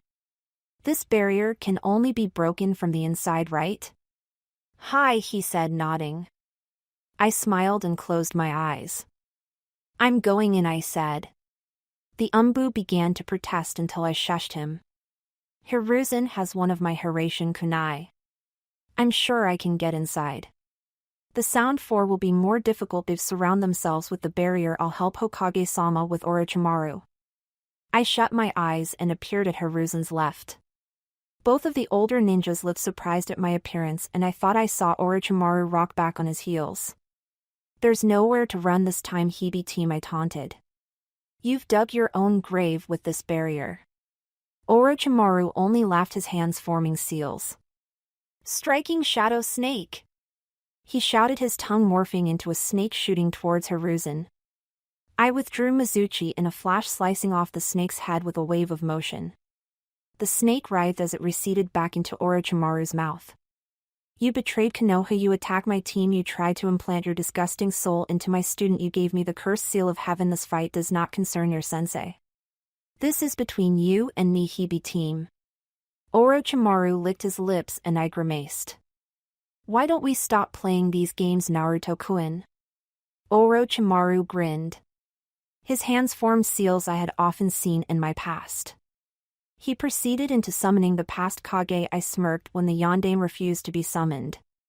My father won't be summoned using that technique, Hibi team, I said, watching the two coffins emerge from the tiled roof. I see you've heard of this technique. Pretty little thing, isn't it, Naruto-kun? Orochimaru smiled behind the coffins. The doors opened and the Shodaime and Nidaime Hokage stepped out, staring at the Sandaime behind me. Long time no see, Sar, the Shodai Senju Hashirama said in a monotone. His younger brother nodded. Oh, it is you've gotten old, Sarutobi, the Nidaime Senju Tobarama noted. Sandaime nodded, stunned into silence. I never thought I'd see the two of you again, not like this, Hiruzen said, glaring at Orochimaru. It's regretful. The younger brother turned to Shodai. Reanimation, huh? Then this youth must have summoned us using the forbidden jutsu, he reasoned, glancing at Orochimaru behind him as the coffins fell to the side. Then does this mean that we must fight you? Hashirama asked, staring at his former student. There is always fighting, no matter where or when you live. Orochimaru stepped behind them, holding two kunai aloft. Hiruzen narrowed his eyes at the snake Sannin. No good will come by deriding the dead and playing around with time. Breaking eye contact with his sensei, Orochimaru slid each kunai into the Hokage's heads. Let's get started, shall we? He smiled at me, the two reanimated Hokage steaming as they regained their old strength. They're ready. Staring at his deceased sensei, Hiruzen's eyes watered. I glanced at him empathetically. You are a monster, Hibi team. You've summoned these souls for more than one reason. They might have been the strongest ninja of their time, but they were also Hiruzen's sensei. For performing this jutsu and so many others, you will die today, I promised as the two Hokage began to rush towards me. Hiruzen, I'll keep the Hokages busy. You need to battle Orochimaru. I will help when I've finished. Don't get yourself killed, Naruto.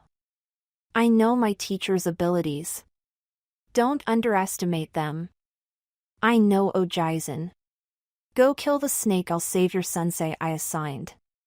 Hiruzen scoffed at the nickname but jumped towards Orochimaru. His predecessors jumped to meet them before they were interrupted by my blade. I sliced each with Mizuchi, forcing them away from Hiruzen. Ojaizen? Orochimaru laughed at the title. Hiruzen narrowed his eyes, flying through seals. Kuchios no Jutsu.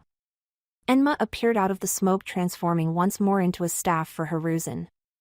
I turned away from the snake Sannin and his sensei as a column of wood rose out of the tiles. My hands formed the rat seal and I muttered, Kai, feeling over 300 pounds vanish away. Would release, haven't seen that yet, I chuckled, watching the Shodai fly through hand seals.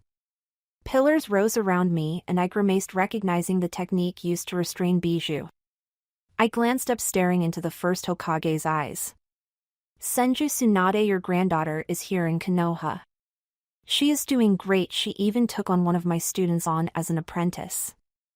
Hashirama made no reply as I hira-shined away from the wooden columns. Nidaime studied me as I talked, as I whirled Mizuchi around to deflect his thrown kunai. I stared at where I knew Orochimaru's kunai would be in their heads, largely unprotected if you knew how to remove them. Flashback Itachi, I coughed up blood watching the reanimated Uchiha standing over me with a kunai closing in on my throat. At the last second, I rolled away, jumping behind him. I forced my hand closer and closer to his neck, reaching for the hilt of the kunai that kept him bound to Kabuto. Feeling the metal, I gripped it and ripped it away from Itachi. Naruto, Itachi coughed, collapsing. I fell close to him, holding my broken ribs. Itachi stared at me, his body back under his control. Naruto, let me, I'll be okay, I said, my hand lighting up with green energy. I'm glad you are back in control. I know what you did for Sasuke. I'm sorry. Itachi watched me in silence, flexing his right hand. I don't belong in this world anymore. I need you to. He was interrupted by a rain of kunai pinning him to the ground. I whirled around, reaching for my own kunai. I was startled to find Shikamaru standing over me with expressionless eyes. We need to keep going, Naruto-sama, he reported. I glanced at Itachi's body before nodding, ready to fight pain again. End flashback. Shooting towards me, Tobirama launched a spinning kick towards my head. I countered with my own kick, using the spin to strengthen my next chakra, and forced punch towards his head. He blocked the blow, grabbing my wrist and twisting my arm backwards. He pressed my wrist to the small of my back, jumping away as his brother wound a spiral of wood around my body. I winced as the wood tightened. I pushed Q's chakra out of each of my tenketsu, spinning around in a katen. The wood pushed outwards as the demonic chakra came into contact with it. I jumped away from the wood towards Hashirama.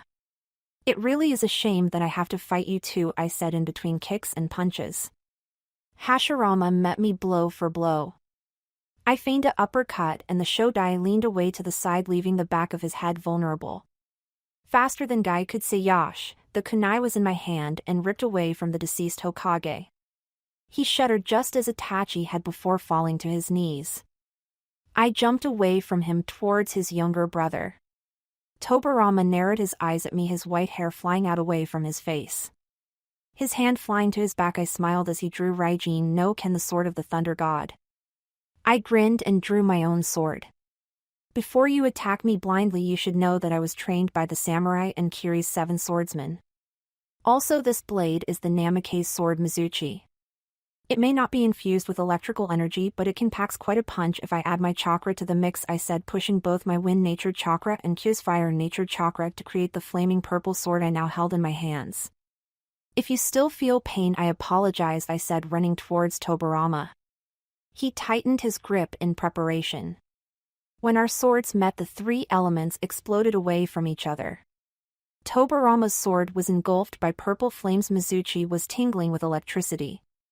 Feeling the spark rush to the hilt, I dropped the katana as Tobirama threw his own weapon away. I didn't expect that, I admitted, glancing at Raijin no Ken still aflame. I saw a shadow move towards me and I instinctively ducked, holding a kunai in front of my face.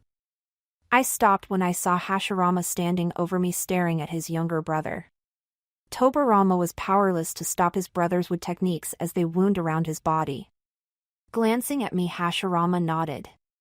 Go, I can hold him, he said sadly. I ran to the Nidaime, reaching into his head and gripping the kunai. Tearing it away, the Nidaime fell to his knees, coughing as the wood restricting him receded. Thank you, Shodai-sama, I nodded my head, glancing at Hiruzen breathing heavily across from Orochimaru. I glanced at the deceased ninja. He nodded, his hands forming a seal I recognized from my days with Tenzo as Team 7's captain. A tree sprouted from the tiles, each limb extending outwards until Orochimaru found himself trapped in a wooden cage suspended over the ground. What is your name? Shodai asked me, standing close to his brother. I smiled, pointing to myself. Namikaze Uzumaki Naruto, future Hokage, I grinned. The Shodai only chuckled as his younger brother stood up. Hiruzen walked up to us and I nodded, returning to Orochimaru. He glanced at me, scoffing. Heh, if it isn't Naruto-kun? I promised you something, Hibi team. I told you that you would not be leaving this rooftop with your life. I'm here to keep that promise. Kuchios no Jutsu. Kyuubi appeared only half his normal size. I jumped to his head, a palm on his forehead as I stored his excess chakra. I have seen your crime, Snake. Shinigami-sama will be pleased with your soul at his gates, Q growled. Orochimaru paled as Q lifted a paw, ripping the cage to shreds and pinning the missing nin to the tile's roof. Start screaming, Snake. You'll get no mercy from me. I walked away, leaving Kyuubi to his fun as Orochimaru's girly screams filled the air. Each of the sound 4 rushing in to help were quickly disposed of courtesy of Kyuubi's thrashing tails. I walked to the 3 Hokage whistling. Each stood at me, amazed and frightened for the leaf. What? I asked, aware of their fears. He won't do anything but kill Hibi team and his minions. He knows what his punishment will be if he touches anything or anyone outside of Odo. You seem to be on good terms with this Bishu. Jinchuriki Shodai glanced at the bloody mess that was Orochimaru. I grinned as Kyuubi joined us, shrinking till he was up to my waist. I put a palm on his forehead, scratching his ears. Isn't that what you wanted when you divided the Bishu amongst the nations? If a Jinchuriki respects their Bishu and the other way around, they can form a dangerous tag team. I reasoned. The Shodai and Nidaime only chuckled, glancing at Hiruzen. How old is this one, Saru? Tobirama asked. I blinked, remembering that I still had my mask on. I reached up to it as Hiruzen answered. Naruto is one of the youngest jounin in the history of Konoha. He skipped the Chunin exams altogether. He is 12 years old. The Hokage all turned to me. Inevitably, my arm went to the back of my head, embarrassed as I removed my mask. Hiruzen Ojizen, I complained. You act like it's such a surprise. I'm my father's son, I shrugged. Hiruzen nodded, chuckling. Namikaze Naruto is the last of the Namikaze clan. His father Minato was the Yondaime Hokage, the third coffin Orochimaru tried to resurrect. He died sealing Kyuubi into Naruto 12 years ago. I still need to kill that Uchiha for what he did, Kyuubi growled. I nodded as the two deceased Hokage looked surprised. I remembered that they both thought Madara to be dead. Most of Konoha is under the impression that there are only 5 Uchiha left in existence. For years ago, Uchiha Itachi killed everyone in his clan with the exception of his younger brother Sasuke and his pregnant girlfriend. Itachi then left Konoha as an S-ranking Missinin and joined up with the Akatsuki, an organization made to collect the 9 Bishu from all over the world and create a super weapon. The leader is a war orphan from AIM named Nagato, also known as Pain. He is only a puppet though. The true mastermind is Uchiha Madara. He's still alive? I thought he died after our battle, Hashirama said quietly. That's because he wants everyone to be under the impression that he died. He is laying low, gathering followers and making plans. You wounded him badly enough that he is still weak, at least compared to his former strength. Crippled, he won't make a move until he's sure it will be successful. Unfortunately for us, that means he can stay hidden while he puts together his forces. You sound like you know a lot of Madara. I do know a lot about Madara. Whether he knows it or not, I already placed a spy inside the Akatsuki. Personally, I doubt that Madara killed his brother for the eternal Manjikyu Sharingan. I know that he feared that the Uchiha would be oppressed by the Senju when Konoha was first created. That paranoia drove him to plot against the two of you, leading to his banishment within his clan. I remember hearing of unrest within the Uchiha clan, Tobirama commented. I nodded. History often repeats itself. When Itachi massacred his clan, they were plotting against Hiruzen. They felt that they weren't getting the proper recognition for helping to found Konoha. Itachi had the worst hand to play. When he heard of the revolt, he informed the elders. He was currently an Umbu captain, and Danzo decided to use that to his advantage. Danzo? Is he still alive? Tobirama asked, remembering his student. Kyuubi growled. That war hawk lives on out of spite, nothing more. If I were you, Naruto, it's a good thing you aren't me, Kyuubi. Otherwise, a third of Konoha would be dead, I pointed out. Kyuubi grumbled, laying down. Ever since you died, Tobirama-sama, Danzo has become totalitarian. Even if everything he does benefits Konoha, it benefits him just a little bit more. Root is completely under his sole control, all of its shinobi only puppets on his political chessboard.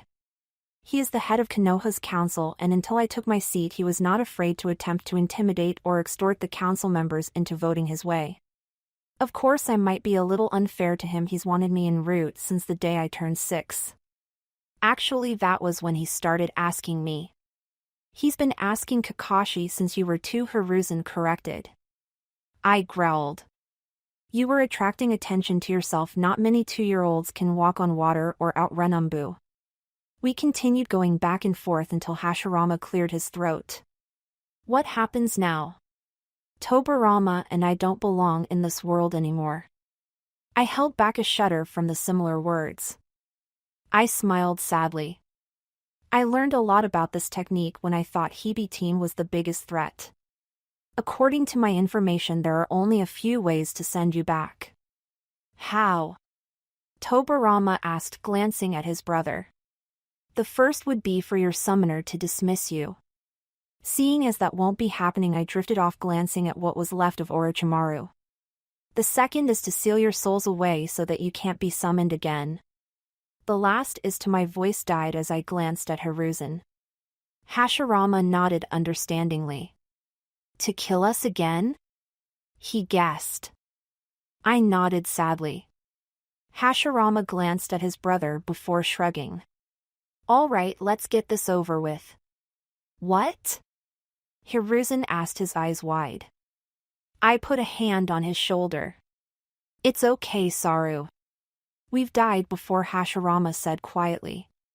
We've had our time here, it's time for us to go. You'll see us again, just not here. I left Konoha to you for a reason, Sarutobi. Make sure you leave it to someone who will take care of it, Tobirama smiled. I glanced at Hiruzen and he turned away as I drew Mizuchi. Naruto? You can take Raijin no Ken. Mizuchi is a fine blade, but it never hurts to have another on hand.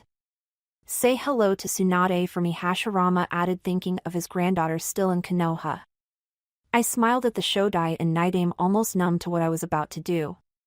I nodded slowly to the two Hokage and brought Mizuchi down in a lethal arc. Hiruzen jumped as the bodies hit the ground. Chapter 35. A quiet night. Peace at last. The next day, council room. I have decided with a good deal of thought that I can no longer serve as active Hokage, Sandaime announced to the council. One of the elders hid a smile and Danzo tried to hide his happiness. Have you decided on a successor? Koharu asked. Hiruzen nodded. I have been considering two people in particular. The first has respectfully denied the opportunity so that he can focus on his other responsibilities, Hiruzen reported, not looking at me. The second is Senju Tsunade. Tsunade is a drunk, Koharu chuckled. I sat up in my chair ready to defend the Godame candidate.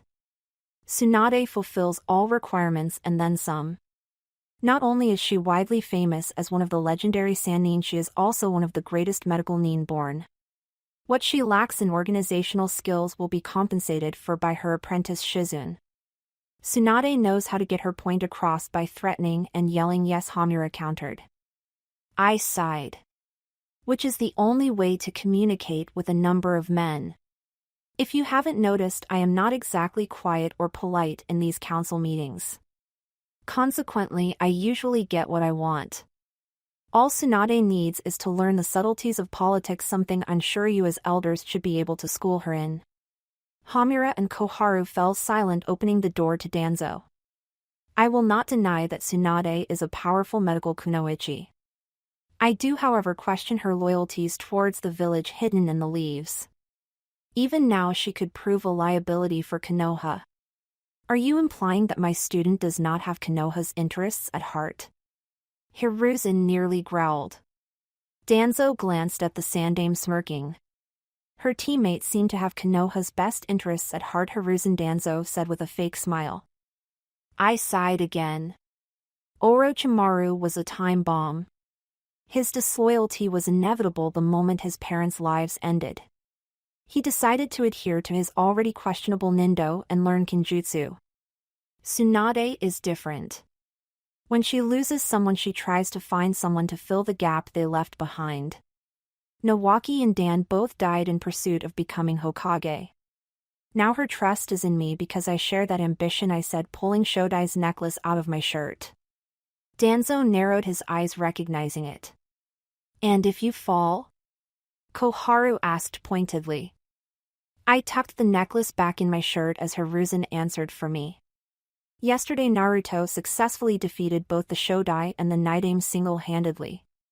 Naruto is easily on level with the Sannin as well as the Kage. He will not be defeated so easily, nor will he abandon Konoha. I blushed slightly.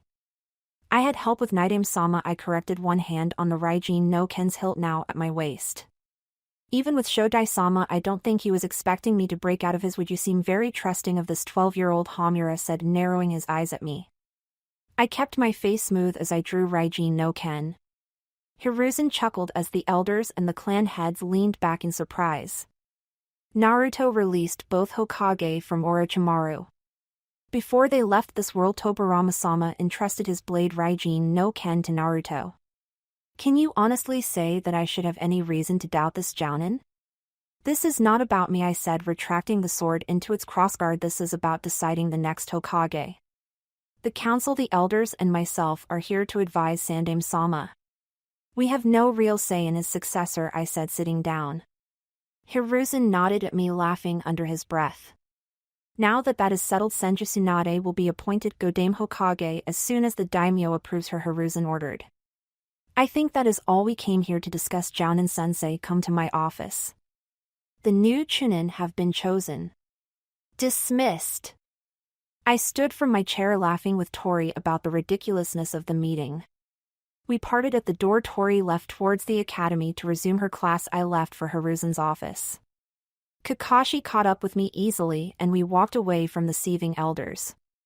In the Hokage's office, Hiruzen sat at his desk, a piece of paper held in his hands. He glanced up at us, the assembled Jounin-sensei, and smiled. First, I'd like to say that I haven't seen this many genin made Chunin in one exam in a long time. We have a total of 4 new Chunin, all of them rookies. The older Jounin-sensei all sighed in unison, expecting that their teams hadn't made it through. Who are the new Chunin? Kurenai asked Hiruzen, rocking on her heels. Hiruzen chuckled at her enthusiasm before consulting the list. The new Chunin are Nara. Shikamaru Asuma smiled warmly. Yuki Haku, I grinned. Uchiha Sasuke. Kakashi chuckled under his breath, and Hyuga Hinata. At the last name, Kurenai's face broke into a grin as wide as mine. Stopping in her celebration, she glanced at me, her red eyes smiling. When's the wedding? She demanded, grabbing my shoulder. I held back a wince as Asuma laughed. His laughter died when she turned to him, fist raised. Do not ruin this for me. I took the opportunity to pull a Kakashi, vanishing out the window. I hired a shine to my house where I knew everyone was waiting for news of the Godame. Team 7, Kakashi included, were already there. Tsunade was with Shizune and Jiraiya, taking a leave from his traveling to come to my wedding. I was interrupted by the familiar tackling hug. Breathless, I chuckled. I guess I won't tell everyone who the Godame is or the new Chunin. All at once the weight vanished and my ears were bombarded with questions.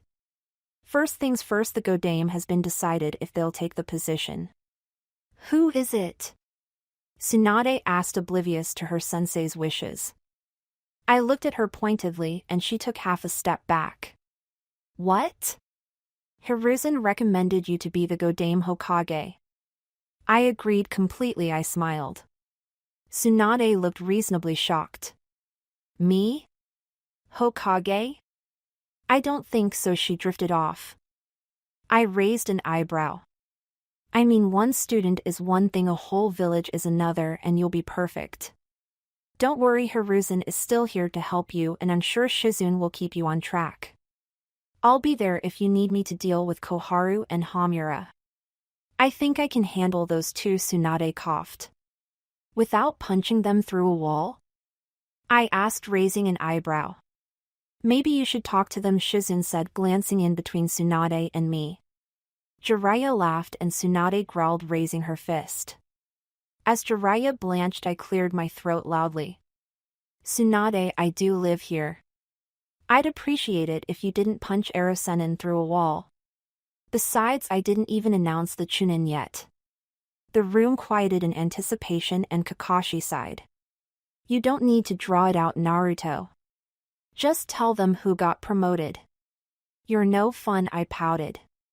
Kakashi rolled his eyes and I turned back to the genin. There were 4 genin to be made Chunin, all of them rookies: Nara, Shikamaru, Yuki Haku, Uchiha Sasuke, and Hyuga Hinata. Again, I was tackled by Haku, Hina-chan, and Sakura. Following my expectations, Sakura seemed happier for her teammates than she felt angry at her own rank. Okay, I said, pulling the kunoichi off of me. Chunin is a big deal, that means we're getting married. Hina-chan said in a sing-song voice. I smiled at her, nodding. Exactly. Less importantly, it means that you are now able to be a team leader on missions. Team 7 will still function as a squad, but you will get more difficult missions. You will still have a team leader, either Kakashi or another jounin, but it probably won't be me. Why not? Sasuke asked calmly. I smiled sadly. Everyone knows who I am. I'm an S-ranking nin in the bingo book. I'll be sent on the most dangerous missions, A and S rank.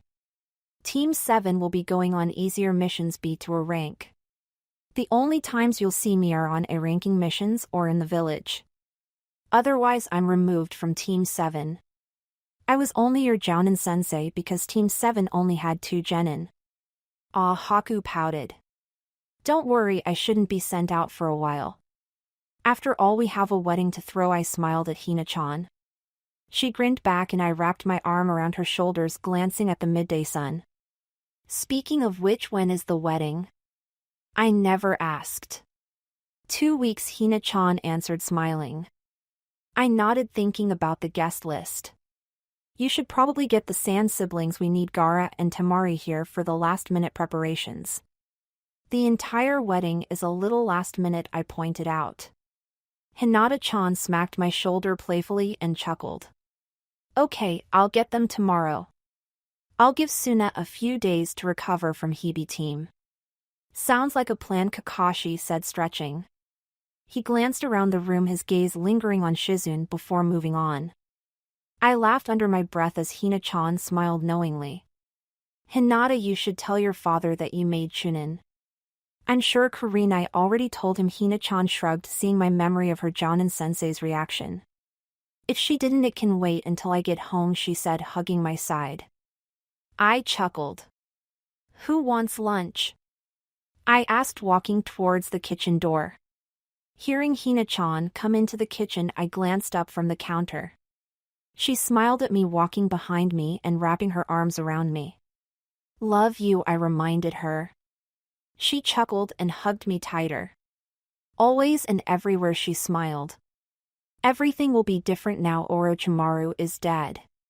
Sasuke doesn't have the seal and still has a family. I hope he and Sakura-chan start going out. They'd be a good fit if they stopped pretending for the other.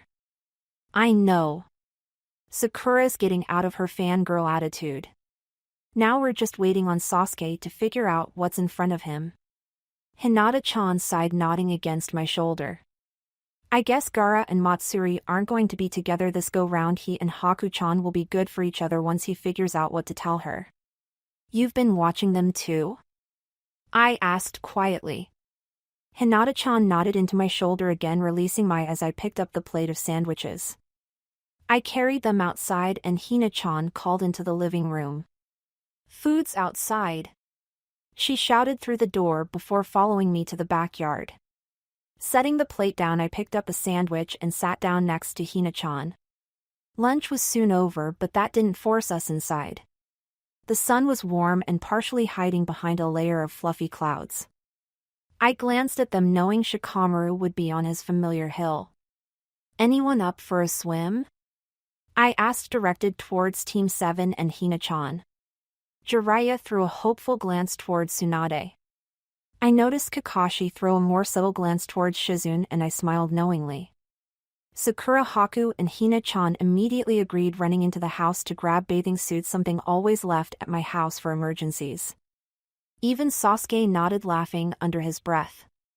He walked at a more sedate pace towards the house, flanked by me. Changed into my bathing suit, I grabbed towels from one of the closets, laughing as I remembered the first time I showed Kiba and Hina-chan the pool. When I walked out of the house, the others were already in the pool. I glanced empathetically towards Jiraiya, now sporting a black eye, as Tsunade looked on triumphantly. Chapter 36, A Wedding to Remember. 2 weeks later. Stop fidgeting, Sasuke hissed to me. I glared at him. I was not fidgeting, I was straightening my tie. Again. I glanced down at my black suit, fighting the urge to tear it to shreds. The clearing was beautiful, the clouds softening the sunlight. There would have been singing birds if there was not a number of demon foxes and raccoons in attendance. I stood in the gazebo, Sasuke at my side. I glanced at Hiruzen presiding over the ceremony, and he nodded encouragingly. My eyes turned to Sakura dressed in her lavender kimono. Her eyes were turned down the aisle of chairs, catching my attention. The world melted away when my eyes caught Hinata-chan. She looked stunning, her kimono elegant and simple, embroidered with silver sakura petals just like the kimono I had lent her so long ago. The dress was a paler purple than the bridesmaids' dresses, the obi pure white and stitched with silver branches. Her blushing face was hidden partially behind a sheer lace veil pinned into her hair.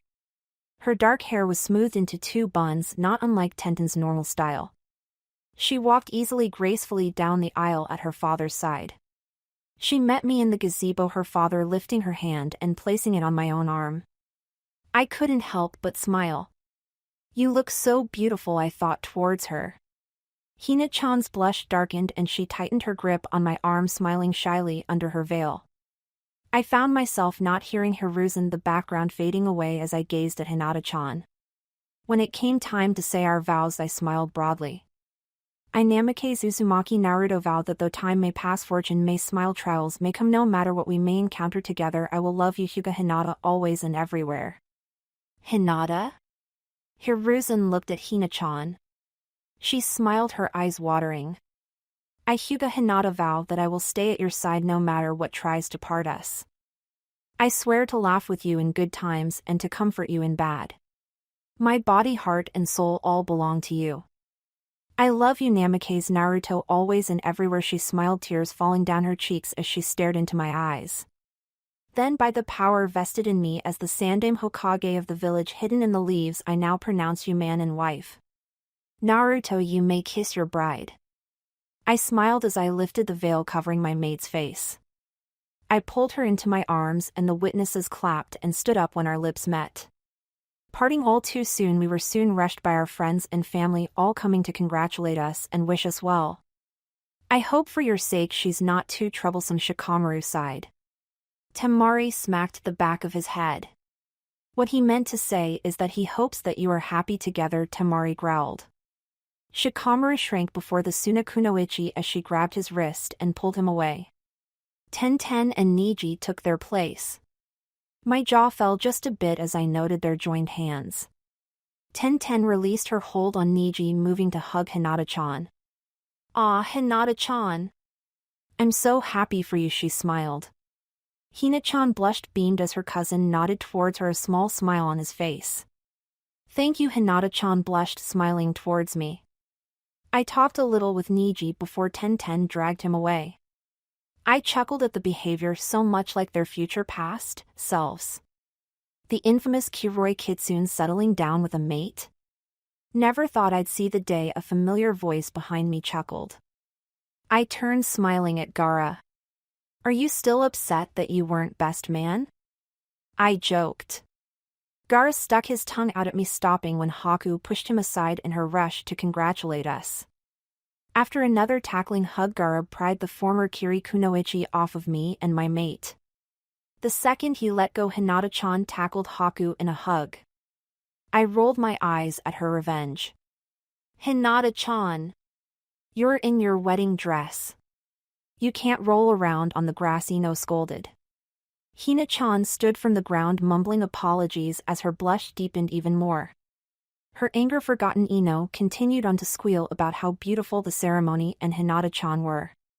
Gaara rolled his eyes at the change in personality. "Does that happen a lot?" he asked out of the corner of his mouth. I sighed, nodding. "Every day. I'm pretty sure it's a kunoichi," my reply cut off as I spotted movement in my peripheral vision. Turning my head, my face broke into a smile as I saw Sasuke, his arm around Sakura's waist as they both laughed. Gaara followed my gaze. "It's about time those two decided they don't hate each other," Gaara chuckled. I nodded before glancing at Ino, hoping she hadn't noticed. "So Ino, how's your dad? I haven't seen him around the standby station in a while." Ino shrugged. He's all right. He and Ibiki-san are still busy interrogating the Otonin from the invasion. Hina-chan raised an eyebrow concerned. The invasion? That was over 2 weeks ago, she frowned. Seeing the change in demeanor, Ino glanced around her looking for something else to talk about. I winced when her eyes zeroed in on Sasuke and Sakura. Hina-chan followed Ino's eyes and smiled. I thought there was something going on between them. Ino glared at the pink-haired Kunoichi, almost growling. Billboard brow, she growled. I winced and grabbed her arms. No. You let go of me. Not if you're going to go over there, I said calmly as the blonde struggled against my arms.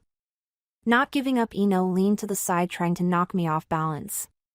Not going to work, I said in a sing-song voice. Ino huffed, still trying to break away. Haku sighed and stepped forward, hand raised. She smacked the back of Ino's neck, knocking her out. All done, she smiled at the now unconscious Kunoichi. I sighed, picking Ino up. Haku-chan, you didn't need to knock her out, you should have let her blow off some steam. Now she'll wake up angry. Hinata-chan frowned, studying the blonde Kunoichi's face. What's done is done, I sighed. Let's get back to the house. We still have a party to throw, don't we? I shrugged, holding out my arm. Hinata-chan accepted it, Gaara and Haku staying behind. We'll make sure everyone gets to the house, Gaara suggested. I smiled knowingly at the redhead and he blushed, clearing his throat. Get going, lovebirds, foxes? Either way, get out of here. Sure thing, love raccoons? I winked. Haku blushed and Hinata-chan bit her lip, trying not to smile. We shined away to the kunai I left on the coffee table in the living room. I placed Ino down on the couch and walked outside as Hinata-chan placed a blanket over her. Staring at the backyard from the porch, I smiled. Paper lanterns hung from ninja wire over all the tables winding around the patio and the pool. White hibiscus floated lazily on the rippling water, reflecting the setting sun. The tables were all covered with a pale lavender tablecloth and set with silverware. In the center of the patio, a long table stretched from one end of the patio to the other, covered with food. In the center of the long table sat the wedding cake. Going along with Hina-chan's wishes, I had made my super crazy, amazingly addictive triple chocolate cake, as it was now named. The cake itself was built into 3 tiers, each wider than the one above it. The 2 lower layers was frosted in dark chocolate frosting, the last in milk chocolate. Cherries and lilac blossoms made of sugar dotted the cake. A small figurine of Hina-chan and I sculpted out of ice, courtesy of Yuki Haku, adorned the top. Finishing admiring my handiwork, I took my place at a table as assigned by Sakura and Hinata-chan. Hinata-chan came outside, her kimono replaced by a white dress. No longer reflecting the Hyuga clan, Hina-chan opted for a strapless floor-length gown. The fabric darkened as it got closer to the ground, ending in a dark violet at the hem. She smiled at me, taking the seat beside me. We watched as people drifted in, saying congrats one more time and take their assigned seats around the patio. When everyone was seated, a voice yelled out for a speech. Pushing Sasuke up, Sakura smiled deviously. Okay, I'll talk, he coughed, smiling between Hina-chan, myself, and Sakura. First, if anyone here gets married, don't make me the best man. I suck at speeches. A few people laughed and Sasuke glanced at me. I nodded encouragingly and he sighed. First, congrats you too. Hinata, I'm so sorry you're stuck with my dobe of a sensei, he chuckled, lifting his glass to me. Oi, I called warningly. Sasuke only chuckled at me. That dobe of a sensei can kick your ass. Yes, I seem to remember you cracking my femur when we were sparring, he chuckled. But then after all that crap I put you through, every insult I tried to throw at you, still looked out for me. You'd make sure I was okay after our spars, and you were next to me through every tight spot I've been in. I once told you that everyone I cared about was dead and you looked ready to punch me in the face. You told me that I cared about people whether I wanted to or not. It was only when we were in Wave that I realized something. We are brothers, Naruto. So, Hinata? Welcome to the family, Sasuke smiled, sitting back down as the crowd clapped. Sakura got up next, blushing slightly. Tough act to follow, she mumbled, glancing at Sasuke. First, congrats again, she smiled at us. Naruto, I remember the first thing I did when I found out you were a Jonin sensei with Kakashi sensei back in my happily abandoned fangirl days.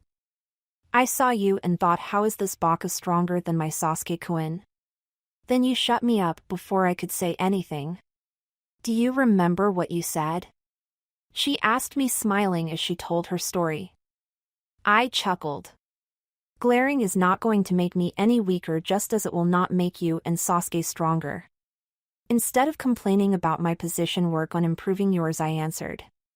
Hiruzen chuckled in the background at my maturity. And I kept hating you, Sakura said, shaking her head in disbelief.